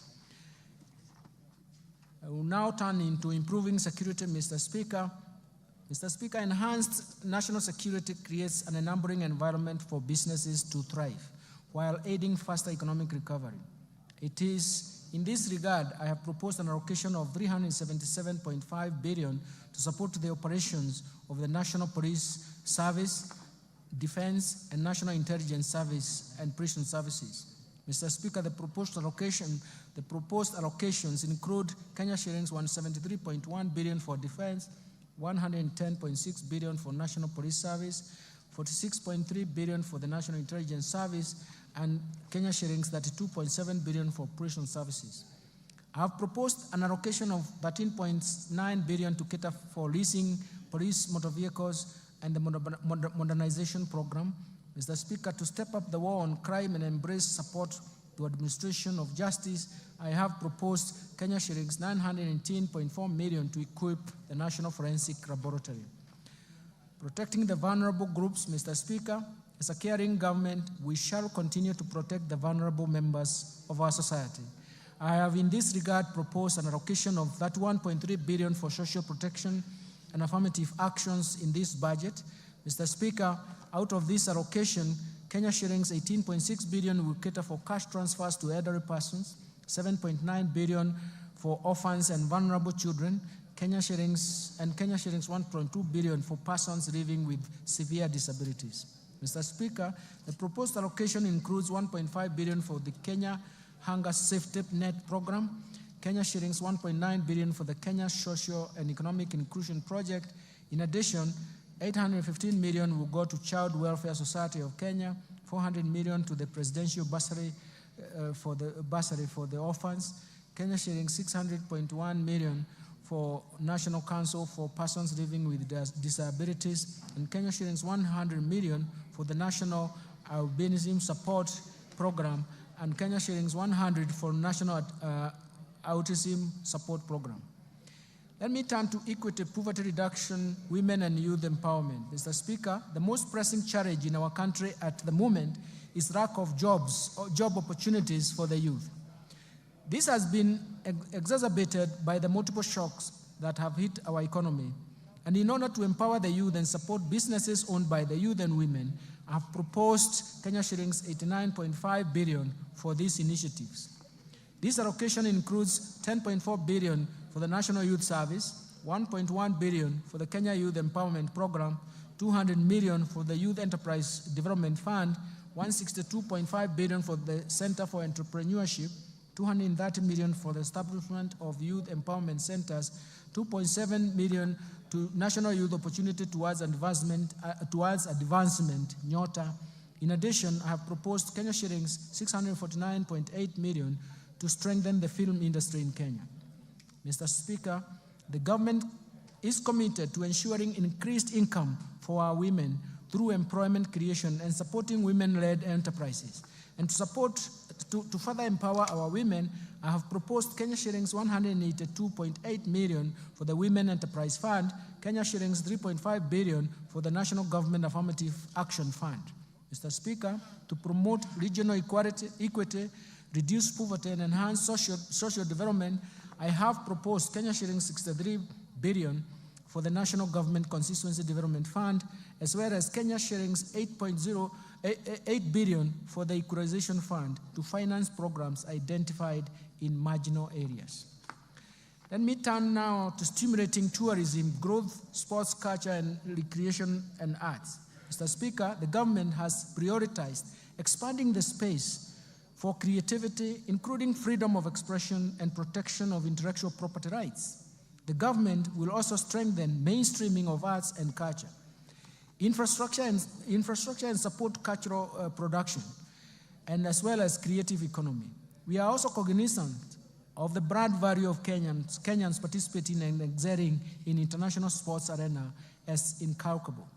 To support tourism, sports, culture, and even recreation, I have proposed an allocation of 23.7 billion, and this includes an allocation of 16.5 billion for the Sports, Arts, Social Development Fund, Kenya shillings 4.9 billion for the Tourism Fund, and Kenya shillings 2.2 billion for the Tourism Promotion Fund.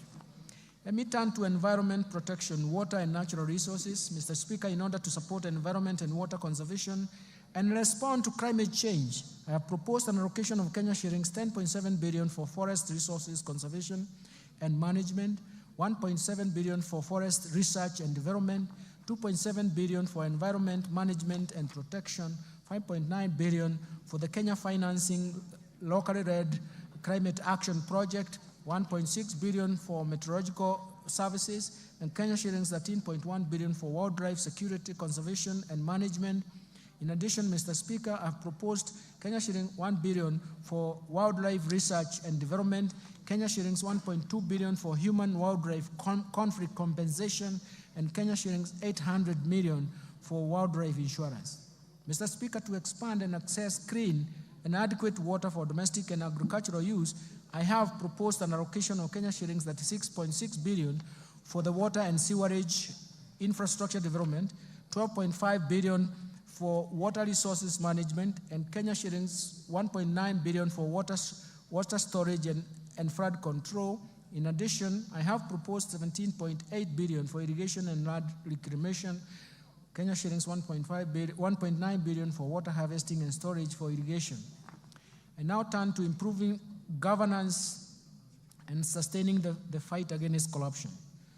To enhance good governance and Mr. Speaker, and scale up fight against corruption, I have proposed Kenya shillings 4.2 billion for the Ethics and Anti-Corruption Commission, 4 billion for the Office of Director of Public Prosecution, 6.9 billion for the State Law Office, 8.7 billion for the Office of the Auditor General. In addition, Mr. Speaker, to enhance the oversight and registration of the role of Parliament, I propose an allocation of Kenya shillings 44.6 billion for Parliament. To enable administration and justice, I propose an allocation of 24.7 billion for the judiciary.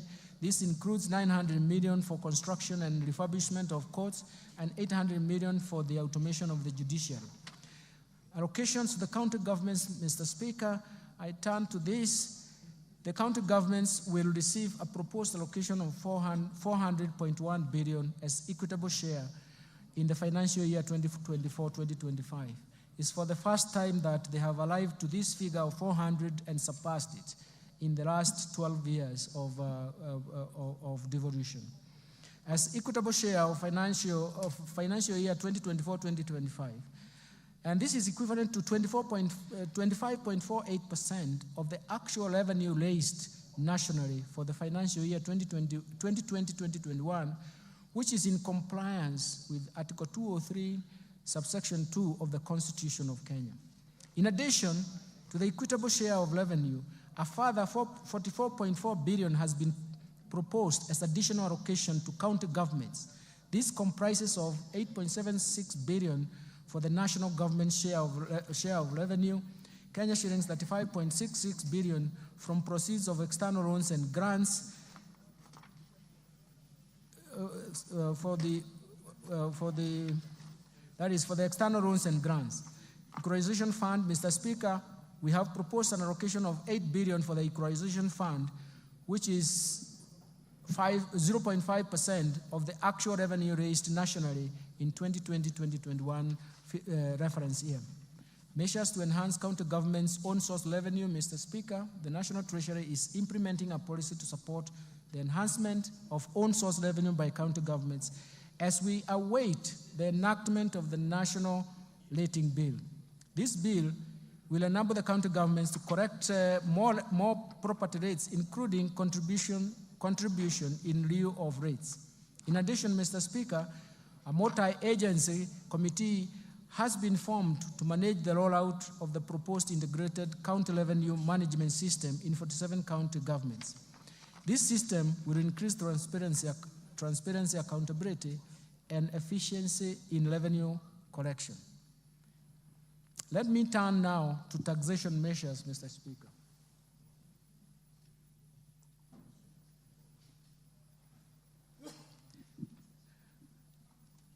The policy measures to support the budget, the tax policy measures supporting the budget for the financial year 2024-2025 budget are very, very critical. In the course of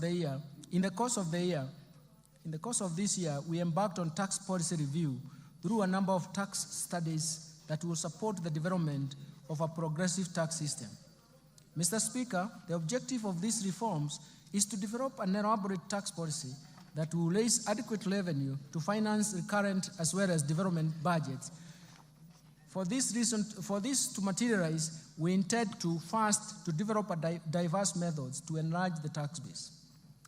Second, we want to make sure that we minimize tax expenditures that amount to Kenya shillings 396 billion, which is equivalent to 2.9% of GDP as of 2022.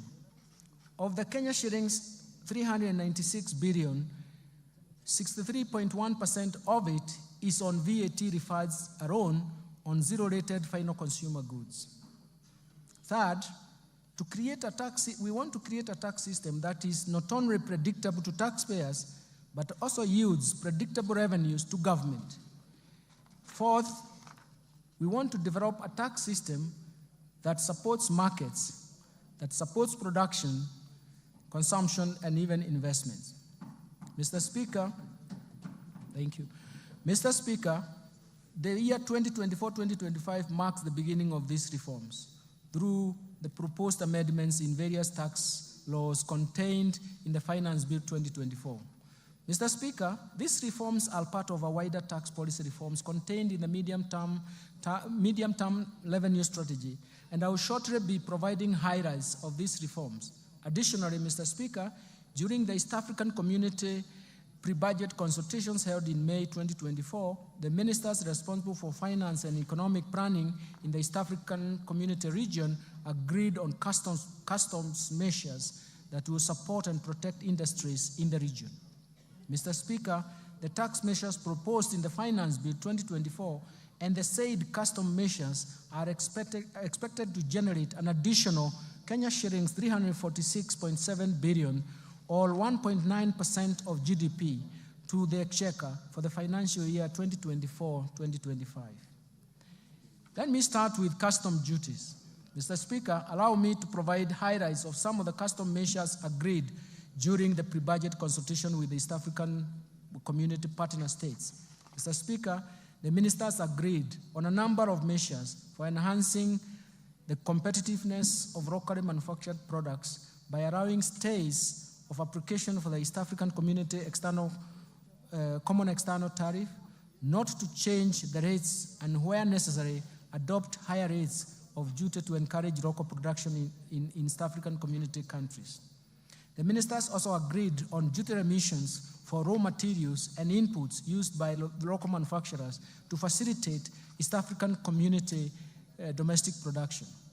Mr. Speaker, in order to meet local demands and enhance food security in Kenya, key staple foods, Kenya was granted an extension of the current stay of application to import rice at a duty rate of 35% or US $200 per metric ton, whichever is higher, for 1 year, instead of East African Community Common External Tariff rate of 75% or $345 per metric ton, whichever is higher.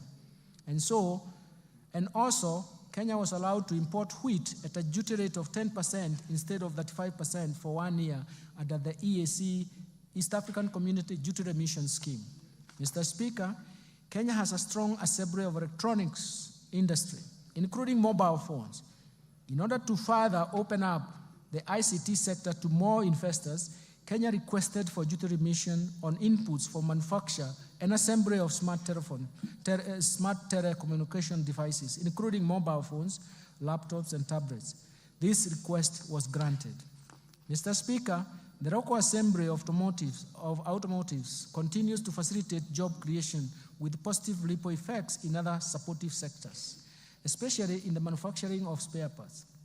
In this regard, Kenya continued to develop capacity in the assembly of prime movers, road tractors, trailers, to meet both local and regional demand. In order to safeguard this capacity, Kenya was granted a stay of application of East African Common External Tariff rate of 10% to apply a duty rate of 25% for prime movers and 35% for trailers for 1 year. Further, in order to continue supporting the assembly of motorcycles in the region, East African community ministers in this regard agreed to extend the duty remission on importation of raw materials for the manufacture of parts used in the assembly of motorcycles, including leaf springs and wiring harness. In addition, ministers agreed to extend duty remission for completely knocked down kits for assembly of motorcycles at the rate of 10%. Mr. Speaker, the growth of investment in metal and allied subsector has enhanced the capacity to manufacture various iron and steel products in the region.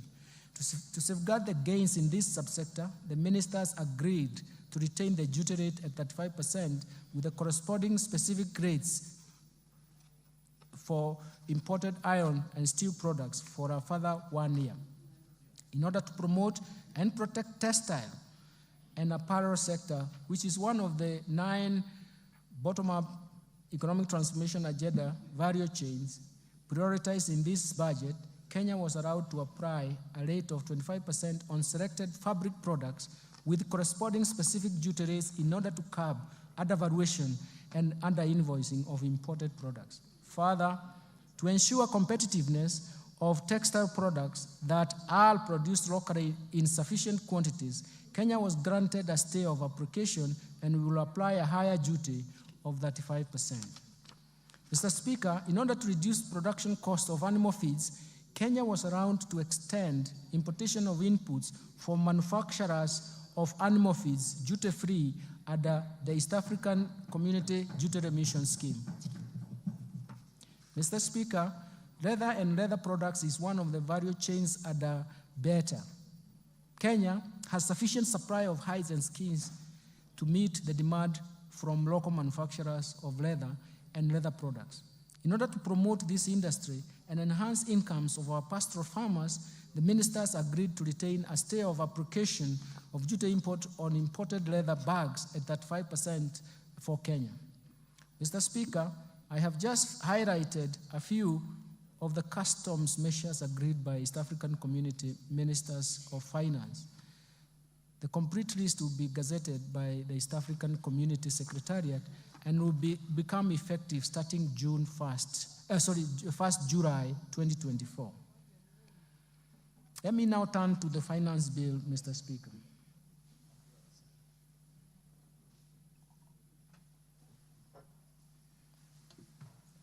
Mr. Speaker, allow me to highlight tax policy measures proposed in the Finance Bill 2024. I will begin with the proposed amendments to the Income Tax Act, followed by Value Added Tax, Excise Duty Act, Tax Procedures Act, and miscellaneous fees and levies. Mr. Speaker, Let me start with amendments to the Income Tax Act. Currently, retirement benefits, Mr. Speaker, are subjected to tax. This taxation ceases at the age of 65 years. In order to support the retired employees, I propose to amend the Income Tax Act to exempt all retirement benefits paid from the Registered Pension Fund, Registered Provident Fund, Registered Individual Retirement Fund, and National Social Security Fund and the Public Pension Scheme upon attainment of the retirement age. Mr. Speaker, for the individuals who take up early retirement, this exemption will only apply if the individual has contributed to the pension scheme for a period of 20 years from the date of registration as a member. Mr. Speaker, in addition, the annual limit of pension contribution that is exempt from tax is 30% of the individual income, or Kenya shillings 240,000, whichever is lower. Considering that this limit has not been revised since 2005, and to encourage savings for social security after retirement, I propose to increase this limit to 360,000 shillings per annum. Further, Mr. Speaker, I propose to allow deduction contribution to a post-retirement medical fund subject to a limit of Kenya shillings 10,000 per month. This will promote savings for post-retirement healthcare needs. Mr. Speaker, currently the threshold above which withholding tax applies on payments for management fees, professional fees, training fees, and contractual fees is Kenya shillings 24,000 per month. I propose to amend the Income Tax Act to remove this threshold since it creates a room for tax planning and is a challenge to tax administration. Mr. Speaker, despite the Income Tax Act providing a corporate tax rate of 30%, some taxpayers pay tax at an effective rate of less than 15%. This is due to vigorous tax planning and tax incentives provided under the Act. To prevent this practice, I propose to amend Income Tax Act to introduce a minimum top-up tax payable by a multinational group with a consolidated annual turnover of euro 750 million, whose effective corporate tax rate is below 15%. Mr. Speaker, the spectrum of license fees paid by telecommunication operators are currently not tax deductible, creating unfairness in the tax system. In this regard, I propose to amend the Income Tax Act to allow telecommunications network operators to deduct the spectrum licenses fees over a period of 10 years. Mr. Speaker, advanced pricing agreements have emerged as a valuable tool for preventing tax disputes related to transfer pricing of cross-border transactions. In this regard, I propose to empower the Commissioner to enter into advanced pricing agreement with taxpayers engaged in transactions with related entities. Mr. Speaker, to attract international financial investors in Kenya and reinforce Kenya's position as a regional financial hub, I propose to reduce the rate of capital gains tax from 15% to 5% for firms certified by the Nairobi International Financial Center Authority. Mr. Speaker, a transfer of property between an individual and an entity where the individual holds 100% shareholding does not constitute a gain. In this respect, I propose to exclude from capital gains tax this kind of transfer. Mr. Speaker, the digital services tax was introduced to prevent tax-based erosion occasioned by migration of traditional businesses from physical shops to online platform that is not feasible by the Commissioner of Tax by the Commissioner for Tax purposes.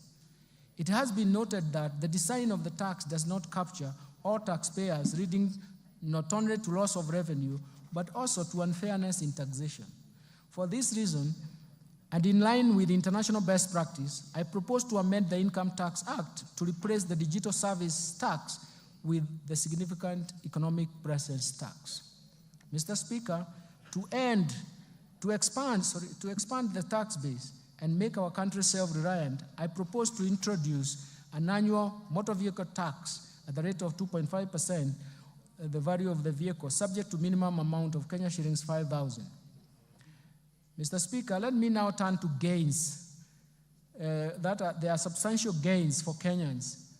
Mr. Speaker, currently the tax-free amount on subsistence allowance paid to employees in the private sector for a period spent outside the usual place of work while on official duties is capped at Kenya shillings 2,000 per day. This is quite low considering the inflation that has occurred over the years.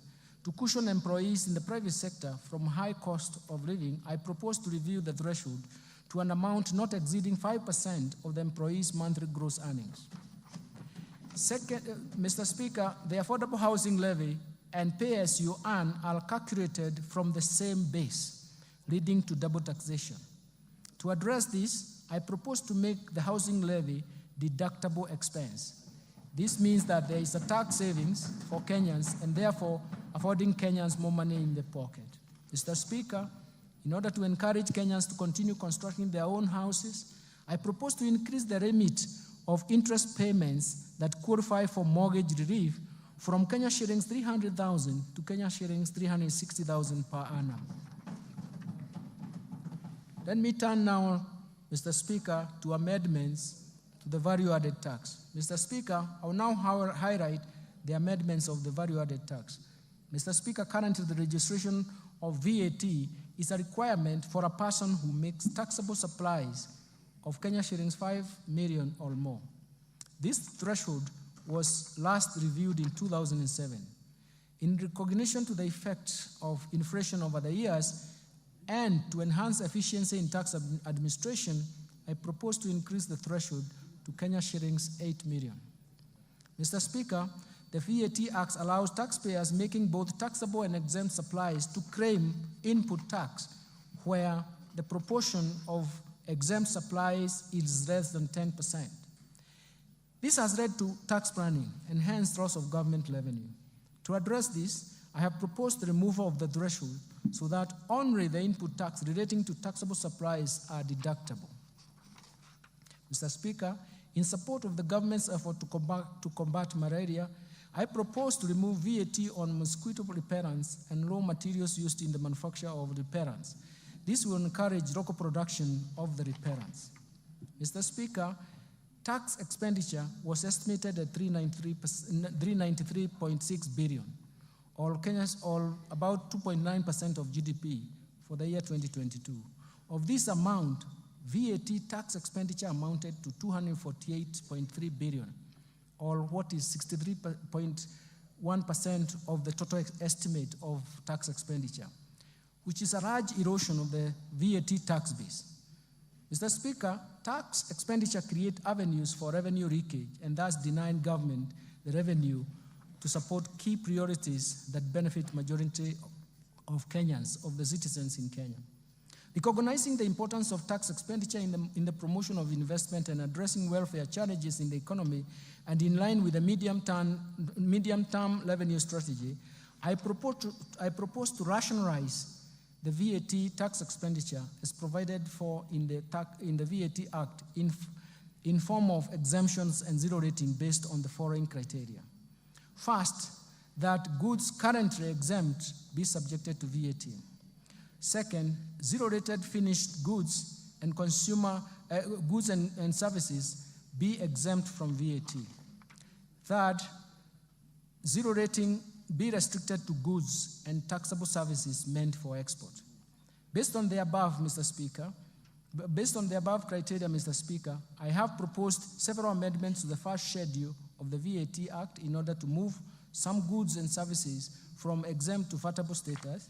In addition, I have also proposed amendments to the second schedule of the VAT Act so that we can move some of the goods and services from zero rating to either exempt status or vatable. This rationalization is expected to expand the VAT tax base and create fairness in taxation. Let me turn now to amendments in the Excise Duty Act. Mr. Speaker, the tax measures I have proposed under excise duty, I propose to change as follows. I propose to change the due date of payment of excise duty on alcoholic beverages from 24 hours within 5 working days after removal from the stockroom. The 24 hours time frame has posed administrative challenges and cash flow, as well as cash flow challenges to the taxpayers. Mr. Speaker, to protect local assemblies and create fairness and equity in taxation, I propose an introduction of excise duty on imported fully built motorcycle at the rate of 10% of the customs value, in addition to specific tax duty rate of Kenya shillings 12,952.83 cents per unit, whichever is higher. Mr. Speaker, participation in betting, gaming, prize competition, lotteries continues to affect socio-economic fabric of our society, given their addictive nature. Mr. Speaker, last year we raised the excise duty on these activities from 7.5% to 12.5% to discourage participation. Despite this increase, participation rate in these activities by Kenyan citizens, especially school-going children and young adults, continues to persist. To further discourage this behavior, I propose to increase the excise duty tax rates to 20%. Mr. Speaker, in line with research findings commissioned by the National Treasury on the taxation of alcoholic beverages, I propose to review the excise duty structure on wines and beer from specific rates per litre to the rate of Kenya shillings 22 shillings and 50 cents per centiliter of pure alcohol. In other words, we want to start taxing alcohol beverages on the basis of alcohol content. Further, I propose to change excise duty rate on spirits from specific rates per litre to Kenya shilling 16 per centiliter of pure alcohol. This new structure of taxation based on alcoholic content does not distort the markets, and does not affect the investment decision, and it is expected to encourage responsible consumption behavior of these alcoholic beverages. Mr. Speaker, I also propose to review excise duty structure on cigarettes in line with research conducted and advice that has recommended harmonization of excise duty rates for cigarettes with and without filters at the rate of Kenya shillings 4,100 per mille. This will reduce the incentive for misdeclaration and illicit trade. Mr. Speaker, I propose to increase the excise duty rate from Kenya shillings 1,594.50 cents per kilogram to Kenya shillings 2,000 per kilogram on products containing nicotine or nicotine substitute to address their adverse effects on human health. This excludes those approved medicinal products. Additionally, I propose to increase the excise duty rate on liquid nicotine for electronic cigarettes from Kenya shillings 70 per milliliter to Kenya shillings 100 per milliliter. Mr. Speaker, to provide fair treatment to both residents and non-residents offering excisable services, I propose to amend the Excise Duty Act to charge excisable services offered in Kenya by non-resident through a digital platform. Mr. Speaker, the Finance Act introduced excise duty on fees charged on advertisement of alcoholic beverages, betting, gaming, lotteries, and prize competition on TVs, print media, billboards, and FM stations. This resulted to a shift in choice of advertisement platform from the traditional media to internet and social media. To create a level playing field and to achieve the intended purpose, I propose to expand the scope of this tax to include fees charged on internet and social media advertisements. Mr. Speaker, in order to enhance the administrative efficiency in the issuance of excise licenses to persons dealing with excisable goods or services, I have proposed an amendment to provide for issuance of licenses within 14 working days upon receipt of all required valid documents by the Commission. Mr. Speaker, the Finance Act 2023 introduced duty on imported eggs, potatoes, onions at the rate of 25%. To promote trade across East African region, I propose the removal of this excise duty on imported eggs, potatoes, and onions originating from East African Community Partner States, subject to goods meeting the East African Community Rules of Origin. Mr. Speaker, Currently, excise duty is 15% on the following: telephone, internet data services, fees charged on money transfer services by banks, fees charged on money transfer by agencies and other financial services providers, and the fees charged on cellular phone service providers. I propose to retain the excise duty rate of 15% on fees charged on money transfer services by cellular phone service providers to benefit retail electronic payments ecosystem. Let me now move to amendments to Tax Procedures Act. Mr. Speaker, I will now highlight those proposed amendments of the Tax Procedures Act. Currently, there is no validity period for the agency notices issued for enforcement of correction of unpaid taxes. This gap often leads to tax disputes and delayed revenue correction. To address this, I propose to amend the Tax Procedures Act to provide 1 year validity period for agency notices. Mr. Speaker, in order to align the timelines for claiming VAT and in the Tax Procedures Act and VAT Act, I propose to delete the reference on timeliness for claiming refunds at the VAT Act, so that the applicable timeline is the 6 months that is provided under the Tax Procedures Act. Mr. Speaker, currently registered manufacturers whose value of investments is in the preceding year, in the preceding 3 years is at least 3 million, are exempted from withholding tax. In order to promote equity and create fairness to all manufacturers, I propose to amend the Tax Procedures Act to remove this exemption. Mr. Speaker, I propose to amend the Tax Procedures Act to clarify that enforcement and correction of taxes will be undertaken where a decision of the tribunal or court is in favor of the commissioner, and stay orders have not been obtained against the decision. Mr. Speaker, the 60 days provided to the commissioner in the Tax Procedures Act to review documents submitted by the taxpayers in support of an objection of tax assessment by the commissioner are not adequate. To ensure comprehensive review, and in order to give the commissioner adequate time, I propose to extend the timelines to object decisions of the commissioner from 60 days to 90 days. Let me now move to amendments to miscellaneous fees and levies. Mr. Speaker, last year, 17.5% export and investment promotion levy was introduced on imported goods that are also locally produced in adequate quantities. In the Finance Bill 2024, the list of goods has been expanded and the rate of the levy has been reduced to 3% for most of the goods and others 10%. Mr. Speaker, in order to facilitate the National Intelligence Service to carry out its mandate, I propose to amend the Miscellaneous Fees and Levies Act to exempt the National Intelligence Service from payments of import declaration fee and railway development levy on security equipment and motor vehicles imported or purchased locally for official use. Mr. Speaker, the high production and importation of hazardous goods, particularly electrical and electronic devices, into the country has led to significant increases in electronic waste. We call it e-waste in Kenya. This surge in waste production poses a considerable risk to both the environment and human health.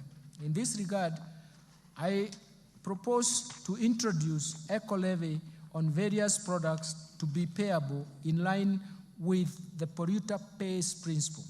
Mr. Speaker, the levy will be imposed under the Miscellaneous Fees and Levies Act. Let me turn to the amendments to the Kenya Revenue Authority Act. Mr. Speaker, to enhance public knowledge and literacy on tax matters, I propose to amend the Kenya Revenue Act to enable Kenya School of Revenue Administration collaborate with other institutions of higher learning, develop curricula, assess, examine students, and award certificates in tax matters. I have submitted this amendment in a separate bill. In conclusion, Mr. Speaker, the government, under the leadership of His Excellency, the President, Honorable Dr. William Samoei Ruto, has succeeded in steering the economy through a very difficult period of global and domestic challenges. Remarkably, the economy has recovered from the lagged effects of COVID-19 pandemic and unwinding from persistent and successive domestic and external shocks that created some permanent effects. Mr. Speaker, the policies and structural reforms outlined in this budget have laid a firm foundation to protect the fragile recovery for a sustained socio-economic transformation. Financing development is critical to this economic transformation. That is why raising adequate revenues is a core pillar to this economic transformation and growth. I'm confident that these measures will create jobs. They will strengthen economic recovery, and they will reduce the cost of living in the country, thereby providing the much-needed relief to the common mwananchi. I therefore urge honorable members and all Kenyans to support the implementation of the measures contained in this budget for our mutual prosperity. Finally, Mr. Speaker, achieving prosperous Kenya requires leadership and support of every Kenyan. For this reason, I wish to thank His Excellency the President, Dr. William Samoei Ruto, and His Excellency the Deputy President, Honorable Rigathi Gachagua, for their continued wise guidance and leadership and even perseverance to long hours of working to get things right. My special appreciation goes to Prime Cabinet Secretary, the Attorney General, my fellow Cabinet Secretaries, and the respective Principal Secretaries and accounting officers and staff of all MDAs for their support and contribution to the financial year 2024-2025 budget making process and contributions to these budget proposals. My sincere appreciation also goes first to you, Honorable Speaker of the National Assembly, and your counterpart in the Senate, the majority and minority leaders of the entire House leadership, including respective clerks, for overseeing the approval process of the budget estimates for the financial year 2024-2025 and related documents. Second, to honorable chairs, members of both Budget and Appropriation Committee and Finance and National Planning Committee, and all the other departmental committees of this House, as well as of the staff of the Parliamentary Budget Office, for their constructive input, excellent leadership during the approval process, and the discussions that we have had in the process of these budget proposals. Third, let me thank my colleagues, the National Treasury and Economic Planning, led by Dr. Chris Kipto, the Principal Secretary and the National Treasury, and James Mohati, the Principal Secretary of State Department of Economic Planning, for their commitment, dedication, and support in the preparation of this budget process, including their own leadership in their own MDAs. Fourth, I want to thank the management and staff of the Central Bank of Kenya, Kenya Revenue Authority, financial sector regulators, and other MDAs for their contributions and advice during this budget process. My gratitude also goes to the multilateral and bilateral development partners for their continued technical and financial support. And further, I thank the private sector for its sustained contribution to the discussions we have had to support the growth of our economy. Sixth, I wish to appreciate the media and non-state actors for their active engagement and even participation in the 2024-2025 budget process. Mr. Speaker, I remain immensely grateful to my family and their support and inspiration as I execute my duties at the National Treasury and Economic Planning, which is not an easy task, I can tell you.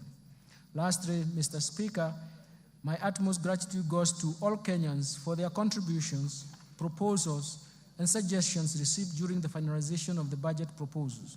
The outcome of these measures are to our own benefits and a reward to perseverance on the difficulties that we have gone through and to solve the difficulties ahead of us. Thank you, and may God bless you. Mr. Speaker, before I resume my seat, you recall that I have already submitted to this House the budget estimates and the Finance Bill 2024 together with the accompanying documents as required by the Public Finance Management Act 2012. Today, I further submit the following documents to this august House, and I request that you graciously receive them. First, the budget statements for the financial year 2024-25. Second, the 2024 budget policy statement.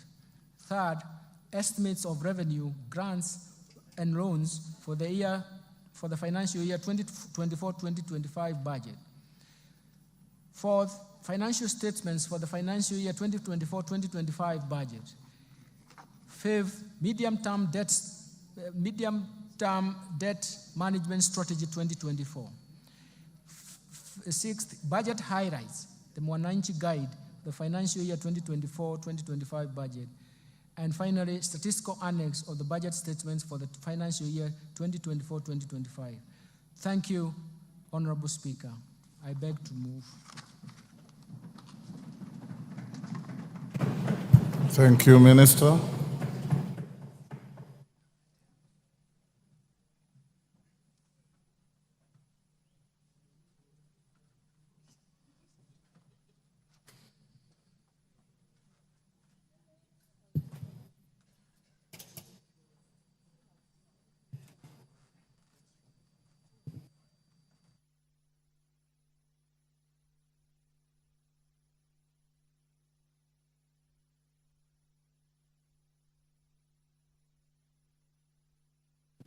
Minister, I'm waiting for the handing over of the documents.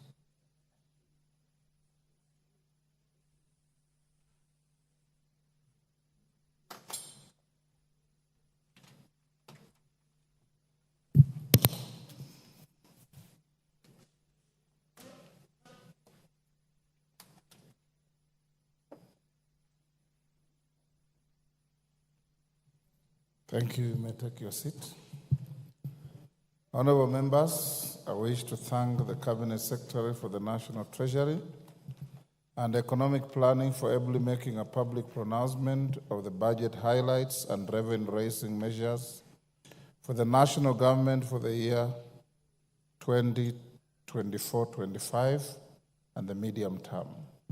In this regard, honorable members, I wish to confirm that in conformity with the provisions of Article 2211 of the Constitution, Section 37, 39, and 39A of the Public Finance Management Act 2012, and Standing Order 244C, the Cabinet Secretary submitted to the National Assembly the documents and legislative proposals required to implement the national government budget for financial year 2024-25 on 30th April 2024. This is within the prescribed timeline. The documents submitted by the Cabinet Secretary included the estimates of revenue and expenditure for the national government and the Finance Bill 2024, which is currently under consideration by the House.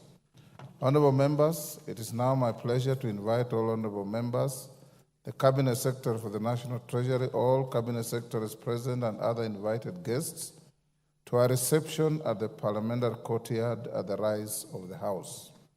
Honorable members, now being 5:17 p.m., this House stands adjourned until Tuesday, 18th June 2024 at 2:30 p.m.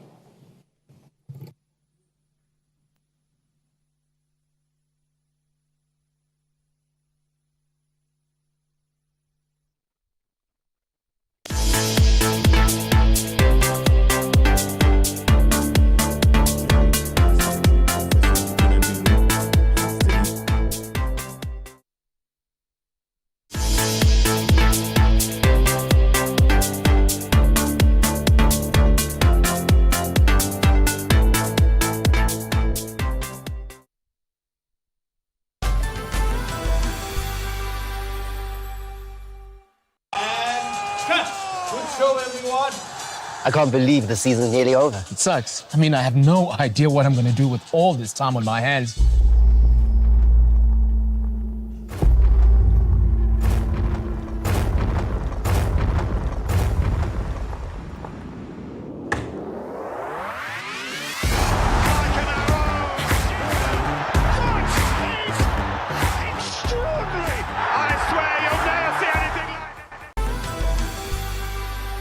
Como están a trompar el Eldoret ako kimi eng makawet noton nebo Silver Line noton nemite eng kwen noton nebo town. Eng tetutiani ko tugul kewenye eng orit akobo tuguk chotok cheterter chetinyegei ak tililindo.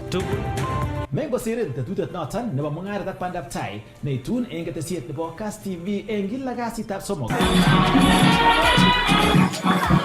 Bana ngolele mewe sukul alabat amwe kimamoche ale mosik. Kikushini kong tuguk cheterter chetinyin inye kabatindet.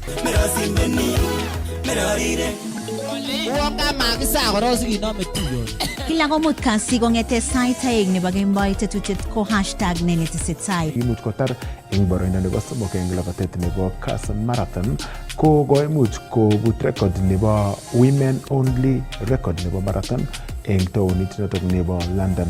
Koi minister nebo agriculture akemwa kele kakomong phosphate chema phosphate cheng'ung'unye kolya matunun akomwa kole mokwookse kokeny onyoiwekab kabatik. Cheni alasu agawe mungongoi baba mugisarwa. Kass TV agine kora Kass FM International. Kitesetai ak roadshow kong'eten uluogino molo kabo subui eng nyanjet niton po Lake Baringo noton koboto alak eng nyasutetab beek chekimut kobet telelet melit eng kenyitab 2004 Jumatatu agoi komut kasi.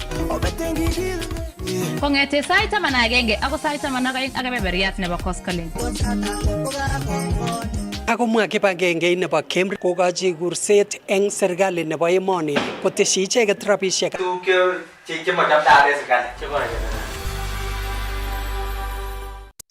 Aya, amna Go TV stream. It's free. Go TV stream iko mkononi na ni free.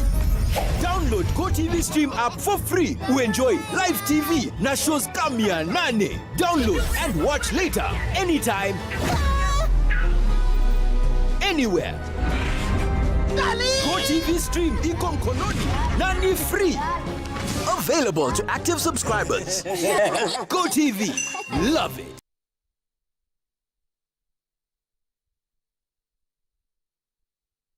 Kiangazi imedhiri sana katika area hii yetu ya Laikipia.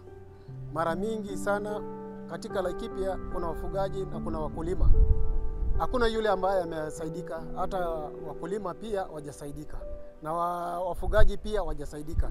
Lakini kwa siku ya leo tunasema kwamba Lotto Foundation imetusaidia sana kwa sababu inalisha jamii ambaye hawana nguvu ya kupata lishe mahali moja au nyingine. Tumekuwa tunalala hoi. Ukweli kabisa, mimi siamini. Hata mtu mwingine jinsi tumeleta hapo usiku, alikuwa amesimia. Alikuwa na siku 3 hajaumwa kitu. Kwa hivyo tunashukuru sana Lotto. Leo watoto wengi ameshiba. Nashukuru Mungu kwa Lotto Foundation siku ya leo, maana wamekuja at least manyumba 100 leo na 10 itaweza kunuka kitunguu jioni ya leo. Tulikuwa na njaa, si mchezo, ilikuwa na njaa, si ya ile ya kusema iko njaa. Ya kwanza tumekuwa na watoto ambao wameshikwa na hata watu wazima na utapia mlo, na pia tukiangalia hii ni area ambayo imejaa watu ambao wana rely na mifugo, na mifugo mingi imeweza kuisha kwa sababu ya kiangazi, na tunashukuru sana the Lotto Foundation kwa msaada wao ambao wameweza. Asanteni sana. Every time you play Lotto, 25% goes to the Lotto Foundation, which supports our fellow Kenyans through various causes. Thank you for your help. Together, we are changing lives.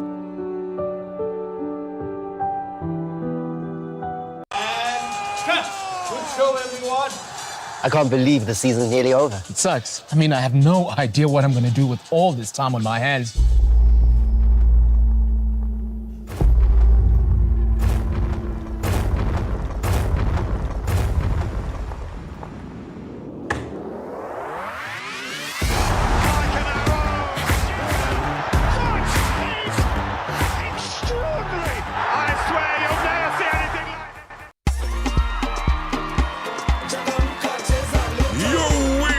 Just got bigger and better na Lotto. Mark your 6 lucky numbers na Lotto na ushinde times 20,000 bet yako ndani ya hourly draws. Kila siku kuna guaranteed jinue bonus times 10,000 your bet. The more you stake, the more your bonus. Jipange pia ndani ya Lotto na shopping vouchers worth 100,000 na a brand new probox kila wiki. Kila Wednesday and Saturday kuna up to 200 million ndani ya grand mega jackpot. Changamka, jinue na Lotto. Ingia M-Pesa paybill 777-000. Account Kass. Amount shilingi 50 hadi shilingi 2,000. Over 18s only. Gaming can be addictive. Play responsibly. This message has been approved by the BCLB. Changamka, cheza Lotto. Melanin? Yeah, we know we have natural hair and you don't care about it. Yes, it's you don't worry, yeah.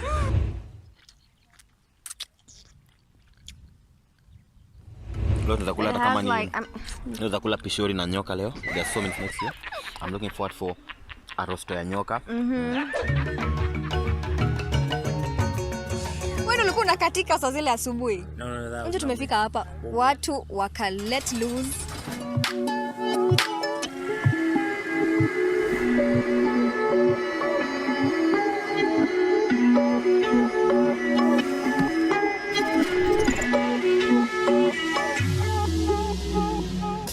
Changamka leo, changamka cheza Lotto. Kaineniu kegurena Angela Chepto abunu Eldoret ole aba West Indies.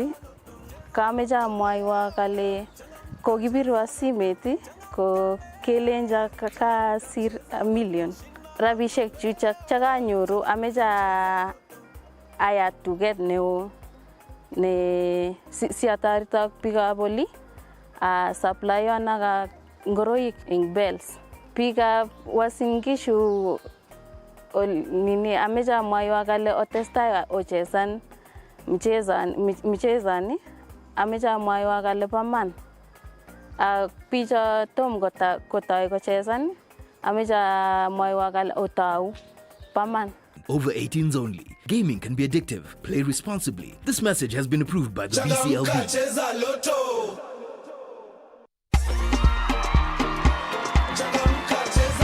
Your wins just got bigger and better na Lotto. Mark your 6 lucky numbers na Lotto na ushinde times 20,000 bet yako ndani ya hourly draws. Kila siku kuna guaranteed jinue bonus times 10,000 your bet. The more you stake, the more your bonus. Jipange pia ndani ya Lotto na shopping vouchers worth 100,000 na a brand new probox kila wiki. Kila Wednesday and Saturday kuna up to 200 million ndani ya grand mega jackpot. Changamka, jinue na Lotto. Ingia M-Pesa paybill 777-000. Account Kass. Amount shilingi 50 hadi shilingi 2,000. Over 18s only. Gaming can be addictive. Play responsibly. This message has been approved by the BCLB. Changamka, cheza Lotto. En tienwogik cherute yani tienwogik chemoto Anyaligi murta yonde nyun yamigi mnadenyun. Tienwogik cheistoun stress ako konin boiboiyet atkan kotugul.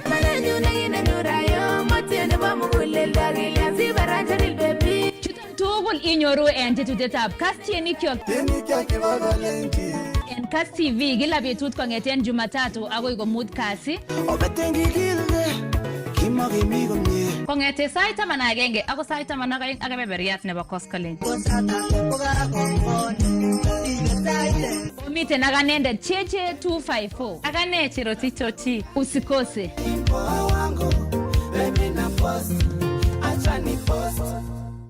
Kwa majina naitwa Tina Kalanya.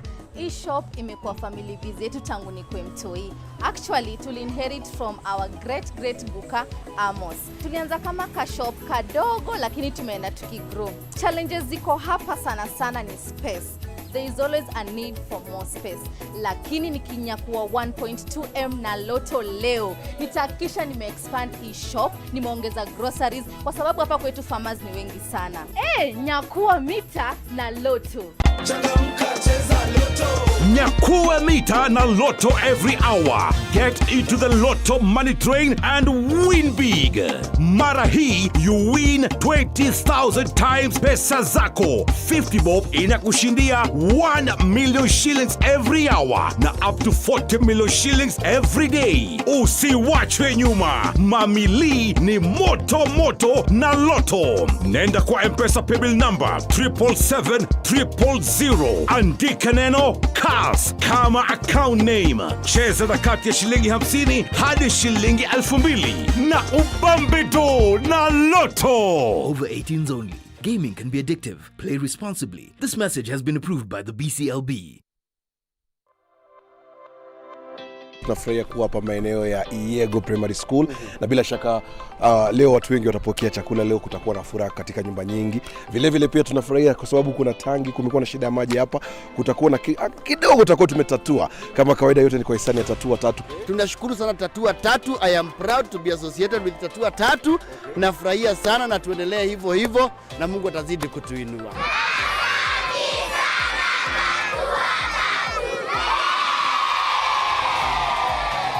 Kila wakati ambapo unacheza Tatua Tatu unafanikisha shughuli hii. Kwa hivyo usichoke, endelea kucheza, huenda ukashinda, lakini wakati ambapo pia unacheza kuna wengine wanashinda. Shukrani sana.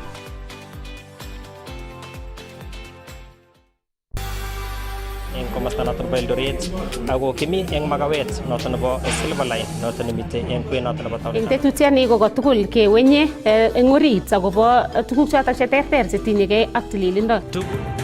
Mengosirin tetutiet noton nebo mung'aret ak bandab tai neitun eng ketesiet nebo Kass TV eng kila kasitab somok. Bana ngole lemewe sukul alabat amwe kimamoche ale mosik. Kikushini kong tuguk cheterter chetinyin inye kabatindet.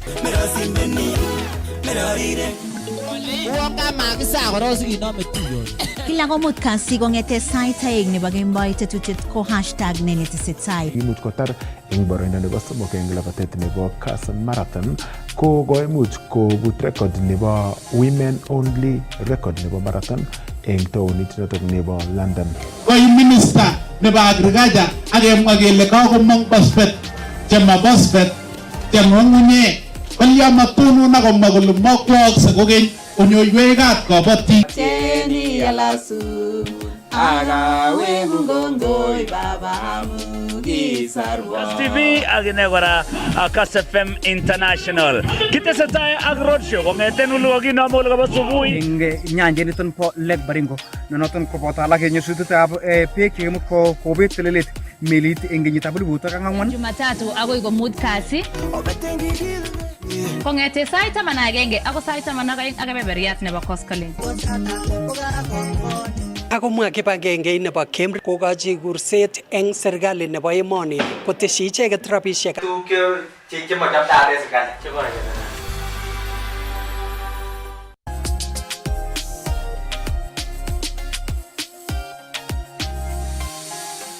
Kemiten kebeberta nebo Bomet kobaten ma Bomet inne kele ko Bomet kobaten kakimanda kidogo raini kelande akebe kechutosnetab Mau. Nito ko tetutiet nebo betutab raini ko kabarastaet nebo agenge neitun kong'ete taunit nebo Iten county nebo Elgeyo Marakwet. Kokimiet master nekikonyo yoton.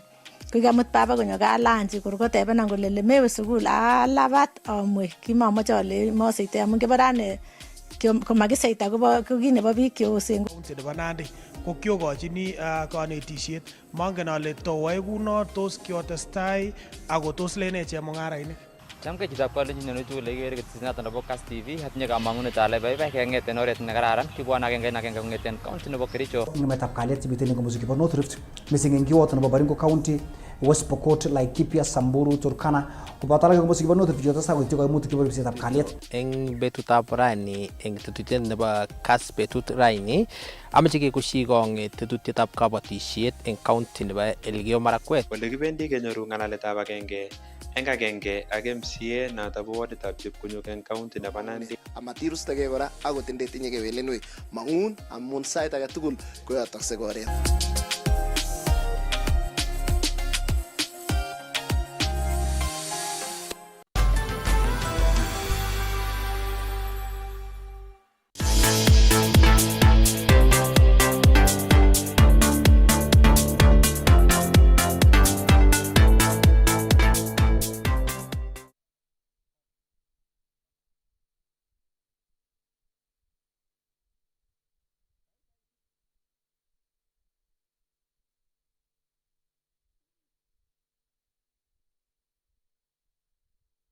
Noton ko budget nebo kenyitab mung'aret nebo kenyitab 2024-2025 naimuch kosoman Professor Njuguna Ndung'u en bunge noton nebo emetab Kenya ole kamwa kole budget noton nebo kenyini ko budget nebo silingisiek trillion 3.8 ibwat ile en tai ko kimiten trillion 4 kobaten kikimuch kechor noton wala en nguni ko trillion 3.8 kaimuch koaror kotinygei ak bandab tai nebo emet amu kole miten kamang'unet noton nebo bandab tai en emet kotinygei ak kaumetab aisurut amu kole kouchi kongot missing ako nebo kamanut koimuch kokas rirekab biikab emetab Kenya kotinygei ak mwoe biikab emet kole kotestai kolany aisurut. Emetab ranchitab Kalenjin sikuye ng'alekab tax missing anan ng'alek choton chebo chobetab budget kemiten ak Festus Rotich kuren biikab Bomet pin number.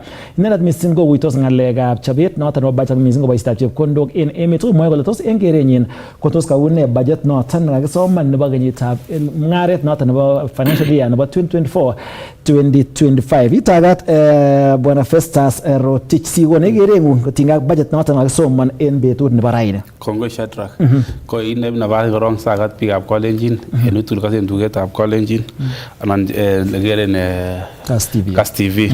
Ko in amoche kongoi biikab Kenya amun kokomuita en kenyit nekowendi akoi kenyitab raini akoi betutab raini nekakisomanu budget nebo Kenya mzima. Ne budget nekisomanu ko nekete kenyit nenyone nebo rabinik anan nebo kuren financial year en Kiingereza.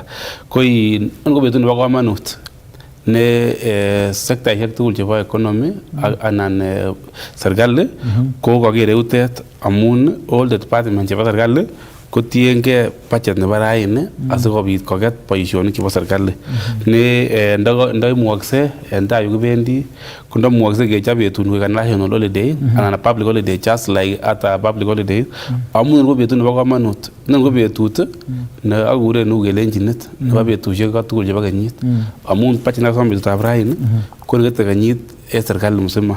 So in kama budget man minister ako anan cabinet secretary nebo finance Professor Ndung'u ako chang biik tebengei maswali biik chechang nguni ako chang biik chetinye interest in every sector. Ng'alekab budget nekisoman raini kotinye sektaisiek chechang ako chito age tugul nguni ko kanam nguni komul konyek koker kole en sektainyun koto chitab mung'aret kokere kole une sektainyun kakitindan sektainyun ko kit neu wafanyikazi chebo serikali kokere akichek kole une sektainyun kakikoi rabinik cheyomotin amun kingel budget ni kotiny everywhere. Mi chetinye ng'alekab education, mi chetinye ng'alekab kabatisiet, ng'alekab health, ng'alekab agriculture, ng'alekab livestock, irrigation, water, energy, roads ak ng'alekab mung'arosiek. So ko wafanyikazi chebo serikali en this department kokere nguni kokanam nguni kochopchigei kenyit nonyone kokere kole une budget nenywanet ko kingele budget making process ko involvement raia en katiba nikita before 2010 ko kitam ko Ministry of Finance ak Treasury che kitam kochobe budget ako kitam ko uncertain kimakimuche kenai kele why ne nemiten budget ni kinyase biik kityo en betut nesoman budget kunyoru minister parliament ako soman budget nemoken kele kochopto ano kibure kityo some few people en treasury some stakeholders akonam kochop budget akonyoru parliament minister of which ki minister ko ki part of paite ko kitwasit pia president so kitam ko ministers ko kitam ki appointed from the members of parliament so ko kitam ko one of them ko kitam nyoru minister nebo finance parliament akosoma budget and then ko kimako inclusive process.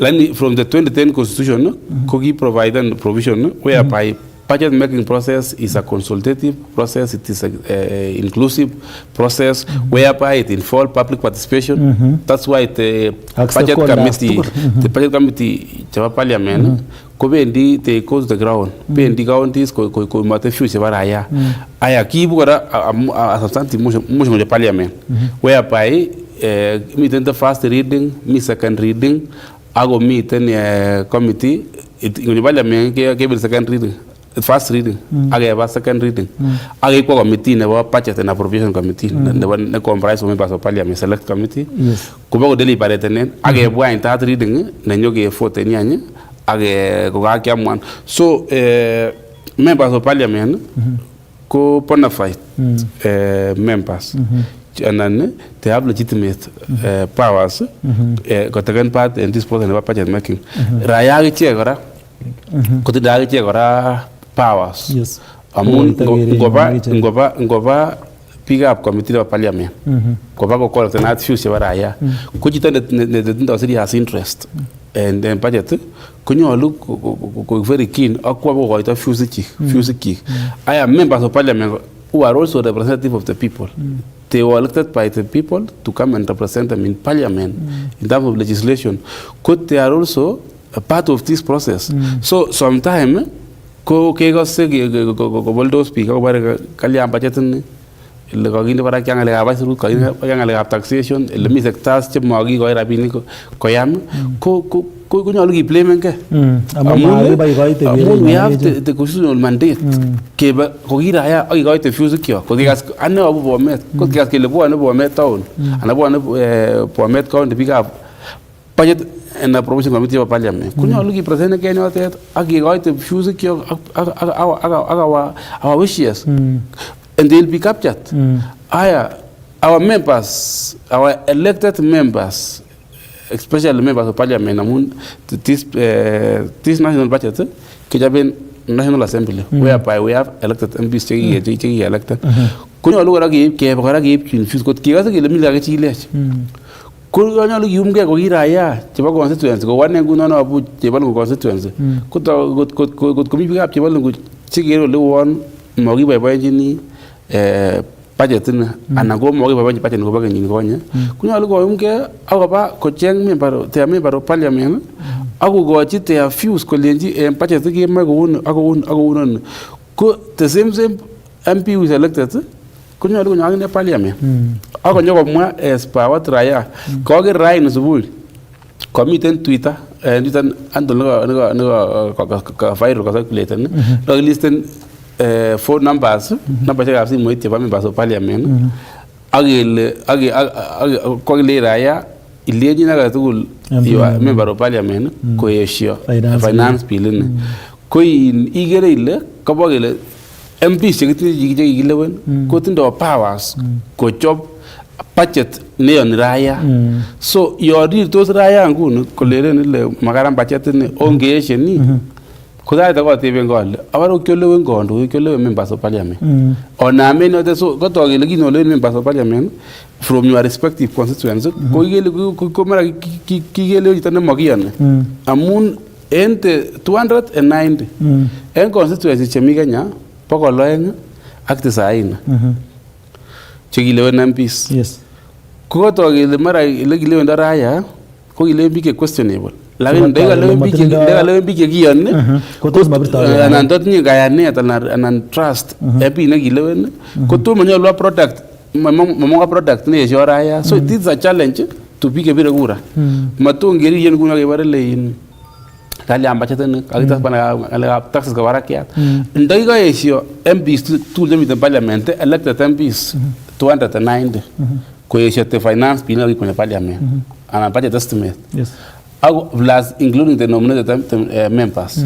Ko kimatawendi ui. This will not be here now. So it also lies. So this responsibility lies with members of parliament. Anigere nguni kangakesoman budget ni ako mising agere biik bache wanaume kole en sector nebo kabatisiet ko tos negit nekemuch iger angal komi chepkondok chekemwa kele kechorunen ngalekab kechor ngalekab mbolea en sector nebo kabatisiet ko ikemuch igerte bwana Rotich ngalekab budget nakasoman en betab rain. En ngalekab kabatisiet ko kingekere yotet tam kele backbone nebo economy. Sikokimekitun biik konam koyai kasit ko lazima koamis. Ako kiamis kobunu kabatisiet. So yotet ele holdeni uchumi ako po maana ingikochi kabatisiet ngesubsidize production amun ikere ile en the 2 years chekoba in the last 2 years kukuan kwa ngweny ngalekab kabatisiet komamiten bandek ak tuguchon iko tugul ako kuan ko barakiat alyetab amitwogik lakini kingetoret serikali ko ngalekab subsidized fertilizer kekere kele ko improve ngalekab production ko tesak in bandek ak amitwogik production nebo amitwogik supply nebo amitwogik that's why go reduce the prices of which naturally from the law of demand and supply when there is excess supply the prices will go down. Yes. And when the demand is high, the prices will go up. Yes. So initially in the last 2 years ago, the demand was so high and the production was so low. That's why the prices was so very high. Was very high for food stuff. But when we had the government introducing the subsidized fertilizer, we experienced increased production. Yes. And that's why the prices came down. And so this subsidy and an incubator injected support engalegab kabatishet ko stable korong ngalegab ka kotom ngebwa ngalegab luxury sakne ko the basic needs chebo kemis nga kebiyo and enough supply of food in the country ko stable so ko nie gere ngune en ngalegab agriculture igere ile koigochin nekit a total of 48.3 billion whereby koigochin fertilizer subsidy 10 billion meaning come next year we'll also experience stable supply of food. Yes. Ngalegab KCC I can say this is a noble idea. Amun kagine 2.25 billion KCC or which 1.5 billion go to stabilize prices on raw milk above Kenyan shilling 50 per liter. So it means got go back government go no when this budget take effect go 1 liter nebo chego chetom ki processor ko marugunen 150 amun and this will be very encouraging. In the last few years it has been very sad to find that 1 liter nebo beek ko beek magi processor kiramu kityo ala kikule en ele mangunen ak pakai kityo abake kialda ko 1 liter of water ko en olimpa ngonyolino kialdo next 70 to 100 line ngeba town ko kialdo up to 300. Yes. Ot ngeba some places some hotels in town kialdo 1 liter of water at 300 shilling.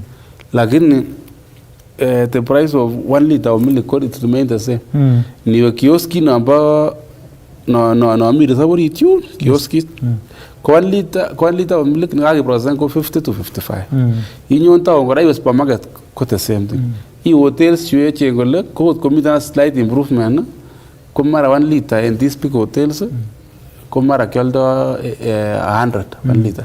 Lakini be kialdo up to 300. Yes. Up to 300. Ko igale be kosir chego ako chego kakibai teta kakirut kakikakeriche kakiachi tuguchon tugul value addition tugul komongchego so igere ile ingot ko ibak tanga government ko igere ile there is a deliberate effort to stabilize the prices of milk and it will be very encouraging to farmers.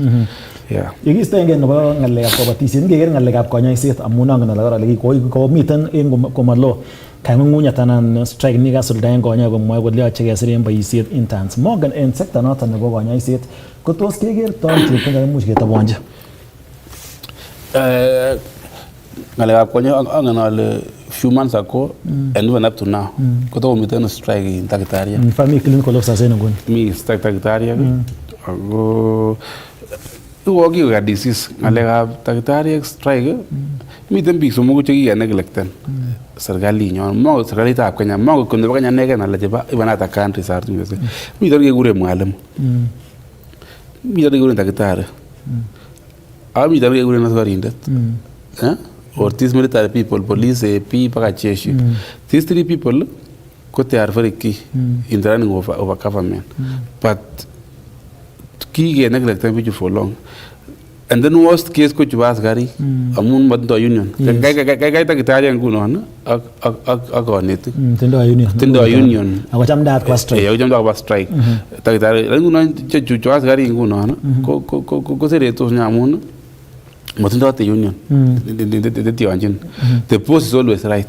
So ko in health ko kele ko biten the bill nebo universal health care which in this budget nguno ko igochi 8.1 billion the universal health care of which this is okay amun kingele chronic and critical diseases nguno cheu cancer cheu pressure and those and heart diseases agne liver kidneys those chronic diseases ko kingele rampant nguno they are everywhere and they are in every family go for in case of families ample backgrounds mamuche ku afford medical care or medical insurance ko they are on the receiving end. Yes. So this is also quite encouraging amun this universal health care ko katenya gross ako wedi kotoreti biik yo mimuche bamuche keyai ng'alekab sipitali ko igochi 8.1 billion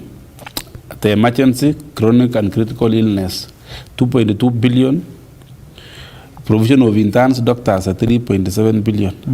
So this one is okay. But now this issue nebo ngalekab health and doctors the government should look for a way of stabilizing amun ngoba strike takitariek it is really very sad because the health or life doctors takitariek ko chegat chetonone sobetab chi tugul. That's why yon mi komie bye komie na umuhimu wa daktari. Yes. Yon bye mi komie na daktari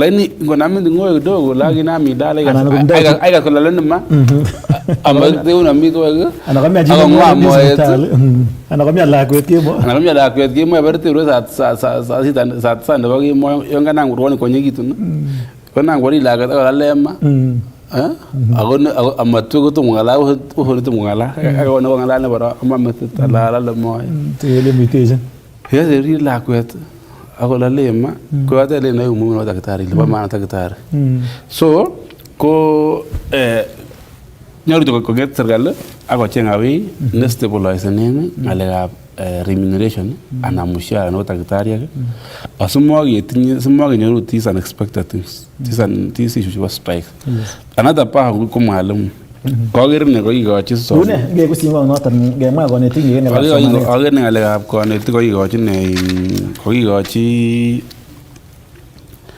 rabinik kororon. In fact it's one of the key departments kanyor an 11 share about lion share igochi nguno 659 billion which is equivalent of 27.5% in the whole budget of the national budget. Yani koip 27% education nega.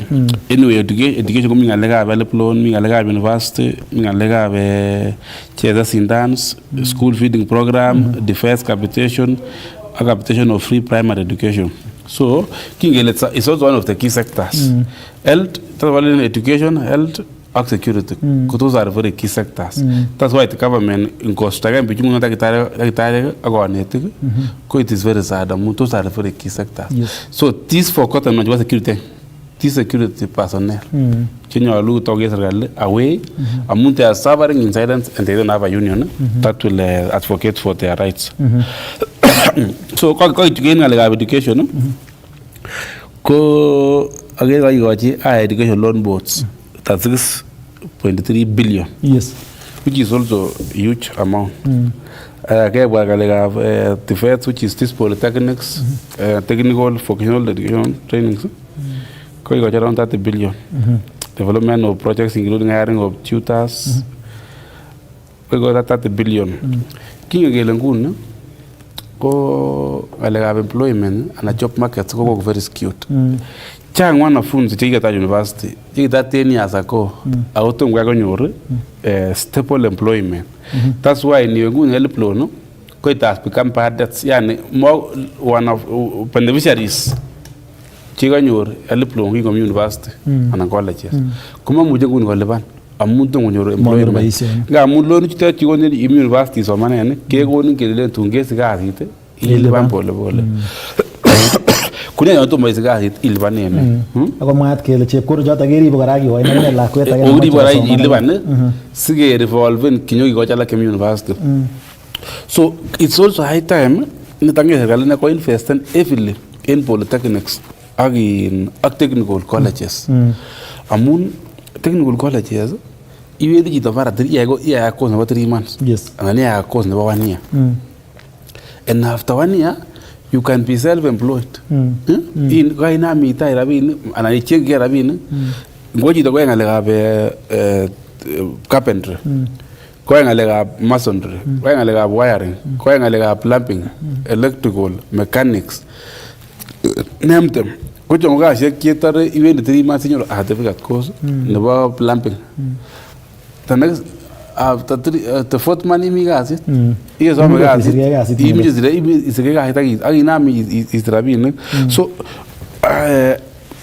tata ko investen government any saiti okot ndamwoe like if you can see koikoi 30 billion koto ikochin double this in the next budget nenyo next financial year kikoyo 60 billion asike empoweren kinde equipments ak supporten these technical colleges aketech them in every apart from every constituency ndamwokse in every location community technical just like basic education primary school from every village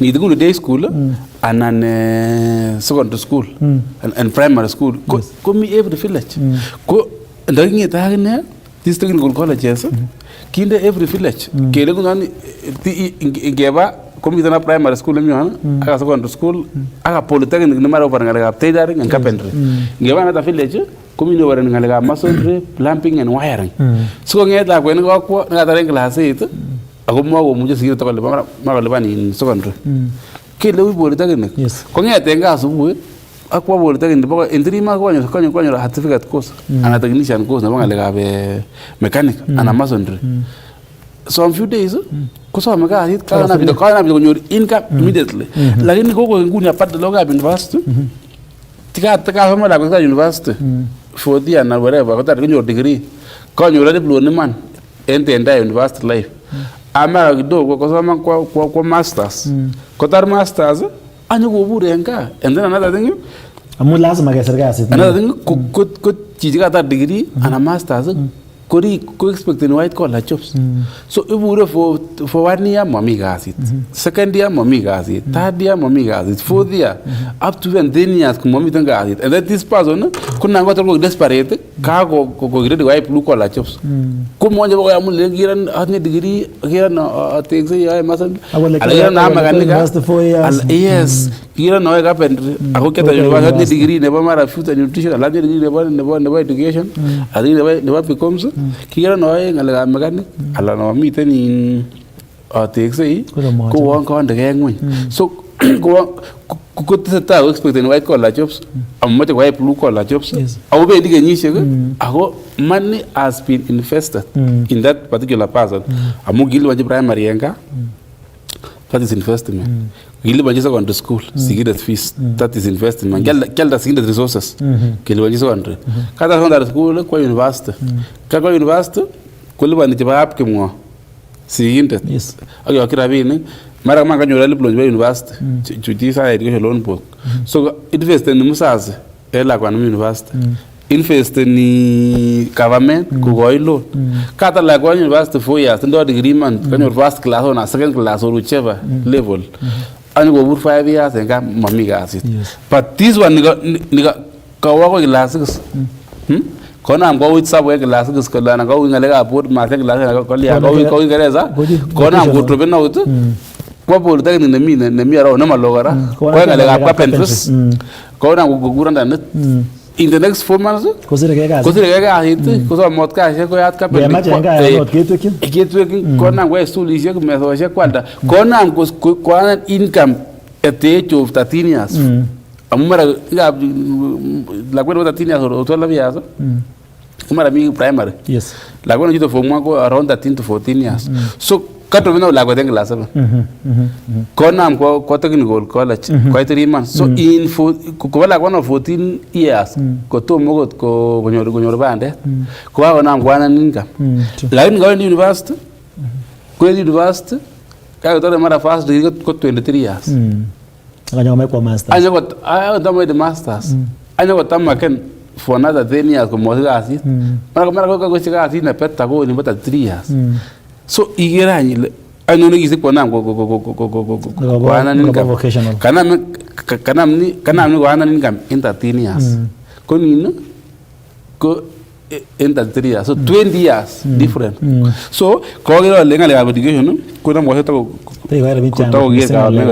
years concern en ngale this polytechnic so that if we can have it in every location even because it might not be possible to have it in every sub location just like primary schools so if we can have one in every location that even it can be a day school then the better super tayari Kongo kot mising nenet ko Festus Rotich ngalekab boisietab chepkondok mising ako mache chitab Kalenjin ngenyoru kora ngalalet noton nebo bikab emet komwon kele miten en oret noton agenge Robert Tiele asokone kole tos kale ne bikab emet Robert Tiele kotinye ngalekab kasudaetab budget noton nekisomon en betut nebo raini kotinyoruan Robert Tiele kone kit nemwoe biik choton chebo county nebo Kericho kotinygei ak budget noton kakomuch kosoman CS noton nemite ministry noton nebo treasury Professor Njuguna Ndung'u.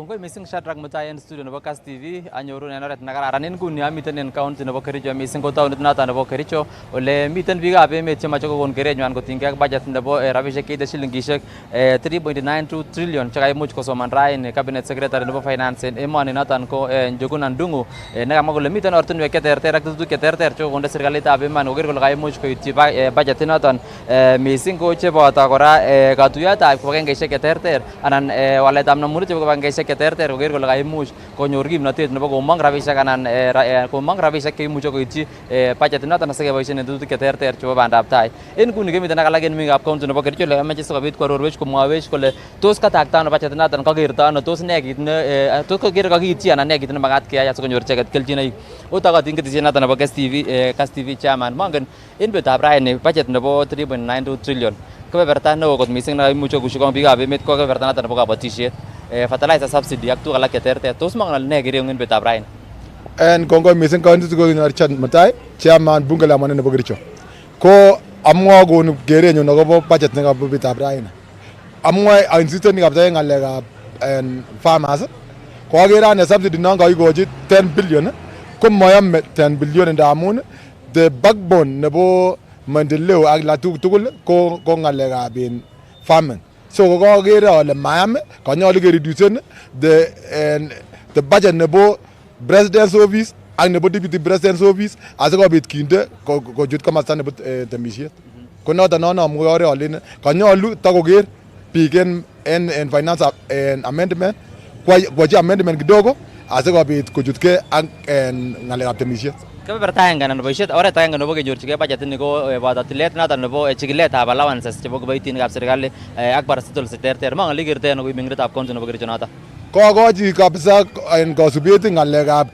takereviewen SRC kotakoreviewen ngalekab allowances en biikab serikali tugul ndamun ole miten shida ko ngalekab allowances nguno ndangete SRC akong'et EACC korib ngalekab corruption en Kenya ni kekere kele imuchi kenyorun target nekimoche rabisiek lakini otherwise kakase ne kelen ngoreducen bichu ngalekab bonwek ngalekab allowances asikobit kenyorun rabisiek konyor mwananchi en faida en budget ini ngalekab department noton nebo health ko kainde rabisiek cheite 127 anan kasom rabisiek chebo 127 billion tos ikere ile rabisiek chebo kenyit nekosirto ko kokiboisien komie department nebo health iker itondo nebo sipitalisiek ak nyorunetab kerichek ole miten shida nguni en ngalekab en kerichek ko akot ndakikochi rabisiek siling en ata ko makikere the impact en ground that is kokimwoin kele wany tot kwam wany kot kikochi raini chut koyome choton ndamun ngeba sipitalisiek kyok nguni ko kit nekinyoru ko kenyoru Panadol ak kenyoru kerichek cheu chombo tiong'ik chon kikorengei ak kerichek chon miten ngweny inei so akose kotatese any katatese this katakiteshin en komasta nebo kerichek asikobit kokimit sikenyor kerichek biikab Kenya. So tauni nang nyane kiguren ngo budget nebo tab Brian ko ke kastan ke kerto ano ko menginetab county nebo Kericho. Bas kongoi kabisa en nafasi ni. Kainutik kiguren Josephat Mutai mfanya biashara nebo Kericho County. So elegagerte budget ni kakisoma nebo tab Brian agere kabisa agere koruson kwanget kabisa amun imuche kinde 4 trillion ako kiyokse 10 trillion ko kagere ale kamo kararan kekonech budget neo ako akeyoche rabinik chechang. So ngalekab temik eche ko ki temik en Kericho ni. So kokindewech rabinik chetuten chekamokomege kindewech rabinik cheten choniton chono amun koyoche kindewech kebeberta nebo temik kindewech rabinik chechang asikobit ketoretok en koki wakulima. So tauni nang nyane kiguren ngo en wangda kityo. Ane ko Richard Chumo. Wamun Richard Chumo ko kokere budget ni ole mochobok. Akot missing ko koron ko ngalekab sipitali amun momi kerichek sipitali. Akot ndokindo chetiana rabisiek sipitali ko makikere kora amun chang oratinwek chebune. Makilen kele ribotin kora amun ndokilen kele kindo rabisiekab sipitali ko maitu kora amun makiale kerichek kora. Akot ndokiale kerichek kora ko melen ile ibe biikab chemiondos. Pendi tinye oret age nemondoi kerichek. Neko kekeren Kericho ni. Tauni nang nyane department nebo somanet ko kinde rabisiek 626 billion. Tos imoche kepcheita ano rabisiek chu en department nebo somanet? En kainutik kyuk kekurenon Peter Sigei kiboitiot ane ko abo biashara en Kericho County. Kit nekomoche amwa akobo rabinikab education. Ko sigindet agenge neisomesoni lok kaker kokinde 626 billion ako amoche osom yekwa counties kenam rabinik choton koba lok ko kakiker oin kokiruse kwong'et ko kakindechi rabinik counties chechok ko mai sukul. Amoche osom kounan kakimwa chi nekakomwa netai kole keker ortinwek chebune rabisiekab biikab emet. Ng'alekab corruption ko nekabar counties. Ot ane ko karusan kwong'et ketes budget ako mi keringonik chechute rabinik.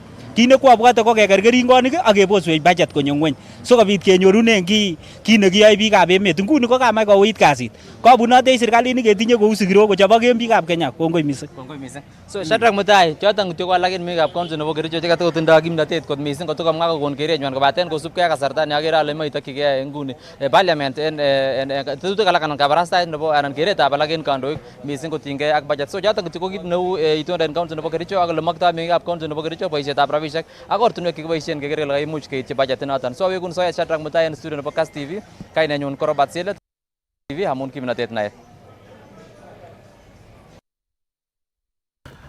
Noton ko kabarastoindenyon Robert Selet komiten ak meng'ik choton chebo county nebo Kericho kamwa ng'alekab budget noton nekisoman en betutab raini komwoe kole moboiboi icheket kamwa kole nganda kakitaban chepkondok koba sekta nebo konyoiset komwa kole tokomole sipitalisiek kerichek kobaten ngandan mwaat kele kikemuch kedevolven ng'alekab konyoiset komwoe kole moboiboenjin icheket oleu kandoindet noton nebo counties en mwaet kole chepkondok chekitoboni ko matyan keboisien ketoreten biikab emet kit neu somanet kamwa tomiten barak chepkondok anan school fees chekeliponi chebo somanet mongen kereng'ung Festus Rotich kaikas kinamuch komwa Raya ako togu maboiboi Raya mwoe kole miten barak sobet ako budget nebo kenyini komwoe kole iye tokyingei ketes aisurut.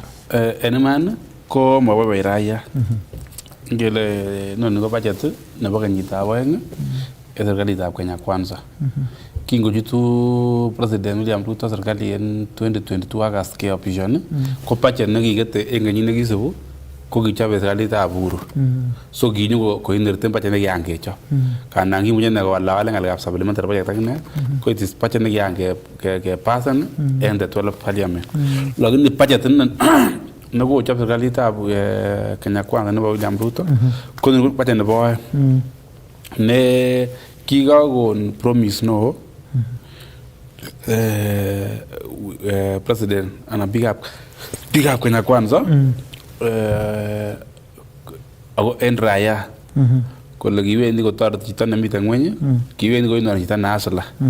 So tam kelelen kaikai komati promise matikon koyomiset amun promise is a debt. Promise is a debt. Niyomis chito ko kakokiden kakoyach koyachin.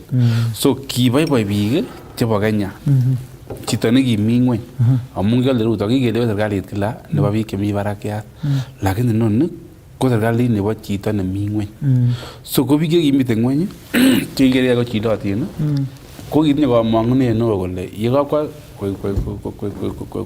konyor kandoinatet biikab Kenya Kwanza kobendi kobitu kwang'utik kowalakse so nguni kemiten budget nebo 2 en serikalit ako niketis budget ko maon kora kamang'unet katestai kotye chito nenyarat chito nenyarat en ireyu kotestai komiten ngweny neo koan kotechi kora ng'alekab aisurut en makatiat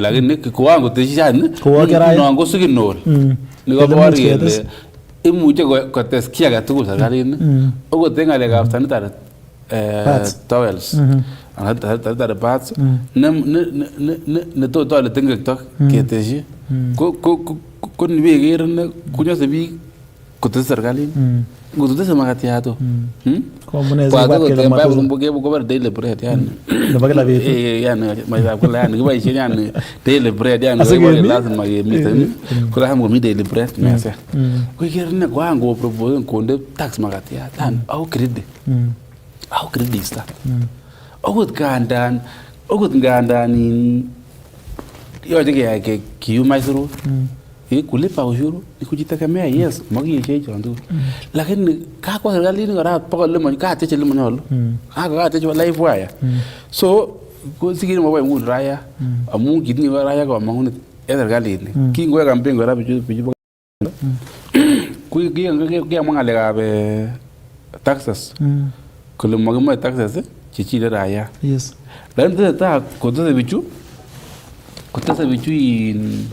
the budget ako matindo ako tegemeanen taxes when the government is relying on taxes to finance its budget it means in one way or the other kula mo to kochila raya aya nigero tis budget kora ngunu amun bare ke ta budget ne oguren sustainability kala sustaining the bottom up yani kile konamge ako miset nekibo serikalitab Kenya Kwanza kekusikwa njichi mingwe aya nigero ranguni kakindotize ngalekab taxes and insurance nitinye karit nitile insurance en karit likoboto taxes kora tuguk chu komamite chono so nguni ko makosa itinye karit kitaxene en ngalekab mwanik nibe mwanik en petrol station ketaxene ko ilibani karibu beitab mwanik chebo 1 liter ko nusu ko taxes chebo serikali kiliban kitaxene liban every year you need driving license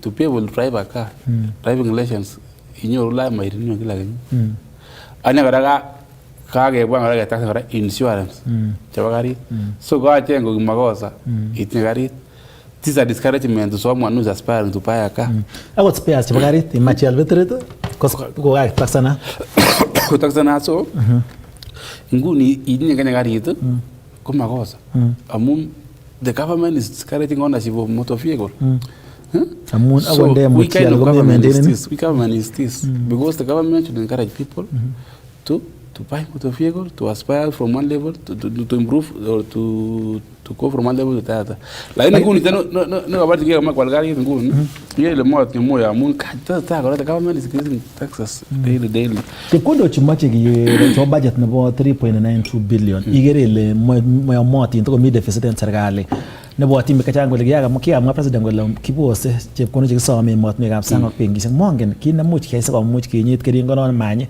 anan chemoimuch serikali kotononjige amun iniger budget miten nguni nebo 3.92 billion ko the deficit rabinik chemoome ko around 514 billion bilionishek 500 bokol mut chetungunyo serikali mongen serikali kole rabinik chekonyorunen lazima kosom lo unless ko improve the economy in between yono lakini as at now ko yoche kotinge government law yes aya of which in their projection ko kole 257 billion kotienge domestic finance so a loan in between most of local banks or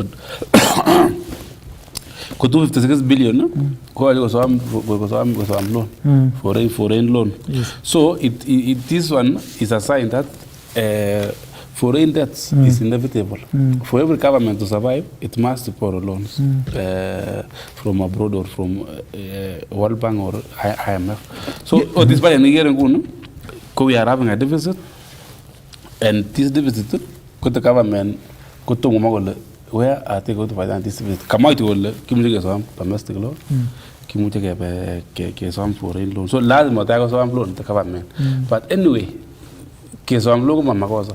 Oh, they check pinaps go individual. Kola motori some loan in one way or the other. You would teach like some your way and I will pang some loan. So some loan could natural. Mamita makosa. Now it become now worst case. In some loan, I got this loan. Come on, account even when this government came into power.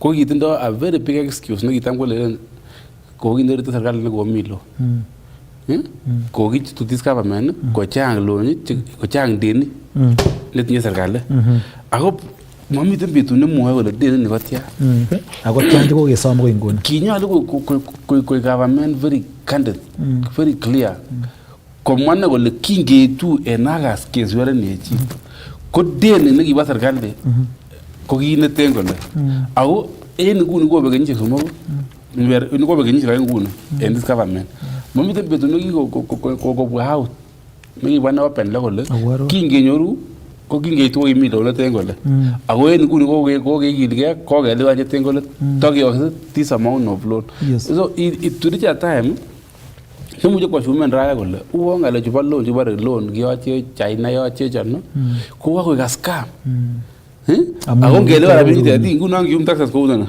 ala gele ballo agele ban che so am ganyi agele ban kidna henne kal magele ban rabini joga ba aba go si bigala ko ba in ko invest in foreign countries privately so there has to be a transparent way of declaring this loan. The taxpayers they are comfortable in paying the loan. But this loan should be accounted for. And not an raya, as a good one raya, I saw it.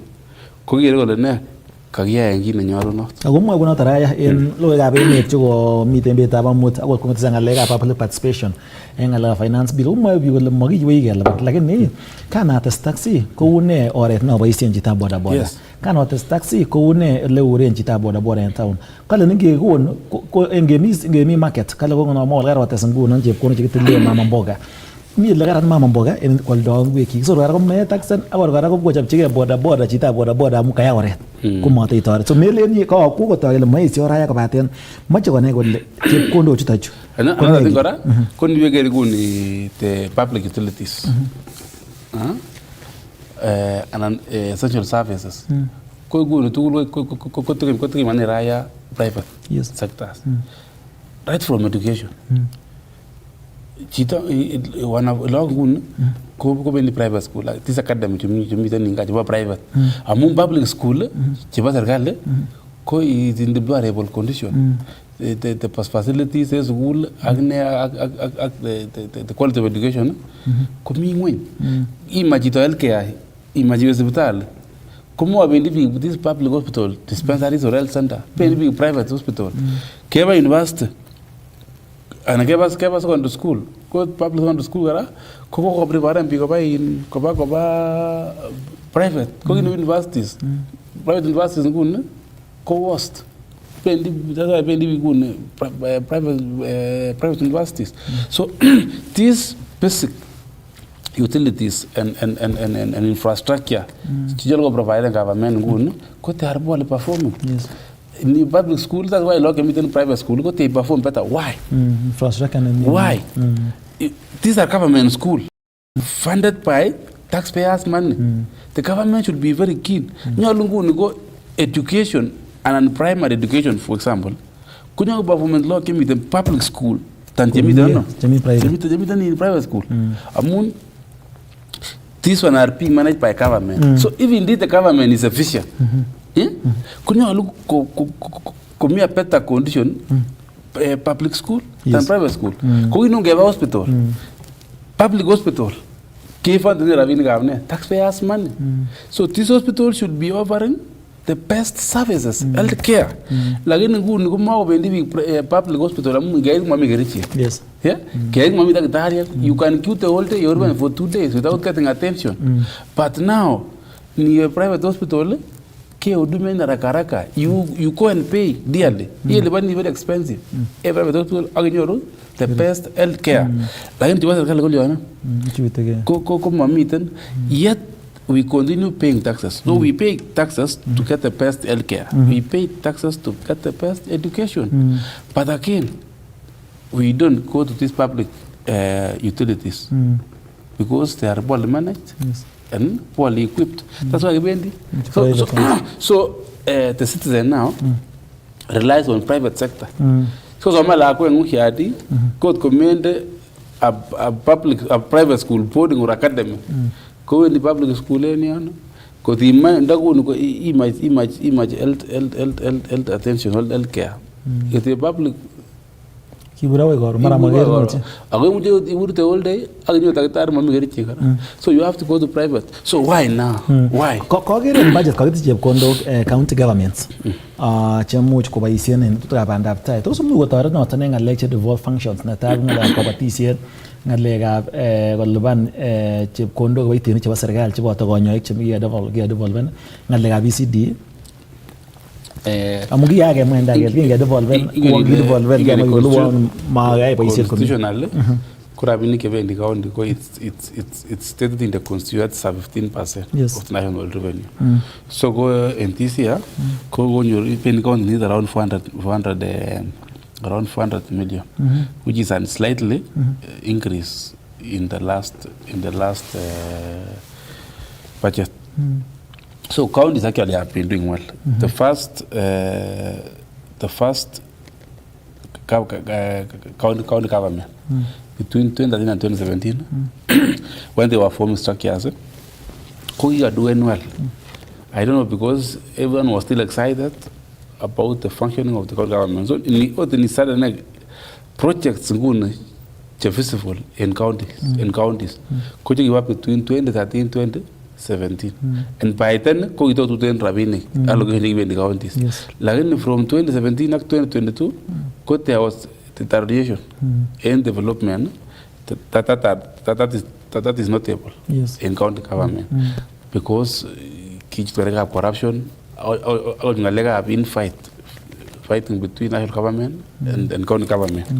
And up to now, even as we talk now,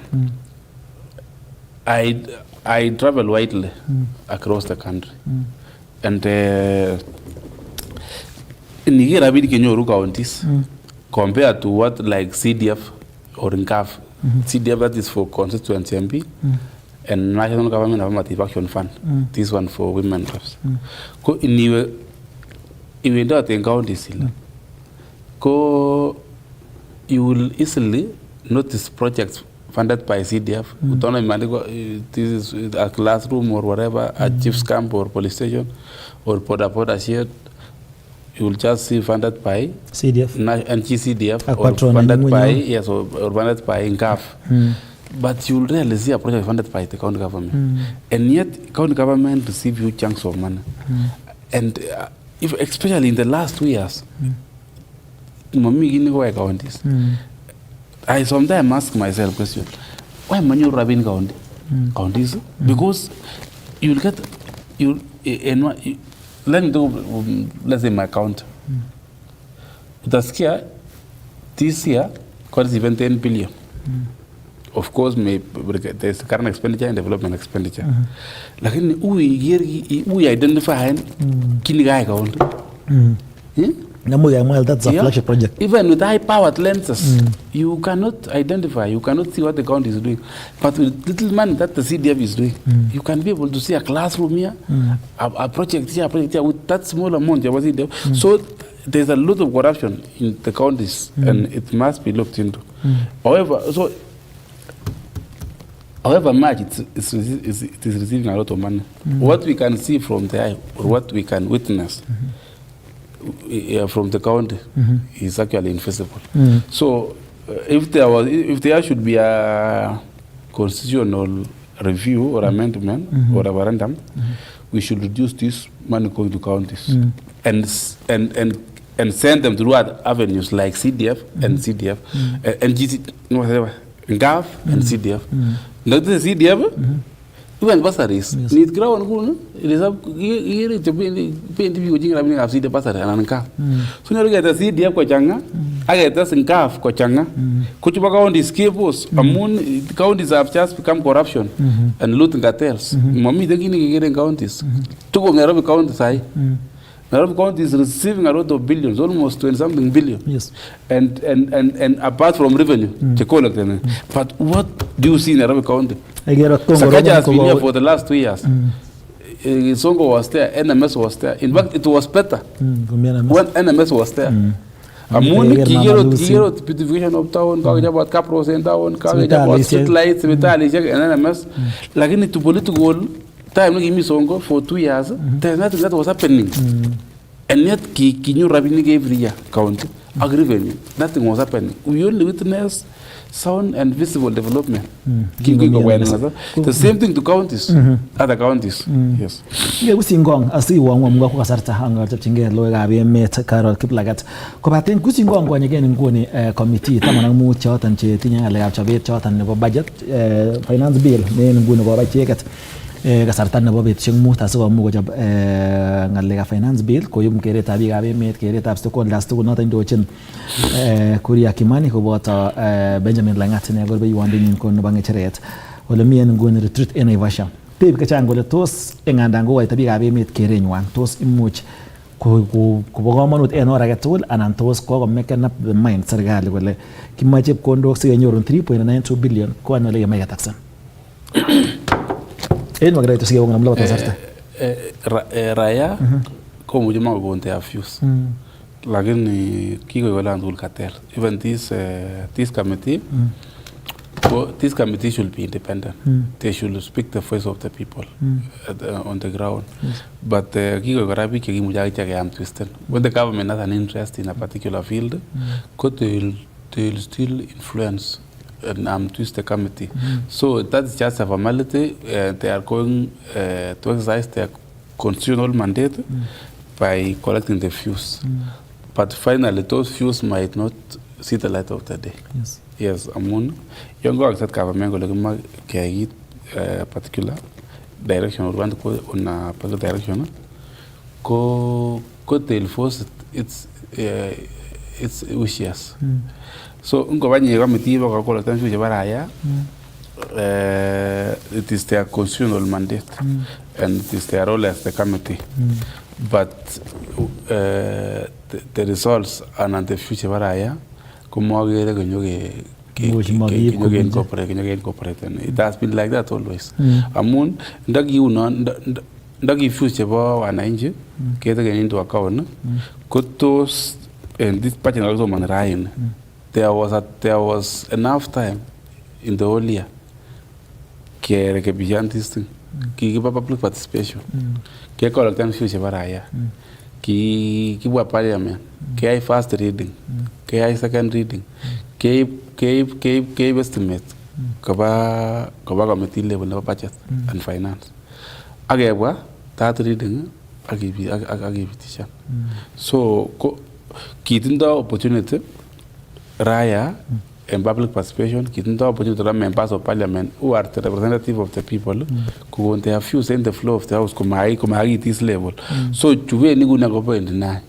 I go see you commit time to all year. Unta Raya, they have views. If it will affect this budget estimate, it's less than 10%. Yes. Yeah. Penamba Festus Rotich iya gagi tet kabate na gonin borainda checking dal jibi chatan jegerin engaljat na balet ko tiyan legab chabet notan bo budget na samane bitabrai engere overview gita en wagenda kidi dama moji pike ko se tugeta college ana jigera Kass TV amo ale jiraya en lemi jitu ligilge odibo jitu agi tieke sargali le ga sama budget mi bitabrai le wendi sabe nyu ko lakse amo jali ko ngalge enga ni go wendi ko giso budget ago there was a time ni kitam giso budget in parliament before the 2010 constitution ko gitam motiga sa giso budget in parliament ko kingesoman ketore paragraph agenge ikose raya kobire neut ikose members of parliament kobire neut actually in parliament you cannot clap using your hand but you kitete ngweny kikose ngweny kobire neut kiboiboenjin kingesoman ngunon kele head this particular sector agriculture koikochi this particular amount ko mata minister kosomoni ikose MPs kotiche ngweny web Kiboiboenji kesoma kidogo ikaitu kechiche ngweny kiboiboenjin amun kitam kotinye key sectors the budget lakini nguni budget nebo nguni yone minister parliament kalage oksut kabisa kiskotenu kande mawana neuni nyuna kanen rose kolgor sana so amule na kanes anyo som budget nebo 3 hours yeah nemekose kit nekotinyi that is very useless ne ndamukakse next time ko yukamwa kanonome ko next ndamukakse ko kepasan ko en betut somon budget ko ka national holiday a public holiday asikobur chitugul ine gaa akoker budget from the first paragraph from A to Z asi konai raya the kind of leaders chemoche amun ngotisom budget neu nebo raini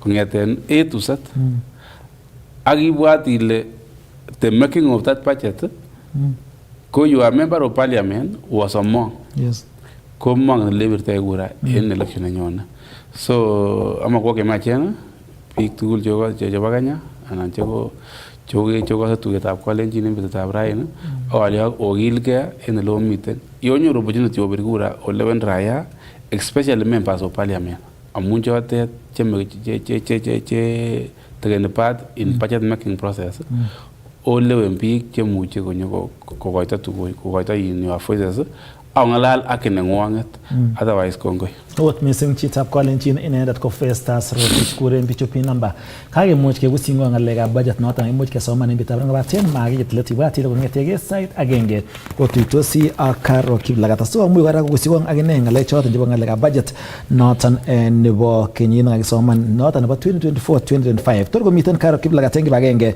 ak CPA Francis Langat kongetege site agenge asikomor kokusingwa ngalekab budget noton kakisoman en bitab raini kainenyu ko Shadrack Mutai testep chit Kass TV akiker Kass chit Kass FM akiker Kass TV amun kimnatet naet.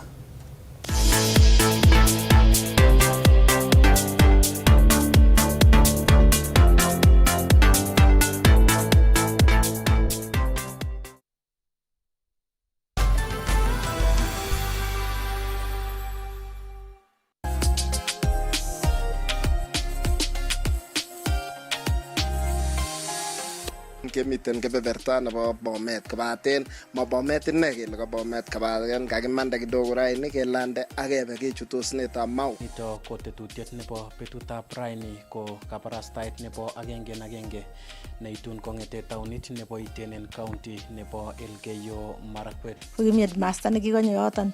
Kikamut baba konyo kalanchi korkotebenan kole lemewe sukul alabat amwe kimamoche ale moseite amun keborane komakiseita ko kit nebo biik cheosen county nebo Nandi ko kyokochini kanetisiet mongen ale towoe kuno tos kiotestai ako tos lene chemung'arainik. Chamke chitab kolenjin nenuchu kole ikere ketesinoton nebo Kass TV atinye kamang'unet ale baibai keng'eten oret nekararan kibwone agenge kong'eten county nebo Kericho. Ngemetab kalyet chemiten en komoswek chebo North Rift missing en kiwoto nebo Baringo County, West Pokot, Laikipia, Samburu, Turkana koboto alak komoswek chebo North Rift chetesetai koityi koimutik chebo ripsetab kalyet. Eng betutab raini eng tetutiet nebo Kass betut raini ameche kekushi kong'et tetutietab kabatisiet eng county nebo Elgeyo Marakwet. Ole kibendi kenyoru ng'alaletab agenge ak MCA noto bo waditab Chepkunyuk eng county nebo Nandi. Amatirustegei kora akot ndetinye kewelinwek mang'un amun sait age tugul koyotokse koret.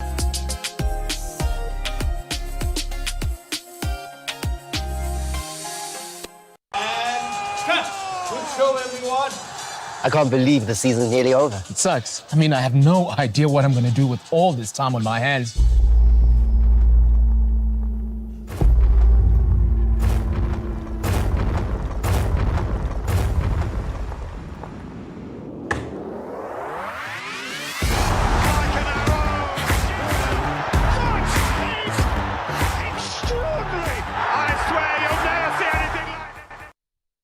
Watu wangu wa Baringo Chamuge, tuko katika mji wa Kabarnet na yote ni kwa hisani ya Lotto Foundation. Madhumuni yetu leo ni kuhakikisha kwamba kuna watoto watapata tabasamu kwenye nyuso zao, na wewe ndio umefanikisha.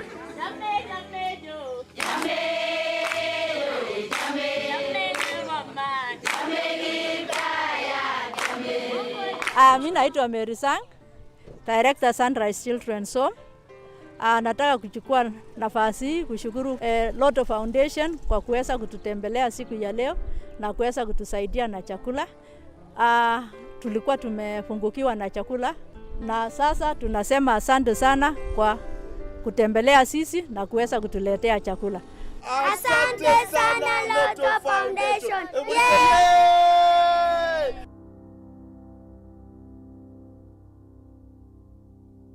En kila betut, en kila wiki.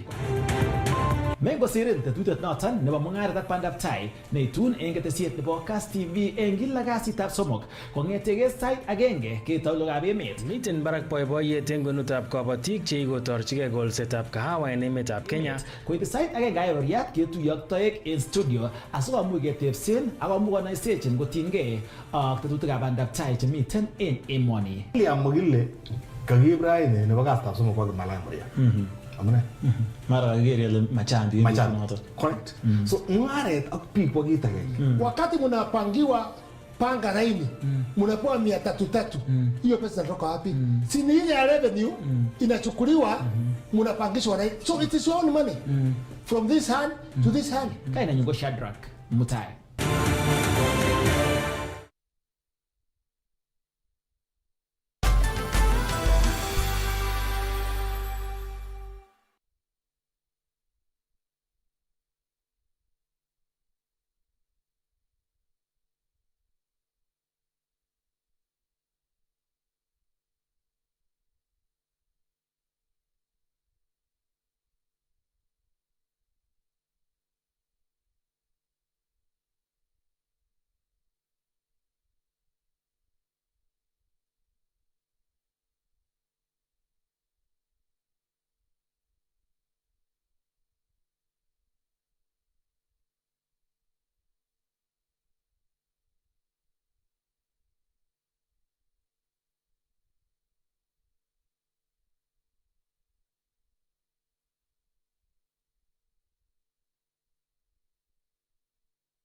Kalenjin en wetu kole gere ketesiet noton nebo Kass TV tetutiet ko noton nebo boisionikab keljin. En betutab rani ko emite en taonitab Eldoret komasta noton nebo Annex ole kakitokchigei komasta noton nekichobe tuguk choton cheterter keboisie baoinik anan timber. Ako kimite en karach nebo chi agenge noton nebo kutitab Kalenjin mekororwek komwoe kaidenyin ko ng'o ne nekitokchi asikobit kotokchigei boisioni. Anendet ko Isaac Ogei ameche atachin asikobit kebe en kibagenge akoi kituchi tetutienyo en betutab rani. En kainaik kekureno Enoch Arap Cheubei. Ameng'une en Geria. Lakini kaa ko chepkong'ony ole mite sigikyuk. Ko boisioni kou ole kemwa ko kiatou karibu kenyisiek 6 nguno che kikosirto. Ko en kenyisiek choton 6 ko chang challenges che kikebun, chang uinwek, lakini kiwekchini kongoi Jehova amu yuto kokeit nguno. Mangen kitokchine ng'ung anan kereng'ung itokchigei boisionik cheu chu anan kinyo boisioni ko ka matakosulda boisiet no maybe nekibo somaneng'ung nekitokchigei eng tai. Kikesomanji ne korok, tos kisomanji ng'alechu? Kongoi Isaac. Kiasomanji computer science, Bachelor of Mathematics and Computer Science en University nebo Jomo Kenyatta University. Ako kiagraduate en kenyitab 2012. Quite a number of years ng'ete nguno. Kingatar university kou kijana age tugul nekasoman kwa university ko kiatinye matumaini neo ale ngatar kityo aingiani boisiet, lakini mami boisionik, ngeringen boisionik, very competitive. Ko kingaingian market I think for 1 year atiem anyoru boisionik kidogo casual, nafunza secondary kidogo mahali agoi tu nanyoru nafas awe Turkana ibo boisiet kidogo age NGO mabe kenyit agenge konyonjo interest nebo boisionik ayotchigei mung'ara eng Eldoret amu kiatau family when I was still very young akenyoru ng'etenyone first born amu kwandanyu ko kiboisie ak in Turkana County. Anyoru a very good wife, a very hardworking wife, lakini kikakisir kasi eng Turkana ki permanent. Kokiyekakoet lakwet koit kenyisiek chekibendi sukul, ketyem kecheng sukul, makinyoru sukul nekararan eng Turkana. Keker kele mie awek Eldoret sinyekechengchi lakwet sukul kong'et madam eng Lodwar amu boisiet nekitindoi. Ko yekaitu Eldoret ak lakwet koyach anyun kebwat kele ne kito nekemuchi keyai asikobit kesomeshan ako lakwanitok akaiku akine busy. Atokchigei anyun mung'aretab baoinik amu after research ko kiaker ale mung'aret neimuch koek profitable. Now boisienyu station nenyonet tai koyu kong'ete kakitou over the past around 7 years ko yuto kityo kikinyoru a very good landlord kikure Mulwa, a very understanding gentleman. Ingen ile town ko ro missing plotishekab town alak kotindoi ng'etkong in landlords koro kole kakosucceeden chito komuch akot koisten, lakini kinyotou yu and I have been staying here for those years because I have a very supportive landlord nekinama keut akot kingetou ko shaky he would understand. Kimuch malipan rent kubek arawek kadhaa konyone nyokoencouragena because he's an old man, a business person. Koleja kijana wewe kazana, mimi naelewa shida zako, so kiketebe yu kenyisiek cha tugul kitaune yu amatiketu eng yu tools anan material